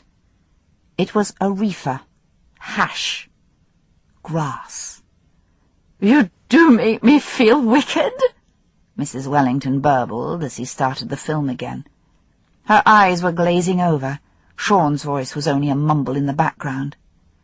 Then there was a long blank, and suddenly a couple in an amorous embrace leapt onto the screen. Angela Brodie and Sean. His mouth was clamped over hers, and one hand was stroking her breast, and she was moaning in his embrace. Angela suddenly pulled free, and the film went blank again. It ran on towards the end, and then Hamish blushed. For there was Jessie Curry, stark naked, roaring and laughing and holding a glass of something. And then the film finished. Hamish sat back, sweating. It all fell into place. Mrs. Wellington's distress, and the missing money from the Mothers' Union, Angela and the second-hand dress, and the missing morphine, Jessie and Nessie selling their house. He should phone Strathbane and send them the video and let them take it from there. But he couldn't. Even if none of them had murdered Sean, their reputations would be in rags. Dr. Brodie and Mr. Wellington would have to know what their wives had been up to. Hamish switched off the television set and put everything back in place, except the incriminating video which he took with him. There must be some way around this. For a start, he would have to try to get the culprits alone. He let himself out of the bus and carefully locked the door. He stood blinking in the late sunshine. A brisk wind was blowing, and the midges had gone. He had a sudden picture of Sean smiling and lounging beside the bus, his hands thrust into his trouser pockets, and Hamish Macbeth felt he could have murdered the man himself for wrecking such innocence. Hamish was sure Cheryl either didn't know about the money, or if she hadn't been able to get any of it. If that was the case, it still had to be hidden somewhere. He looked slowly around. There was no outside toilet, and none on the bus. Sean had probably used one of the lavatories at the manse, the one situated just inside the back door. There was nothing outside except the packing case, lying on its side, gaping empty, on which Sean and Cheryl had sat on the day he had come to search for morphine. He gave it a slight push, and then peered inside. It was weighted down with rocks. He placed the video carefully on the grass and crawled inside the packing case and dragged out the rocks. Then he pushed it aside. A square patch of bleached grass was revealed. He examined it closely and noticed that the square was made up of squares of long-grassed turf. Excited, he started to haul them up, a difficult job, for they had begun to grow together. Finally, he got the last one clear and smiled with satisfaction. Buried underneath was a plastic garbage bag full of something. He pulled it up and opened it. It was heavy, but proved to be weighted with stones. But inside as well was a square cash box. The box was locked. "Tampering with the evidence!" screamed a voice of warning in his head, but he shrugged it away and took out a set of skeleton keys from his pocket and got to work. It took some time, and he was glad the bus screened him from the manse windows. Finally the lock clicked, and he opened the lid. The box was stuffed with pound notes, 50s, 20s, 10s, and 5s. Underneath lay 4 packets of morphine. He counted the money carefully. Just over £1,000. Hardly blackmail on a grand scale. He carefully replaced everything and put the bag back in the hole and covered it over with the turf and the packing case, and then crawled inside to replace the rocks. Once the rocks were pushed to the back, he realized that to the forensic team they wouldn't be visible, and it would have simply looked to them like an empty packing case on its side, showing the world that there was nothing there. He consoled himself with the thought that he could always pretend to find the stuff later. Right now, he meant to confront the women on that video. But how to get them alone? 2 days later, Angela Brodie opened a thin envelope and stared mesmerised at the thin typewritten slip inside. It said, "Come to the police station at 10 this morning. I have a film to show you. Hamish Macbeth." "What's that?" asked Dr. Brodie. "You look as if you've seen a ghost." "Nothing," said Angela. "I thought it was my exam results and got all upset. But it's just a note from Mrs. Wellington. There's to be a meeting at the church hall to discuss raising funds." "Hope nobody pinches them again," said the doctor, losing interest. Mrs. Wellington, at that same moment, was reading a note from Hamish Macbeth. She let out a squawk, and her husband lowered his newspaper and looked at her impatiently. "Another bill?" he asked. "No, it's nothing," she said, crushing the envelope and slip of paper in her large hand. "Some Mothers' Union business. I've got to go out this morning." But the minister was once more reading his newspaper, and didn't seem to care. Nessie Curry twitched the slip of paper out of her sister Jessie's trembling fingers. "I'm ruined, ruined," whispered Jessie. "You'll need to face up to him," said Nessie. "I'll come with you." No. I'll need to go on my own. Everyone will find out. I can't stay here." "You have sinned against the Lord," said Nessie, "and you must take your punishment." Then her face softened. "I'll come along as well, Jessie. I'll stand by you. We'll face this together, and then we'll sell up and go far down south. Inverness, or somewhere like that." Willie, delighted to have a morning off, had actually offered to take Towser for a walk. He had finally taken an odd liking to Hamish's yellowish mongrel of a dog, mainly because Lucia liked Towser, and Towser had developed a taste for pasta. Hamish had borrowed a video recorder from Mr. Patel, not wanting to borrow the one from the bus in case anyone saw him with it and asked him what he was doing. Angela, Mrs. Wellington, and the Curry sisters arrived together. Hamish silently ushered them into the living room, where they sat down with jerky movements, and all stared mesmerised at the still blank television screen. Hamish slid the cassette into the recorder. He ran the film. When it had finished, he looked at them. Angela and Mrs. Wellington were sitting together on the sofa, and they were holding hands. Nessie had an arm around Jessie's shoulders, but despite their distress and obvious strain, there was a faint air of surprised relief about them all. They were not alone, he realised, in their misery and shame, and that was the reason for the faint air of relief. "The situation is this," said Hamish. "I've found the money and the morphine, but I cannot do anything about returning it. I should be down in Strathbane showing this video at headquarters. The reason I've not done so should be obvious to all of you. For some reason you let this man trick you and blackmail you. The only way out of it is to try to find the murderer and get the case closed." "But if you find the murderer," said Angela in a croaky voice, "it will all come out in court and the video will be shown as well." "Not necessarily. I'm in as bad trouble as the rest of you, for I could easily lose my job for suppressing this evidence. If I find the murderer, it is possible I can do a deal. I will promise him or her not to mention the blackmailing, so that charge will not be added on to the one of murder.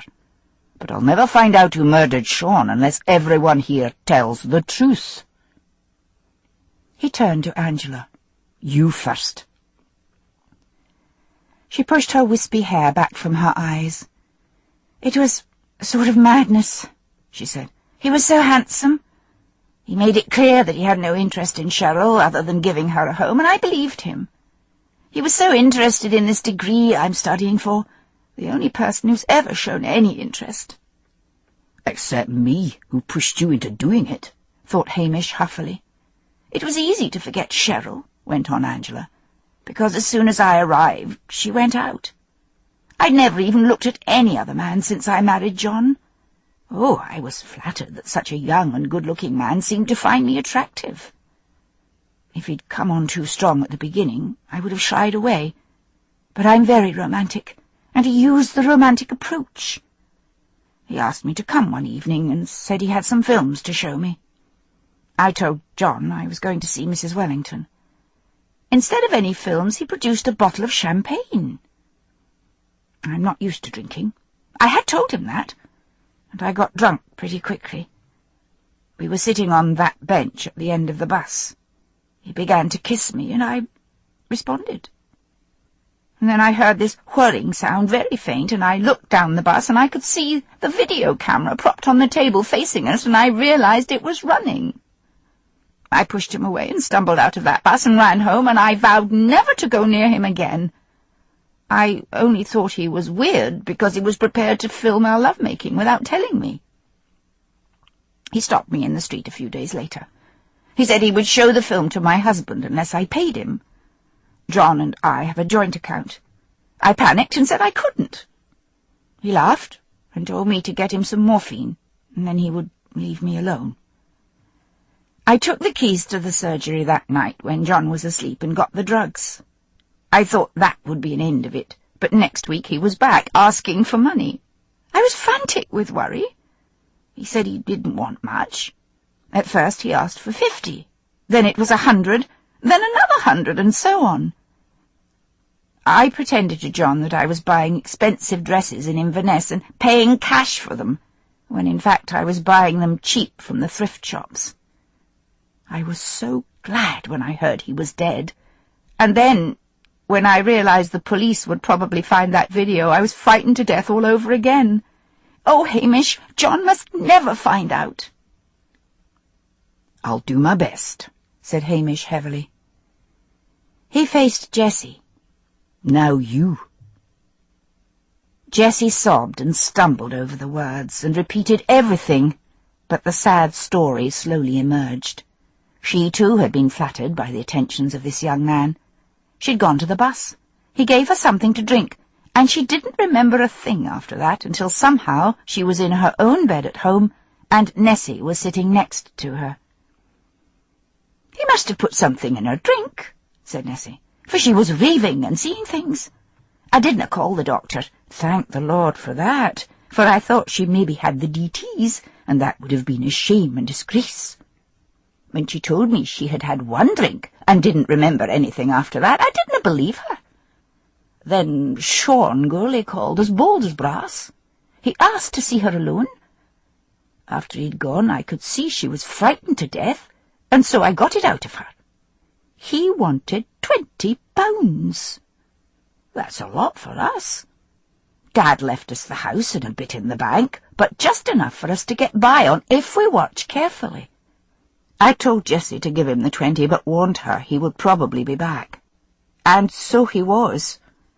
So I said to Jessie we should sell up and get out of Lochdubh where he could never find us." Her voice trailed off, and she sat in dumb misery. "Oh, may you burn in hell, Sean Gurley," thought Hamish. Jessie was probably, at the age of 50-something, still a virgin. She and Nessie were staunch churchgoers. No one would ever think, looking at the pair of them, that there would ever be anything about either of them to blackmail. They both had brown hair, permed ferociously into small tight curls, and thick glittering glasses, and thin spare figures. "Now, Mrs. Wellington," he said, "what's your story?" "He said they were Turkish cigarettes," said Mrs. Wellington bitterly, "and how would I know any different? He made me feel young and reckless, and I'd never felt young or reckless before. I haven't even any children." Hamish didn't feel like asking her what she meant by that. "I married a suitable man and settled down to do good works. I was tired of good works," she said, tears starting to her eyes, "and now look what my wickedness has brought me to. I'm a silly old fool. I, like Mrs. Brodie, have a joint account, and Mr. Wellington checks it every week." Hamish had always considered it odd that Mrs. Wellington always referred to her husband as Mr. Wellington, like a Victorian lady. I was so desperate, I thought if I gave him a big sum he would go away. He promised to go away. I stole the money from the Mothers' Union, but he came back for more. I sold some of my jewellery to keep him quiet. When he died, I was so glad it was all over." "And did any of you kill him?" asked Hamish. "No," said Mrs. Wellington. "No," squeaked Jessie. "I wanted to," said Angela heavily. "I dreamt about it every day. But I didn't kill him." "What happens now, Hamish?" "I'll need to keep this evidence here, in my room where Willie won't find it, and then try to see Cheryl again. She must have known about the blackmailing. She knew what she was doing when she went out for those walks and left Sean alone with one or other of you." "Surely she murdered him," said Angela. "I would like to think that," sighed Hamish. "But at the time of the murder she was performing with a pop group in front of witnesses, and I canna break her alibi. Keep quiet, all of you, and we might come out of this. But if I find one of you killed Sean Gourlay, then there will be no more covering anything up. I've got a week. In a week's time Sean's mother comes up here to take away a few things and try to sell the bus. Of course, I could always put the video with the other things I found," he added, half to himself. "You mean you found the missing drugs?" asked Angela eagerly. "And the money?" put in Mrs. Wellington. "Yes." "Where?" asked Angela. "Can't we have the money back, and the drugs?" "No, I'm sorry. They'll have to stay where they are for now." When the women had gone, Hamish went through to the office and made notes, writing down what he knew, but without seeing any glimmer of hope. The phone beside him rang. It was a tearful woman calling to say a truck had crashed into her car up on the moors. He drove off to deal with that, but all the while his mind was turning over what he knew and worrying in case one of the three women was a murderess. It was during that evening, when the light began to fade and Willie was whistling to himself in the kitchen as he prepared the supper, that Hamish, with a sudden lurch in his stomach, wondered if either of the three might go to the bus to try to find the money or drugs. He shouted to Willie that he had to go out and to keep his dinner warm, and made his way up to the manse field. The bus stood dark and forlorn. Hamish crouched down behind the packing case, deciding to give it an hour or so. Mrs. Wellington and Angela, if they wanted to make a move, would do so before bedtime so as not to arouse their husbands' suspicions by getting up and going out in the middle of the night. By 11 o'clock he was beginning to shiver, for the night was getting cold. He rose stiffly up from behind the packing case and then crouched down again. 3 shadowy figures were at the edge of the field. He waited a moment and then switched on the large torch he was carrying, stood up, and shone it straight at the bus. Angela, Mrs. Wellington, and Jessie Curry swung round and stood hypnotized in the light like startled rabbits. Hamish walked towards them. Angela was carrying a hammer, no doubt to break the lock. "I know what you're after," said Hamish severely, "and you're not getting it. Now, I'm going out on a limb and putting my job on the line for the lot of you. The least ye can all do is not to try to tamper with the evidence more than it's been tampered with already. Off to your beds, ladies, and if I see just one of you near this bus again, I'll take the whole lot, video and all, and let Strathbane see it." They shuffled off silently, without a word. Hamish followed them just as slowly. He was haunted by the sight of Angela holding that hammer. You think you know people so well, and when something like murder happens, you realize you really don't know much about them at all. Angela had previously proved herself to be unstable, but the circumstances had been stressful. Mrs. Wellington, he had believed, to be the sort of character of a good woman that she presented to the world. And Jessie and Nessie he had regarded affectionately as a couple of jokes. He must try Cheryl again. Next morning he told Willie he wanted the day off and asked him to look after things. Hamish cynically noted his dog, who would normally have been scrabbling at the Land Rover, was happy to be left behind. Towser had been seduced by Willie's cooking. He took Willie's battered Ford instead of the police car, not wanting to advertise his presence in Strathbane to anyone from headquarters. The farther he drove from Lochdubh, the more he felt like an irresponsible fool. He should never have become so involved with the locals in a murder inquiry. He should have phoned Strathbane, told them about the new evidence, and let them take it from there. For all he knew of them, Mrs. Wellington, Angela, or even Jessie Curry might be capable of murder. If only Cheryl hadn't so many witnesses. He would no doubt find her again, and she would swear and curse, and he would get nothing more out of her. He couldn't tell her about the video without risking exposing the 3 women. It was all so hopeless. He was approaching Mullen's Roadhouse. He slowed down. A large new poster was pinned up on the window. Top of the bill was Johnny Rankin and the Stotters. He stopped the car and climbed out. They were due to perform that evening.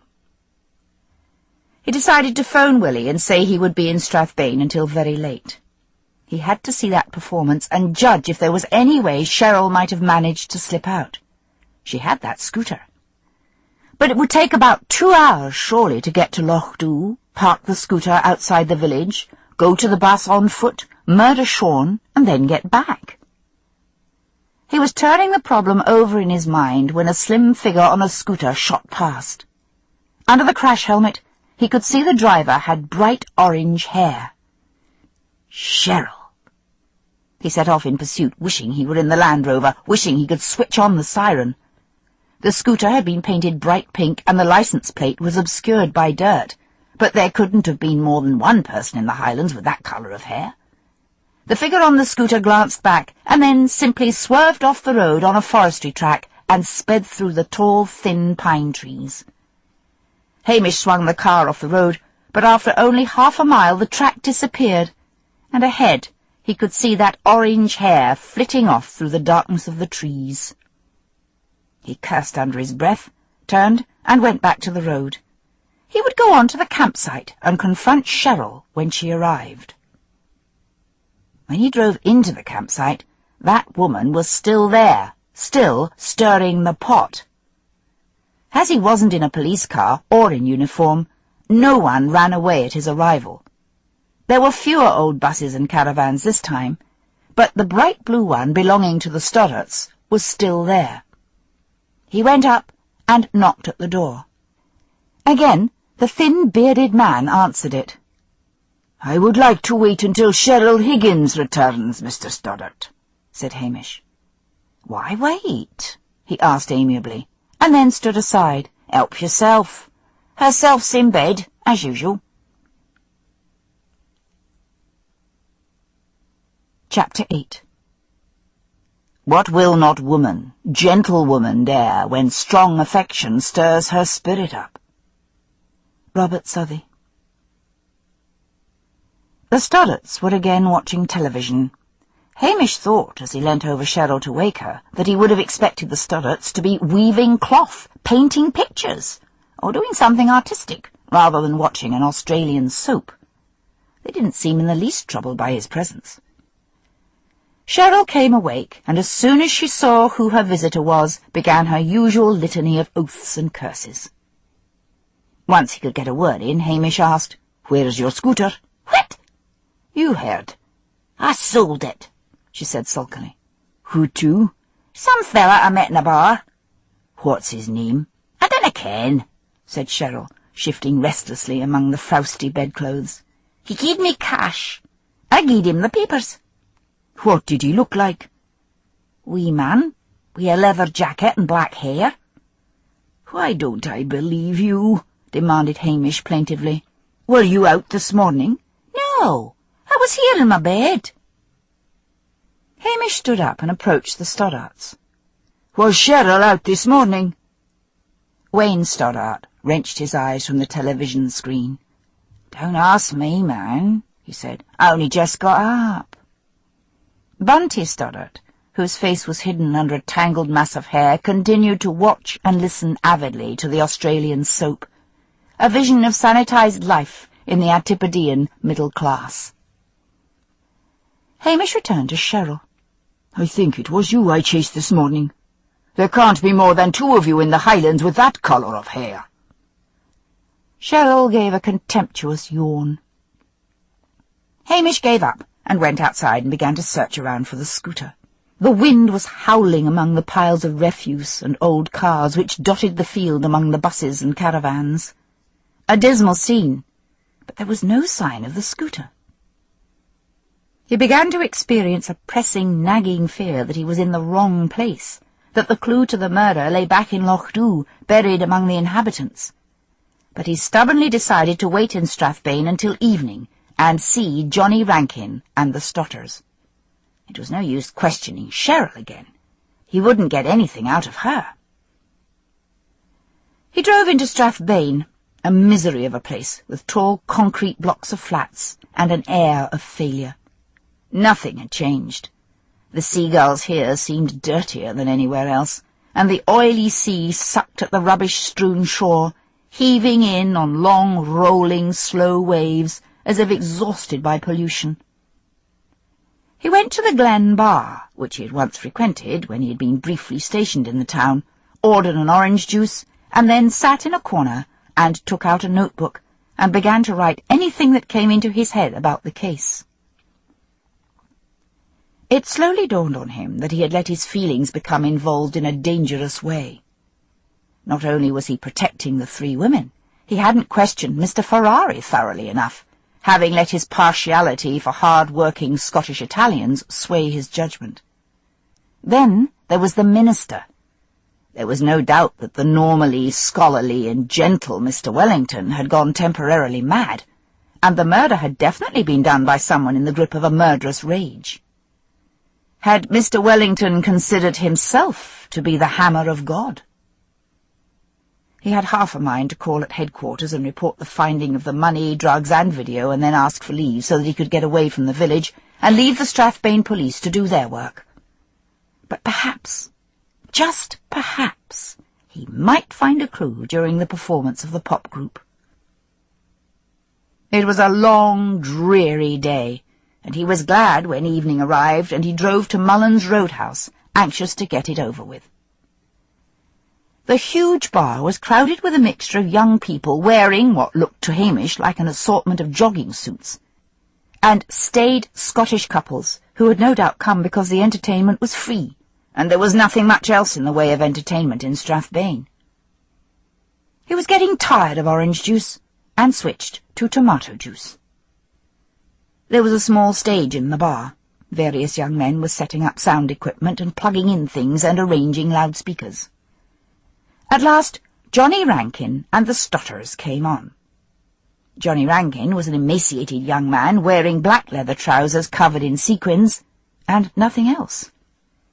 The only female performer was Cheryl, who was wearing an old-fashioned black corset and black stockings, perhaps hoping to emulate Madonna, although there was something peculiarly sexless about her. But then, reflected Hamish, he had always thought there was something peculiarly sexless about Madonna. The band swung into action, a hellish cacophony of sound. Cheryl shouted the lyrics and gyrated and twanged a large electric guitar, making up in energy what she so obviously lacked in talent. Strobe lights hurt Hamish's eyes, but he kept them fixed on Cheryl. At no time did she leave the stage. He suffered through the whole performance, and then went out into the blessed quiet of the night, feeling low. There was no way Cheryl could have left the stage. He drove back to Lochdubh, regretting that it was now too late to call on Priscilla. Priscilla, who had a marvellous way of clarifying his thoughts. He resolved to see her the next day. The need to turn the evidence over to Strathbane was becoming pressing. And then, as he was driving past the manse, he suddenly stopped abruptly a little beyond it and looked back up at the field. All the lights were on in the bus. He got out of the car and sprinted up towards the field. He reached the bus and quietly leaned in through the door. Mr. Wellington, the minister, was feverishly looking through the cupboards. Groceries and Sean's clothes were lying tumbled on the floor. Hamish stepped inside. "What the hell do you think you are doing?" he demanded. Mr. Wellington swung round, his face grey. I lent Sean a valuable book," he stammered. "I was looking for it." "In the middle of the night?" demanded Hamish. "This is breaking and entering." "I have a spare set of keys," said Mr. Wellington. "Sean left them at the manse in case he should ever lose his own." "Then it was your job to turn them over to the police," snapped Hamish, torn between anxiety and fear. "Do you know what I think? I think you either killed Sean yourself, or you think your wife did it." The minister began to slowly replace everything in the cupboard without speaking. "I will need to report this," said Hamish heavily. The minister sat down suddenly on a bench seat at the table and buried his face in his hands. Hamish sat on the bench opposite him. "Tell me what you know," he said gently, "and I will see what I can do to help." "He was an evil man," muttered the minister. "I thought, when he was dead, that everything would return to normal. But my wife is still a wreck." He took his hands from his face and looked at Hamish, and then gave an odd little sob like a tired child. "You may as well charge me and get it over with, Hamish. I killed him." Hamish felt deathly tired. "How?" he asked. "I took the sledgehammer and hit him." "Where?" "Right here, in the bus." "I don't mean that. I mean, where did you strike him?" The minister looked at him and then said slowly, "I waited until he had his back to me, and then I brought the hammer down on the back of his head." Hamish felt a wave of relief. "Mr. Wellington, you did not see the body or hear the pathologist's report. The blow that killed him was the very first one, and that was a blow to the forehead. Once he was down, the murderer kept on hitting until his head and his face were wrecked." Yes, that was it," said Mr. Wellington eagerly. "I had forgotten." "Havers," said Hamish, "you didn't forget because you didn't do it, but you thought your wife did. Why?"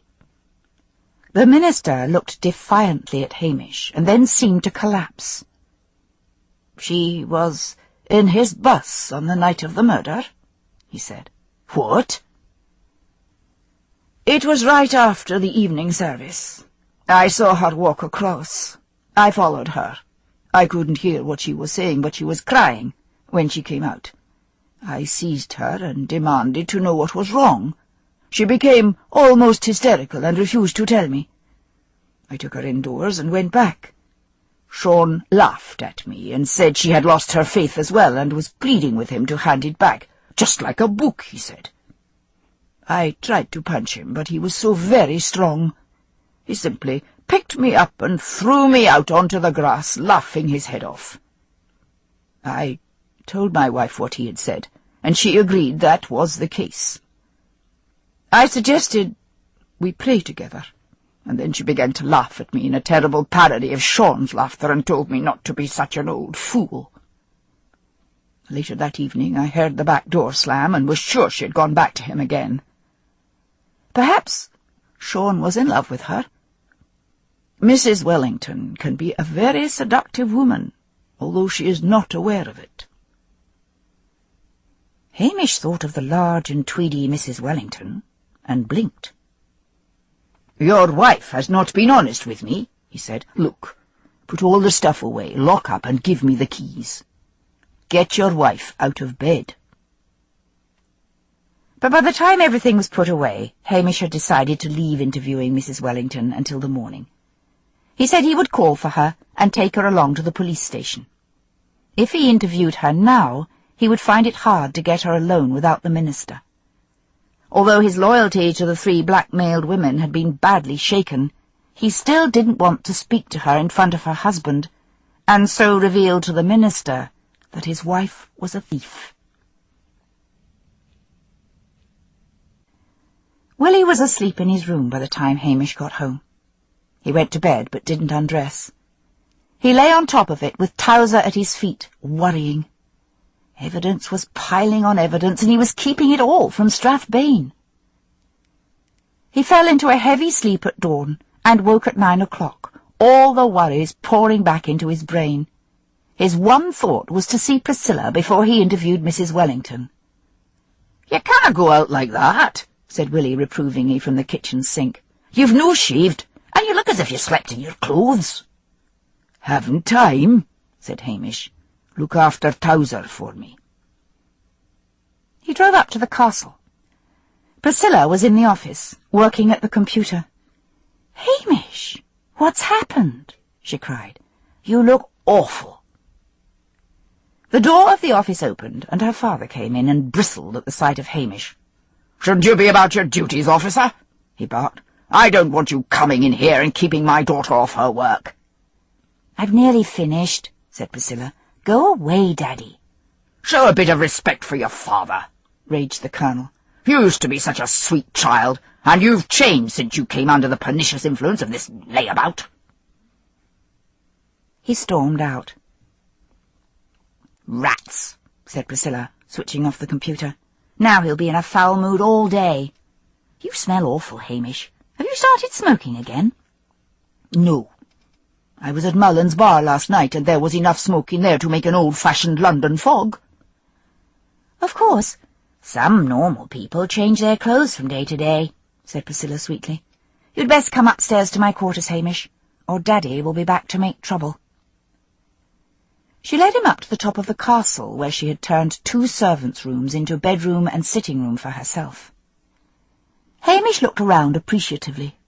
The small room was bright with chintz and flowers, and the windows were open to let in the heavy, warm air blowing in from the Gulf Stream. He settled down and told her everything that had happened. "You are in a mess," commented Priscilla. "Do you think I should tell Strathbane?" "My common sense tells me you should tell them everything as quickly as possible. My emotions tell me to keep it all quiet for a bit longer.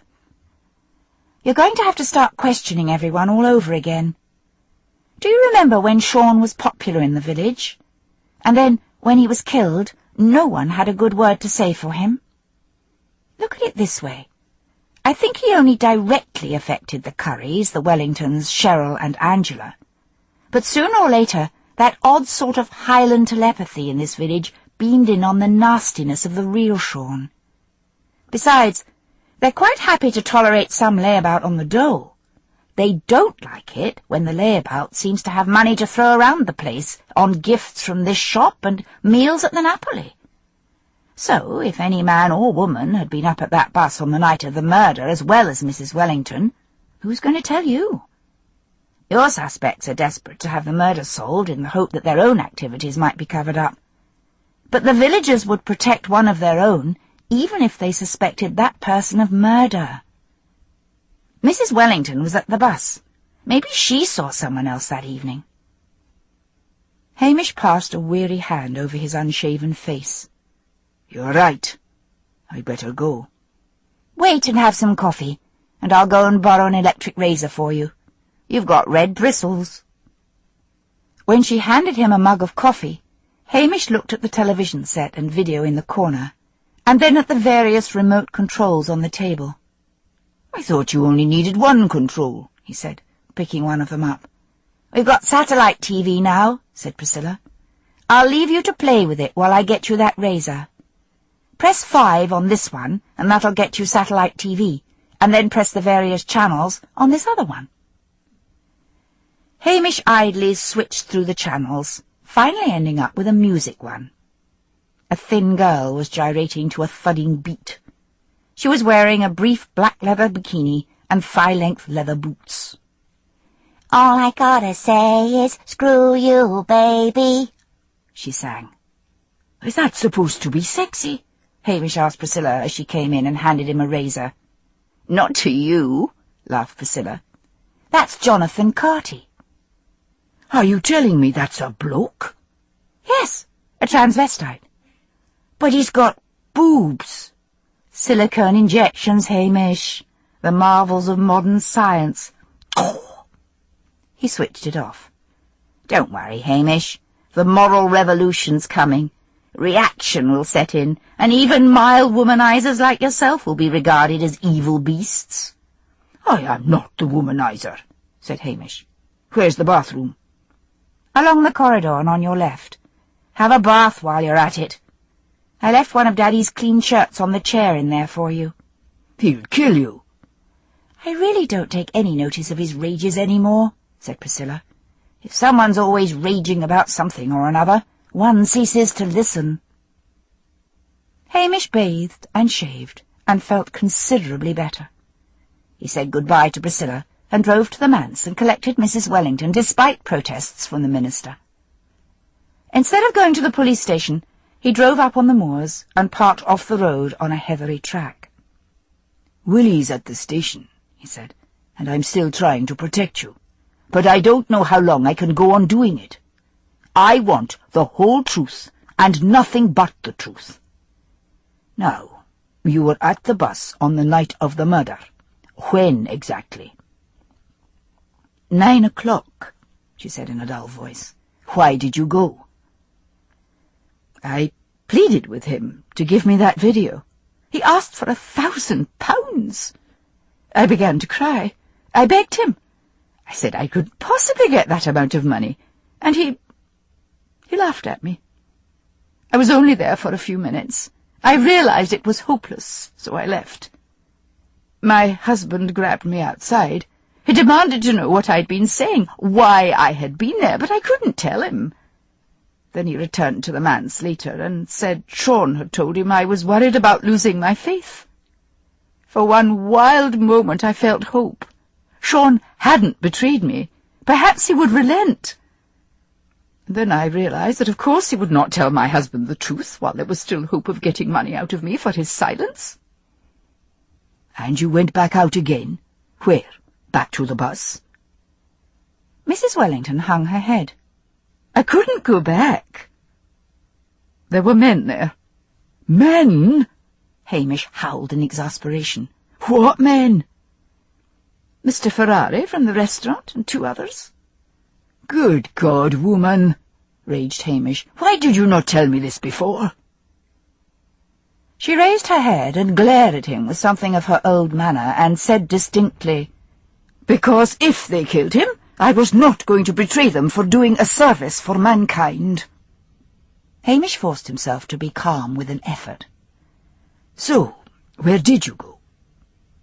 Down on the beach. I walked for a long time, a very long time. I thought of walking into the water and putting an end to the misery, but I couldn't even find the courage to do that. Look, said Hamish urgently, Mr. Wellington's a Christian minister of the church. It is his duty to forgive. Why don't you tell him? No man is a Christian when it comes to his own wife, she said. I can't. You may have to, warned Hamish. I'd best see Mr. Ferrari.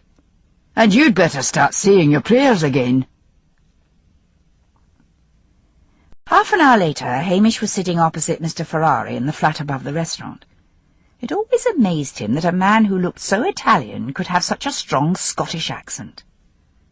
Well, Mr. Ferrari, began Hamish, I have it on good authority that yourself and 2 men were up at that bus on the night of the murder. Mr. Ferrari went as still as a lizard on a rock when a shadow crosses it. His old, unblinking eyes surveyed Hamish from among the network of brown wrinkles on his face. I guess the other 2 men were Luigi and Giovanni, said Hamish. That's so, said Mr. Ferrari. He took a small black cheroot out of a box on a table next to him and lit it carefully. Why did you not tell me? Demanded Hamish. Because neither of us committed murder, therefore the purpose of our visit was irrelevant, said Mr. Ferrari, blowing a perfect smoke ring in Hamish's direction. Anything that happened on the night of the murder is relevant, said Hamish. Either tell me here or come to the station with me and make a statement. There was a long silence.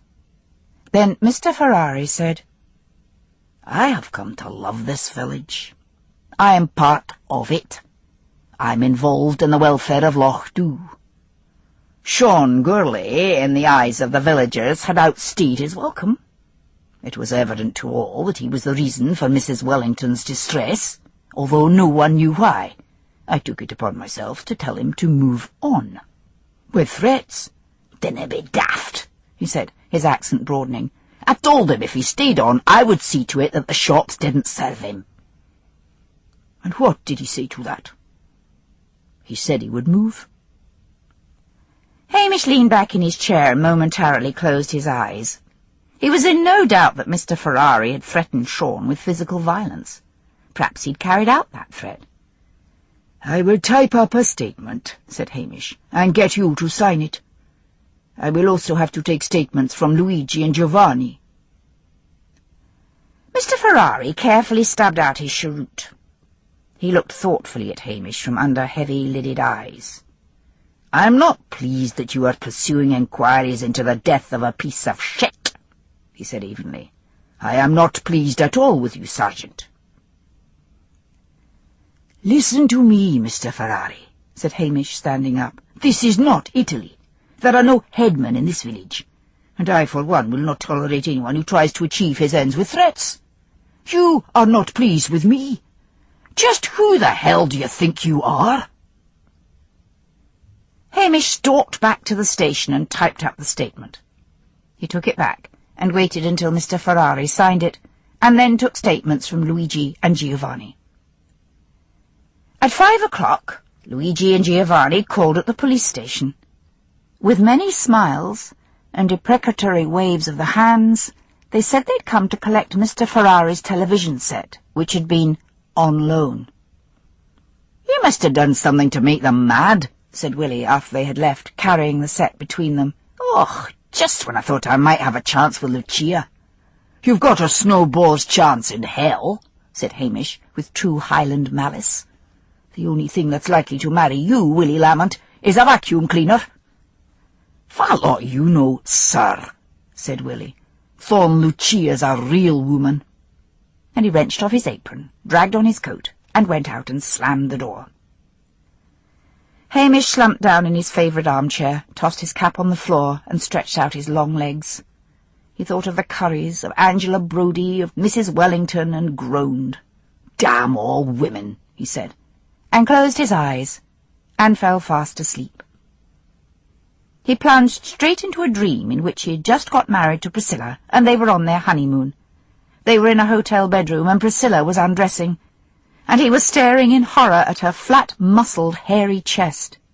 "What's the matter, Hamish?" laughed Priscilla. "Didn't you know I was a man?" He woke up sweating and stared sightlessly across the room, his heart pounding. What a nightmare! It must have been because of the awful day, and because of that transvestite he had seen on television. And then he sat up straight. When he had woken Cheryl yesterday morning, she'd been groggy with sleep, and she had been wearing a dirty old nightgown. How could she have fled from him on a scooter 1 minute and been in bed the next? The route the figure on the scooter had taken through the trees had been away from the direction of the campsite. He dived through to the office and phoned Strathbane and asked to speak to Jimmy Anderson. "What now?" demanded Jimmy. "Look," said Hamish, "this may be a daft question, but among the so-called pop singers in Strathbane, is there one who dresses as a woman? A transvestite like?" "Aye, with orange hair, slim, maybe girlish-looking." "There's the one with the black hair, or had the last time I saw him." "Name?" "Real name I dinna ken, for he hasn't been in trouble with us. Time was when we could have banged him up for dressing like a lassie, but them were the good old days." "Name!" shouted Hamish. "Bert Luscious, would you believe?" Where does he live?"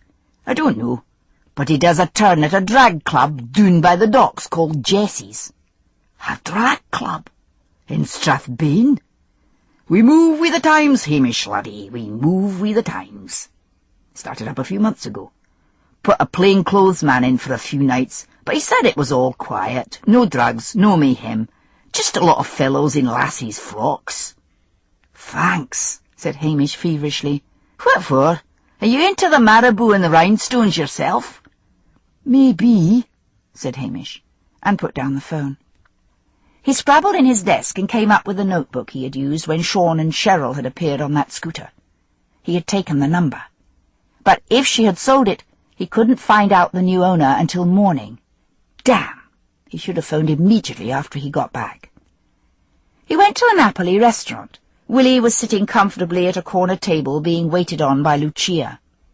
"I'm off again," said Hamish curtly. "You'd best get back to the station in case any urgent calls come through." Lucia looked at Hamish as if he were a monster. Then, "Go along," she said quietly to Willie. "Giovanni will bring your meal and your wine over to you." As Hamish left, Mr. Ferrari held open the door for him. His thin, purplish lips were parted in a smile which didn't reach his eyes. Chapter 9. When gloamin' treads the heels o' day, and birds sit coorin' on the spree, along the flowery hedge I stray, to meet my ain dear somebody. Robert Tannahill. Hamish took Towser with him, frightened that a lovelorn Willie would neglect the dog. He put the dog's blanket and water bowl in the back of the Land Rover, along with a helping of cold pasta he had found in the kitchen. As he once more took the long road to Strathbane, he wondered that a drag club could survive anywhere in the Highlands. Jessie was the Scottish word for an effeminate man, a shortened version of the Old English sneer of Jessamy. No doubt that was why the place was called Jessie's. He didn't want to advertise to the customers that he was a policeman, but neither did he want to borrow a frock from Priscilla and dress up. He wasn't in uniform, but in a dark blue sweater, checked shirt, and dark blue cords. He could only hope that some of the other customers were similarly attired. He found Jessie's on the waterfront in Strathbane, housed in what used to be a ship's chandler's. Music was thudding out into the acrid air of Strathbane. He locked the Land Rover after filling Towser's water and food bowls, and made his way inside, blinking to accustom his eyes to the darkness. To his relief, the customers were practically all in conventional dress, and included some obviously staid married couples who had simply come to see the show. In order to get in, he had had to pay the club membership of £5. He was ushered to a table in the corner by a young man dressed unimaginatively in a striped T-shirt and skin-tight black trousers, who served him orange juice and charged him £2 for it. On the stage, someone in a low-cut gown and sequins and feathered headdress was belting out "Hello, Dolly." He was obviously the star turn, looking like a glamorous woman compared to the sequined chorus, who looked what they probably were, small Scotsmen with bad legs. As the show went on, Hamish was able to understand the club's obvious popularity with a respectable section of the population, because it mostly consisted of popular numbers from musicals, all quite well staged and mostly well sung. But there was no sign of Bert Luscious. He signalled to the waiter, told him he was a policeman, and asked to see the owner. After about 15 minutes, the waiter returned and asked Hamish to follow him to the back of the house. He pushed open a door and said, "Jessie'll see you now," and Hamish went in. Jessie turned out to be the man who had sung "Hello, Dolly." He was still in costume, but had removed his blonde wig to reveal a shaven head. The small room was made up like a star's dressing room in miniature, with lights around the mirror, and a Victorian chaise longue in one corner. "What is up?" demanded Jessie in an accent that Hamish guessed probably hailed from South Uist in the Outer Hebrides, having a soft, whistling sort of sibilancy. "Nothing up with the club," said Hamish. "I'm looking for someone called Bert Luscious." "Not on tonight, precious." "Can you give me his address?" "And why should I be doing that, officer?" "Because I am on a murder inquiry, and it is your duty to help the police." Jessie sighed, and then pulled a large book towards him, scattering sticks of grease paint as he did so.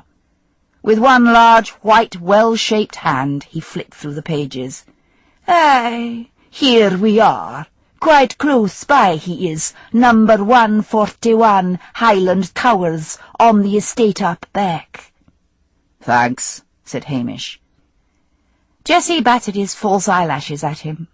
"Enjoy the show, sweetie?" "Yes," said Hamish awkwardly, backing towards the door. "Why, Jessie?" he asked.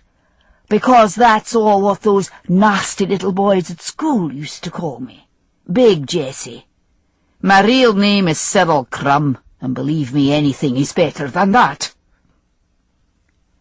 As Hamish drove towards the tower blocks which overlooked the waterfront, he reflected dismally that he could hardly claim this night's expenses, as he wasn't even supposed to be in Strathbane. Bert Luscious's flat was on the 6th floor, but the urine-stinking lift was out of order, and so he had to trudge up the stairs, and then along a gallery which led outside the flats, listening to the sounds of drunken quarrels, crying babies, and television sets coming through the thin walls. Number 141 was in darkness, but he could hear the blast of a stereo coming from inside, thumping out rap. He rang the bell. No answer. He thudded on the door and waited, but no one came to answer it. He tried the handle, and the door swung open. A fetid, sweet smell met his nostrils, and he groped about the minuscule hallway until he found the light switch. A joss stick was burning in a milk bottle on a table, hence the smell. The noise of music was coming from behind a door to his right. He opened it. He found himself looking into a living room, cluttered and messy, with dirty clothes strewn about the battered furniture. On a sideboard, a large ghetto blaster shattered the air with sound. He crossed the room and switched it off. Next door, a television set mumbled on through the walls, punctuated with an occasional burst of canned laughter. "Anybody home?" he called. He walked back into the hallway and tried the door opposite. This proved to be a squalid bedroom, unmade bed, dirty, stained sheets, posters on the walls of singers with guitars. He left that and tried the bathroom, and then walked into a small kitchen at the back of the hall. Bert Luscious was seated at the kitchen table, his long orange hair spilling out over the cheap plastic top. Hamish tried to rouse him, and then saw the syringe lying beside his head, half covered by his hair. He felt his limp wrist. There was only a flutter of a pulse. Hamish swore under his breath. It looked as if Bert had taken an overdose. He, Hamish, would have to explain his presence in Strathbane, for he would need to get Bert to the nearest hospital. He found a telephone buried under a pile of clothes on the living-room floor and phoned for an ambulance, and then, with great reluctance, phoned Strathbane Police Headquarters. He asked to be put through to Jimmy Anderson, briefly told him what he had found, and said he hoped it could somehow be kept from Blair at the moment. "Everything can be kept from Blair at the moment," said Anderson cheerfully. "He's in the hospital with cirrhosis of the liver. Be round right away." Hamish began to search feverishly after drawing on a thin pair of gloves, which he always kept on him for examining clues without leaving his own fingerprints on them. He found the papers which showed that Bert was now the owner of Cheryl's scooter. He found some photographs of Bert in action, and was startled at the young man's resemblance to Cheryl. Then, feeling like a criminal, he carefully put everything back where he had found it, knowing full well that he wasn't supposed to touch anything before the CID arrived. He had just finished when he heard the approaching wail of the ambulance and police cars. Hamish explained to Jimmy Anderson that he had just heard that Bert had orange hair and performed as a woman, and had wondered whether that might have been the way Cheryl could have been at Lochdubh murdering Sean when she was supposed to be on stage. But he said nothing of his find of the money and drugs, nor of the blackmailing of the women. For a mad idea had taken root in his brain, an idea that might flush out the murderer with the least scandal possible. But he patiently went back to headquarters with Anderson and typed up a statement. The report from the hospital said Bert was in a very bad way, and no one would be able to interview him for some time. Hamish then drove out to Mullen's Roadhouse. Sure enough, Johnny Rankin and the Stotters were gyrating and howling to the end of their performance. Cheryl gave him a filthy look as she finally climbed down from the stage. "Don't worry," said Hamish. "I'm not here to ask you any more questions. Did you collect all your belongings from the bus?" "Yes." "Well, I'm glad of that, for Sean's mother is coming the day after tomorrow to take away her son's things. But before she touches anything, the forensic team is coming back, because I have found some items for them that they missed before, and that I'm sure will give us definite proof of the murderer. I swear they're covered in fingerprints." Cheryl shrugged, and her hair fell forward to hide her face. "When's this forensic lot coming?" she asked. "Let me see, this is Wednesday. No, it's Thursday already. So that means Friday morning I'm expecting them." "Oh, aye." Cheryl turned away, indifference in every line of her body. "But it must work. It's got to work," thought Hamish as he drove home. "I'll tell the Wellingtons, the Currys and Angela Brodie and Mr. Ferrari, too, that I've found stuff which will enable the forensic department to find the murderer. Forensic investigation is the new witchcraft. Any guilty person's going to be frightened of being smelt out. And if it doesn't work," reflected Hamish sadly, "I'll turn everything over to Strathbane and throw myself on Jimmy Anderson's mercy. What a gamble! What a thin chance! But the murderer, or murderess, must be badly frightened, must still be desperate to cover his or her tracks. And if I get whoever did it, then I have to gamble on that person keeping quiet about the blackmailing. If it's Cheryl, point out that she'll get a more lenient sentence. If it's Ferrari, he didn't know about the blackmailing anyway. But if it's one of the others, the blackmailing is their best excuse for the murder. And whoever it is will damn the other two innocent blackmail victims when presenting her defence. But it can't go on. I'll have to try." The next day he decided that there must have been something in the orange juice he had bought at the club. He was behaving ridiculously. Better to wait until Bert recovered from his drug overdose and get Jimmy Anderson to find out if he'd stood in for Cheryl on the night of the murder. Then question Johnny Rankin and the rest. Then see if Cheryl could be broken. It was possible she didn't know of the blackmailing. But how could she not know? But something drove him on to get Mrs. Wellington, Jessie Curry, and Angela Brodie on their own and tell them a variety of what he had told Cheryl. All looked at him hopelessly, as if they were exhausted with weeping and worry. When Hamish returned to the police station, Willie said, "Jimmy Anderson was on the phone. You have to call right back." Hamish phoned Strathbane and was put through to the detective. "It's Bert Lashes. Real name Bert Maxwell," said Anderson. "He's been and gone and died on us. I had a go at Johnny Rankin and the rest, and they swear blind Cheryl was with them all the time, and I canna break the story. Rankin's got enough syringe marks on his arms to make him look like a walking pincushion. But he started screaming about police harassment and says he's been clean for months. We searched his flat and the others, but couldn't find any drugs. Look, Hamish, Mullen tells me you've been to the roadhouse and it's no on your beat. You're going to have to look facts in the face, and it's one of that lot in Brigadoon up there did it. And stop running yourself ragged with a bunch of daft men in women's frocks and a lot of drug addicts who can't sing for tuppence. Are you keeping anything back?" Hamish said reluctantly, "I've got new evidence. Mrs. Wellington, the minister's wife, was back at the bus on the night of the murder. So was her husband, and so was the restaurant owner Ferrari and a couple of his relatives."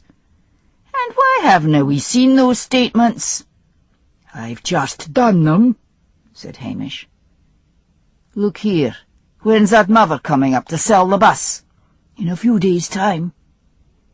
"Well, I'm coming up there tomorrow to go over the whole thing again, and do you know why, Hamish Macbeth?" "No, because I've got a feeling in my bones you're protecting someone. If Blair's as bad as I think he is, he'll have to retire, and I'm in line for promotion, so it's no more easy-going old Jimmy Anderson. See you in the morning." "Priscilla," thought Hamish. "I need Priscilla." And as if on cue, Priscilla walked into the office. "Sit down," said Hamish. "I'm in a grand old mess." Willie came in with a tray of coffee. "Willie, could you take off your pinny and go on your beat?" said Hamish. "We want to be alone." "Why?" "Use your brains, man. I've got something serious to ask Miss Halberton Smythe. "Oh, I see," said Willie. "I'll give you a long time, then." When Willie had gone, Hamish outlined what had happened to date, and his plans for catching the murderer. "It might just work," said Priscilla. "What will you do if no one turns up?" "I'll just have to tell Anderson everything." "I suppose you can lie and tell him you just found the stuff. When do you expect your murderer to show?" "After dark." "That'll be about midnight, and even then it never gets really dark at this time of year," pointed out Priscilla. "If I were you, I would begin watching about 10. I've got a nifty little tape recorder up at the castle. I'll bring that and keep you company." "Nice of you. But why?" "Better to have proof and a witness." "And what do I tell Willie?" asked Hamish. "Tell him we're walking out. He thinks you're proposing to me anyway." "Oh, no," said Hamish. "The man can't be that daft." "I'm telling you for a fact," said Police Constable Willie Lamont in Patel's grocery store, "that Hamish Macbeth is in that police station right now proposing marriage to Priscilla Halberton Smythe." "High time," said Mrs. McLean. "Our Hamish getting married." Mr. Patel's dark face lit up. He enjoyed a good bit of gossip. "Well, I never thought to see the day. My. And it's yourself, Mrs. Anderson. And how are you this fine day? Have you heard the news about our Hamish?" A reporter from the Strathbane and Highland Gazette, who was standing patiently behind Mrs. Anderson, waiting to buy a packet of cigarettes, pricked up his ears. Nice gossip piece. Forget the cigarettes. He'd better phone it over right away. Hamish and Priscilla made their way to the field behind the manse by a circuitous route so that they wouldn't be seen. This involved walking all the way over to Gunn's farm and then doubling back over the fields, past the greenish water-filled quarry, and then up the steep path by the side of a cliff which overlooked the water, and so down towards the manse. The twilight, or gloaming, as it's called in Scotland, was soft and clear. The residents of Lochdubh went early to bed, and as Hamish and Priscilla sat down in the field behind the shelter of the bus, the lights in the village were going out one by one. They sat talking quietly of this and that, but gradually fell silent, straining their ears for the slightest sound. By 1 o'clock, the wind of Sutherland had risen and was moaning through the long grass and gaining in force every minute, filling the night with movement. "We'll never hear anything in this," whispered Priscilla. "I'm a fool," muttered Hamish bitterly. "These damn women should never have put themselves in a position to be blackmailed anyway. They'd better face up and take their medicine. Why should I protect them and risk letting a murderer go free?" "Because Sean was a worthless man, and these women are not worthless. They just didn't have any experience of evil before. They were all so innocent, and he took advantage of that." "Aye. I've had bad dreams over this. I had one about you, Priscilla." "Oh? What was I doing?" "We were on our honeymoon, and you were taking off your clothes, and you had a flat, hairy chest." "You know how to flatter a girl and make her feel good, Hamish." "It was just a dream. You do not have the flat, hairy chest." "How do you know?" said Priscilla huffily. "Because—" He grabbed her by the arms in a fierce grip. "Listen," he muttered. "Only the wind," whispered Priscilla. "I don't hear anything exactly. I feel something coming." "By the pricking of my thumb, something wicked this way. Shh!" He put a hand over her mouth. Priscilla eased away from him and brought out the little tape recorder, switched it on, and handed it to him. Hamish stiffened like a hunting dog. His whole attention was focused on the packing case, whose light brown sides glimmered faintly in the half-dark. Then he let out a long "ah" of satisfaction. "Stay here," he whispered. He walked slowly to where the bent figure was tearing the rocks out of the packing case. "Cheryl Higgins," he said, "I charge you with the murder of Sean Gourley." He shone a powerful torch full in her face. "You're daft," she snarled. "Sean was hiding something here, and he'd taken some of my things, and I remembered he might have put them here."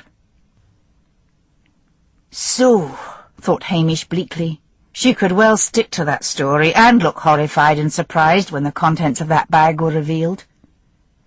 He looked at her in sudden hatred, and the lie sprang easily to his lips. "It won't do, Cheryl," he said. "Bert Lasher spoke before he died. He said he'd stood in for you on the night of the murder." And with the inspiration of the desperate, Hamish added, "And you promised him that scooter of yours if he did it." She backed away from him, a slight figure in black leather, her long hair whipped this way and that by the wind. "You'll never get me in prison," she said viciously. "Not for that bastard. I told Sean I was pregnant, and he said, 'Here's money, get rid of it.' I kept the money and got it done on the National Health. Bastard." "So you killed him," said Hamish. "I didn't mean to," she said, sounding suddenly weary. "I came back to see him. Johnny and the others said they would keep quiet. Sean loved me once. I drove the scooter from Strathbean and left it up on the moors and crept down into the village. There were some men at the bus, and I waited, lying in the grass until they went away. Then I went in. Sean had got the sledgehammer because he said there was a gale blowing up and he was going to put ropes over the bus. I picked up the sledge. 'Going to help me?' he said with that laugh. The way he'd laughed when he told me to get rid of the baby. Oh, God. He said he loved me and would always look after me." Her voice broke on a sob. "So I smashed him and smashed him until there was nothing left that would attract a woman again." "What is here," asked Hamish, "that would incriminate you and not in the bus?" "You didn't know," she marvelled. "You set me up and I fell for it." "I hid the money and drugs for him, and my fingerprints are all over the stuff. And you didn't know. You're a bastard. I thought once you got my fingerprints on the stuff you'd never leave me be. And I wanted the money, and I wanted that video from the bus he was blackmailing those village women with. I was going to make them suffer." Hamish stepped forward. "If you will accompany me to the police station, I—" "No!" she howled, a great scream which rose above the wind. She whipped around and set out over the field like a deer. Hamish sprinted after her, caught his foot in a rabbit hole, and went sprawling. Cursing, he got to his feet and ran on, deaf to Priscilla's cries behind him. The moon had risen, and he could make out Cheryl's slight figure as it flew across the fields towards the quarry. As he pounded after her, he suddenly wondered if she knew about the quarry. She'd always gone for walks around the village. And stopped, cupped his hands to his mouth, and shouted a warning. But she went straight on, straight to the edge and straight over. Panting, he ran up and knelt down at the edge of the cliff over the quarry. The moon was shining on the spreading ripples on the water. He hurtled down the bank at the side to where the waters of the old quarry were on a level with the ground, kicked off his shoes, laid the tape recorder on the shore, and waded in. He dived and dived, groping desperately among the tentacles of the slimy weed which covered the bottom. From above the quarry came the sounds of voices. He was nearing the end of his strength when his searching hands located a body tied tightly in the embrace of the weed. He surfaced, gulped air, and dived once more, this time with his clasp knife in his hand. He cut the body free and dragged it to the surface. A little group of villagers who'd been alerted by Priscilla's cries for help stood silently huddled together on the beach. He laid Cheryl down. Dr. Brodie came hurrying up as Hamish was trying to revive the girl, and pushed him aside. He felt Cheryl's pulse, and then slowly shook his head. "She's dead, Hamish. Nothing could be done for her now." Ian Gunn, the farmer, drove up in his old rusty Land Rover. Cheryl's body was lifted onto the back, and the doors slammed on it. "Take it to the surgery, and the ambulance from Strathbean will collect it," said Dr. Brodie. Ian nodded, climbed into the driving seat, and drove slowly off.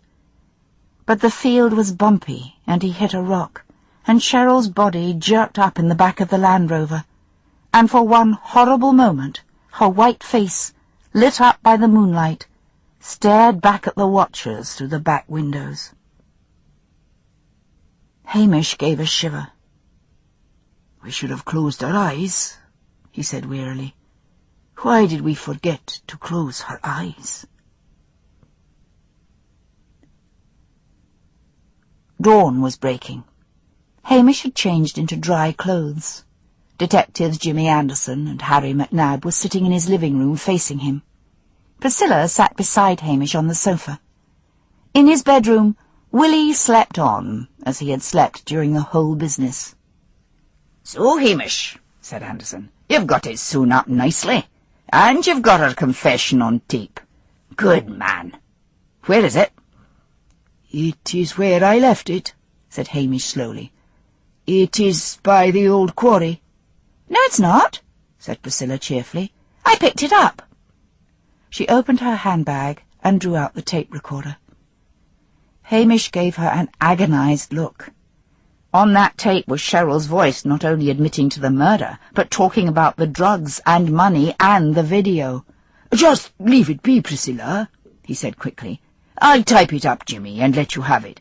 "No, let's hear it now," said Anderson. "How does it work? I was never any good with gadgets." "Simple," said Priscilla, seemingly oblivious to Hamish's warning look. "You just press this button here." Hamish covered his face with his hands as Cheryl's voice sounded into the room. The tape ran on to the bit about Cheryl confessing to smashing Sean, and then there was Hamish's voice saying she should accompany him to the police station, and Cheryl shouting, "No!" And then nothing but the sound of Hamish running and panting, and then his shouting a warning about the quarry. Hamish slowly took his hands down from his face. Priscilla was sitting there, calmly, as cool as a lettuce in a tailored green dress. The whole piece about the drugs, the money, and the video had miraculously disappeared from the tape. "Well, I must say you did a grand job, Sergeant," said Anderson. Hamish glanced at him. Could it be his imagination, or had Anderson become more pompous in manner and heavier in figure? Was the mantle of the repulsive Blair about to fall on his shoulders? "Of course," went on Anderson. "I consider it my duty to put in my report that the case could have maybe been solved earlier if you had not decided to investigate the Strathbane end on your own." "That's unfair," said Priscilla. "A good detective is always honest in his report," said Anderson. The telephone rang in the police station, and Hamish went through to answer it. "When I'm Detective Chief Inspector Macnab," said Anderson, "I'll be keeping Macbeth up to the mark. So he tricked that girl into a confession, but it's most irregular." Hamish came in with a smile on his face. "I've got the grand news," he said. "That was Turnbull from Strathbane. He forgot to tell you last night that Blair is recovering. He'll soon be back on the job." Anderson seemed to dwindle in size to his former thin shape. "Pillock," he said. "Here, Hamish, hear you any whiskey?" "A good copper does not drink on duty," said Hamish primly. "Come on, Hamish, I'm off duty as from now." "Particularly," went on Hamish, "a good copper who plans to put in a bad report about me." "Did I see that?" Anderson looked wounded. "There'll be nothing but praise." "In that case," said Hamish, "I seem to mind I have the bottle somewhere." Chapter 10. Mid pleasures and palaces, though we may roam, be it ever so humble, there's no place like home. John Howard Payne. Anderson and Macnab had finally left. Cheryl's body had been taken to Strathbane, and Hamish, supplied with black coffee by Priscilla, had typed up his report.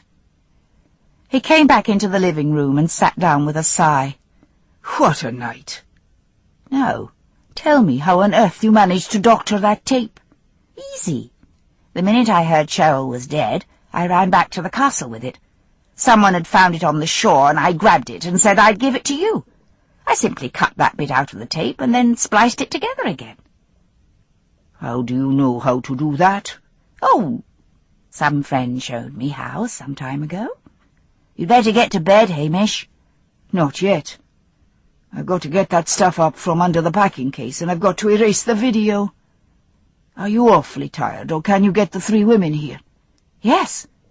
But what about Willie? Willie was up and crashing dishes around in the kitchen to show his displeasure. He had learned of the solving of the murder from Priscilla as soon as he'd got up, and had come to the conclusion that Hamish had deliberately been keeping him out of the investigation. Hamish went through to the kitchen. "Look, Willie," he said, "most of the investigations took place in Strathbane, where I shouldn't have been. I couldn't risk getting the both of us in trouble." Willie was polishing dishes in the sink with a little mop. He hunched his shoulders and didn't reply. "It's no as if you've shown any real interest in police work," said Hamish, exasperated. "I would have showed interest enough with any encouragement," said Willie. "You wanted all the kudos for yourself." "If you mean kudos, I did not. Take a walk, Willie. I really need to talk to Priscilla in private." "Take the morning off." His voice grew wheedling. "Mr. Ferrari may not know the case is solved, and he'd be right happy to hear about it." "I suppose it's my duty to tell him," said Willie reluctantly, "seeing as how the old man said you were trying to pin the murder on him because he's a foreigner. Havers. But run along and tell him, and don't come back until lunchtime." Willie removed his apron. "I'll come back when I feel like it, sir." When he'd gone, Hamish returned to Priscilla and said, "That's got rid of him. Go and get the women here, and I'll get that bag up from under the packing case." Hamish went up to the field and looked about to make sure no one was watching before he took the rocks out of the packing case and shoved it aside. He took the metal box out of the bag and then replaced it with some of the rocks. Mrs. Wellington, Jessie Curry, and Angela Brodie were sitting in the living room when he returned. "Do the police know?" asked Mrs. Wellington, her face a muddy colour. "Miss Halbosh and Smythe wouldn't tell us anything." "Only we know, us here in this room," said Hamish. He opened the box. "All the money Sean got from you will not be here, for I'm sure he spent a lot of it. But I'll leave it to you to divide up what's here. And, Angela, you'd best put those packets of morphine back in the surgery." The 3 women looked at him without moving. "Oh, the video," said Hamish. "Here it is." He put a couple of firelighters on the fire, lit them, and then threw the video on top of them. Priscilla slid quietly out of the room. Jessie, Angela, and Mrs. Wellington watched solemnly until the video disintegrated into a black, molten mess. "Now, let's get to the money," said Mrs. Wellington, with a return of her usual bossy manner. Willie Lamont was met at the kitchen door by Lucia. She was carrying a sack of rubbish. "I'll take that," said Willie. "You should not be carrying heavy loads like that." He walked round to the back of the restaurant and heaved the sack into the large rubbish container. "You will make some lady a good husband, Willie," teased Lucia. He turned and looked at her. The wind of the night before had calmed down to a light breeze. Tendrils of hair were blowing about her pretty face. He heaved a great sigh. "Hamish Macbeth has the right of it," he said sadly. "I'm an old woman, always fussing over the housework. What woman would want a man like that?" Lucia looked at him, wide-eyed. "Do you mean, if you were married, you would still be doing the housework?" "Aye, that's a fact, Lucia. I'll always be there fussing and cleaning." Her eyes began to glow. She thought back on her young life in the village in Italy with her 7 little brothers and sisters, a life of perpetual cleaning and drudgery. She raised her red hands and looked at them, turning them this way and that, and then she put them gently on Willie's shoulders. "You have never tried to kiss me, Willie?" He looked at her in surprise, and then his eyes fell to that deliciously pouting mouth. He had dreamt of kissing Lucia, but always in some romantic setting, up on the heathery moors or out on a boat in the loch. But never had he imagined, as he was doing now, kissing her while the seagulls swooped and dived about the restaurant rubbish. He had never experienced anything like it. When he at last freed his mouth, he was trembling, and tears were running down his cheeks. "Don't make fun of me," he said hoarsely. "I'll never make fun of you," said Lucia, kissing the end of his pointed nose. "Not even after we're married." "Married? You'd marry me? Oh, my heavens!" "But you'd better go and see Mr. Ferrari and get his permission. Will we live in the police station?" "Will we, hell!" cried Willie. "I've got a tidy bit put by and we'll get a nice house all to ourselves." They went in to see Mr. Ferrari, who listened to them impassively, and then said, "Lucia, there are vegetables to prepare in the kitchen." And he sat down at a restaurant table and waved a hand to indicate that Willie should sit opposite. "Lucia is a good Catholic," began Mr. Ferrari. "I'm a Roman Catholic myself," said Willie. "But I haven't seen you at Mass." "A lapsed Catholic, but I can take it up again," said Willie eagerly. "And will you be able to support her on a policeman's pay?" "Aye, I can that. I've got a good bit in the bank." "How much?" "About £50,000. "What? How did you get that?" "I won one of the competitions in the newspapers." Mr. Ferrari leaned back in his chair. "I hear the murder has been solved by Hamish." "Aye," said Willie bitterly, "and he did his best to keep me out of it. Wanted all the glory for himself." "Do you like police work?" Willie looked puzzled. "I never really thought about it, to tell you the truth. Everyone says it's a good job and you get respect. But not from Hamish Macbeth. Would you expect Lucia to work once she was married?" "Wouldn't dream of it," said Willie. The lizard eyes looked at him with calculation. "You would be a boon to this restaurant of mine, Willie. Girls like Lucia I can get, but I'm old and need someone to manage the place. Luigi and Giovanni would not mind. They are no good with orders and bookkeeping, and know it. What would you say if I asked you to leave your job and come into business with me?" Willie saw stretching out before him a life of endless cooking and cleaning, and thought he might faint from excitement. "Oh, that would be grand." "Then I suggest you tell that lanky drip of nothing called Hamish Macbeth the good news as soon as possible. He has done better for himself than he deserves." Mr. Ferrari leaned over and picked up a copy of the local newspaper. "He is, I see, engaged to Priscilla Halberton Smythe." "Oh, aye," said Willie. "I knew that was on the cards." Priscilla had arrived back at the police station with bottles of champagne, which she had bought at Patel's. "I thought we would all celebrate the end of the nightmare," she said, popping a cork. "Hamish, are you sure you didn't let slip about any of this to anyone other than us?" "Of course not. Why?" "Mr. Patel kept shaking my hand and saying congratulations." "He probably knows you were there with me when we caught Cheryl," said Hamish. "That must be it," said Priscilla doubtfully. Nessie Curry erupted into the room and glared at her sister.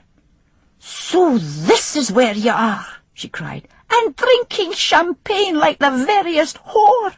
Shame on you! Are you not in enough trouble as it is? Are you?" Jessie smiled mistily at her sister over the rim of her champagne glass as Mrs. Wellington interrupted Nessie's tirade with a booming cry of, "Hamish has burnt the video, and you've got most of your money back." Nessie sank down slowly into a chair and heard the whole story. "Oh, my," she said weakly, "and here's me ranting and raving. And, of course, there's every reason why we should be drinking champagne on this happy day, Miss Halberton Smythe. Yes, I'll hae a glass and drink to your health." "Thank you," said Priscilla in surprise. Angela smiled teasingly at Hamish. She already looked years younger. "John always said you'd never do it, Hamish, but I was sure you would." "I'm surprised at Dr. Brodie," said Hamish. "I have solved the murders before." "Oh, not that. When is it to be?" "When's what?" "Why, your wedding." "What wedding?" howled Hamish. "It's in the Gazette this morning," said Angela, puzzled. "You and Priscilla." "Oh, my poor father," said Priscilla weakly. "He'll have a stroke." "You mean," said Angela, her face falling, "that you didn't know anything about it?" "Not a thing." The phone rang in the police station office. Hamish went to answer it. It was Superintendent Peter Daviot from Strathbane. "Well done, Hamish," he cried. "Thank you," said Hamish modestly. "I was just doing my job." "Not your job, man, your engagement. Terrific news. My wife's going out to look for an engagement present for you." "But—" "Not another word, you sly dog." And the superintendent rang off. "Don't worry, Hamish," came Priscilla's voice from next to him. "We'll get the paper to print an apology." He twisted his head and looked up at her. She looked amused, cool and beautiful, and distant. With one abrupt movement he pushed back his chair and, reaching up an arm, jerked her down onto his knees and began to kiss her, dizzy with emotion, fatigue, whiskey and champagne. The phone began to ring again, but both ignored it. Willie walked in and picked it up. "Oh, it's yourself, Mrs. Macbeth," he said to Hamish's mother. "Yes, that's right. Well, himself is tied up at the moment. I'll get him to ring back." He shook his head over the entwined couple and went out. "Who was that?" murmured Priscilla against Hamish's lips. "Don't know, and don't care. Kiss me again." "Is this a proposal, Hamish?" "Aye." "Well, take your hand out of my brassiere and listen to me for a moment." Hamish gave her a wounded look. "You're not going to be sensible, are you?" "Yes, I am. I don't think I trust you, Hamish. I love you, but I don't trust you. I think you've got too much of an eye for the ladies." "But I am proposing to you, Priscilla." "Okay, but just an engagement. A long engagement." "Anything you say." "Do you love me?" "I've been trying not to for years." "Now, kiss me again." Willie arrived back at the police station. It was as quiet as the grave. He walked into the living room and scowled at the mess of dirty glasses and empty champagne bottles. Then he saw a note addressed to himself pinned on Hamish's bedroom door. He took it down and opened it. It said, "Tell everyone I have gone out. Must get some sleep. Hamish." But Willie wanted to tell Hamish that he was leaving, so he gently opened Hamish's bedroom door. Hamish and Priscilla were lying together on Hamish's narrow bed. They were both fast asleep. They were lying on top of the bedclothes, fully dressed with all their clothes, and with Towser at their feet. But Willie blushed furiously and quickly shut the door again. Then he brightened as he turned and looked around the messy room. He would give the police station one last good clean-up. Mr. Wellington returned home that evening, after a round of visits to the old and sick in the parish. He expected his wife to be asleep. He had complained to Dr. Brodie about the number of sleeping pills she was taking, but Dr. Brodie said she must be getting them from another doctor, possibly in Strathbane. To his surprise, he smelled cooking, delicious cooking. It seemed he'd been having squalid cold meals for ages. "Ah, there you are," said his wife briskly as he entered the large manse kitchen. "Sit down. Dinner's nearly ready. Steak and kidney pie, mashed potatoes and Brussels sprouts. And make sure you eat all your greens, dear. You've been looking peaky of late." "Yes, my love," said the minister happily. "Oh, by the way, that money that was missing from the Mothers' Union turned up again. It was left in the church hall on the kitchen counter. No note, no anything. We're all quite sure it was a passing tramp or someone like that who had a fit of conscience and put it back." Mrs. Wellington briskly and efficiently took a golden-crusted steak and kidney pie out of the oven. Mr. Wellington clasped his hands and bowed his head. "Thank you, God," he said. "Why, you're praying!" cried Mrs. Wellington. "Why, so I am," said the minister. Dr. Brodie couldn't quite put his finger on it, but he knew that things had changed the minute he opened the door and walked into his house. He went into the kitchen. His wife was sitting behind a pile of textbooks, as usual, but there seemed to be a lightness in the very air. "I feel a bit daft," he said, sitting down. "I was checking the drugs cabinet and I found those missing packets of morphine. They got stuck inside a packet of something else. I should call Hamish." Angela smiled at him. "Leave it till tomorrow. I thought we would eat out tonight. I've booked a table at the Napoli." "Great idea. Why don't you wear one of your new dresses?" "I haven't got them. "What?" I sold them down in Inverness. That's where I've been today," lied Angela. "I got most of the money back." "Well, good for you. I didn't know you could get any money at all for second-hand clothes." "These were models." "I don't know anything about women's clothes, but if it means dinner at the Napoli, then that's grand." Hamish woke early in the evening and stretched out and felt around for Priscilla, but she'd gone. He groaned and sat up and went through to the police office. There was a long string of messages and demands to call back. He began to work his way through them, starting with his mother, and so down to Jimmy Anderson. "Thought you'd like to know," said Anderson, "that we got that pop band to crack and they admitted covering up for Cheryl. "That's grand." The bad news is that I visited Blair in hospital. He's made a complete recovery, but he's been told to stay off the booze and go to Alcoholics Anonymous." "God grant them the serenity when Blair turns up cursing and blinding at one of their meetings," said Hamish with feeling. "Can you imagine what he'll be like sober?" demanded Anderson peevishly. "The only time that man's human is when he's drunk." "Talking about getting drunk, are you celebrating your engagement?" "I plan to. I have lost her for the moment." "Good luck to you. Her father's probably taking a horsewhip to her right now. What do you think of Willie leaving the force?" "I didn't know. He didn't tell me." "He's going into the restaurant business. The trouble is, we cannot find a copper at the moment to replace him, so you're on your own again." "Bliss," thought Hamish, after he had rung off. "Sheer bliss." He picked up the phone again and rang the castle, and with bad luck got Priscilla's father on the other end. In a mild voice he asked to speak to Priscilla.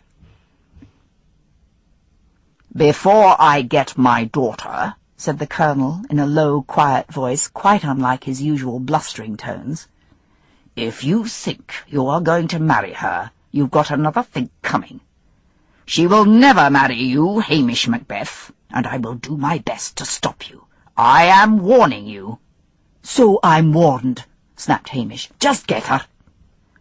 When Priscilla answered, she said hurriedly, "Meet me at the Napoli in about 10 minutes. I've got to get out of here."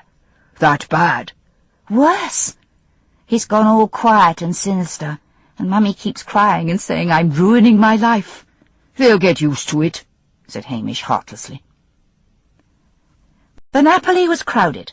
Willie and Lucia were seated at the best table with Mr. Ferrari, all toasting each other with asti spumanti. Before Hamish could join Priscilla, Mr. Ferrari waved him over. "So, what do you think about Willie managing this business for me?" "Grand," said Hamish, shaking Willie's hand. "Just grand. All the best." Mr. Ferrari gave him a baffled look. "You're pleased to be losing such a good officer?" "I'm pleased because he's happy," said Hamish. Mr. Ferrari gave a sudden amused shrug. "You're a man of many surprises, Hamish." Hamish threaded his way through the tables towards Priscilla, accepting the congratulations of the locals. She was wearing a slim, low-cut silk dress with a delicate necklace of small emeralds set in gold. Her face was calm and beautiful. He felt a momentary pang of unease. This was the beauty he was going to share his police station life with. It seemed incredible. "I know," said Priscilla sympathetically, although he hadn't spoken. "It takes some getting used to." "It's been quite a day," said Hamish awkwardly. He felt desperately shy of her for the first time. He fought to find a topic of conversation, and then remembered that Sean's mother was due to arrive on the following day, and that Ian Chisholm at the garage had promised to make her an offer for the bus. When he had exhausted that topic of conversation and ordered the meal, he sat in a miserable silence. Priscilla stood up with one graceful, fluid movement, came round the table, and kissed him full on the mouth. "Better?" she asked, as she sat down again. Hamish's face suddenly lit up with sheer happiness. "Better? I'm in heaven." The next day dawned fine and warm. Hamish dealt with the painful business of Mrs. Gurley, who turned out to be a small, quiet, faded lady, not in the least like her flamboyant son. When it was all over, he went to the hen-house and dragged an old deck-chair out, cleaned it, and put it on the patch of grass in front of the police station, and stretched out on it. "Quite like old times? I say, quite like old times?" came a familiar voice from over the hedge. Hamish straightened up and found the Curry sisters looking at him. But suddenly, as he looked at Jessie, he had an embarrassing picture of how she had looked naked on that video, and somehow that picture seemed to have transferred itself in that moment from his mind to Jessie's. She blushed deep red, gave a strangled squawk, and sped off, dragging her sister after her. Hamish lay back in his deck chair and grinned.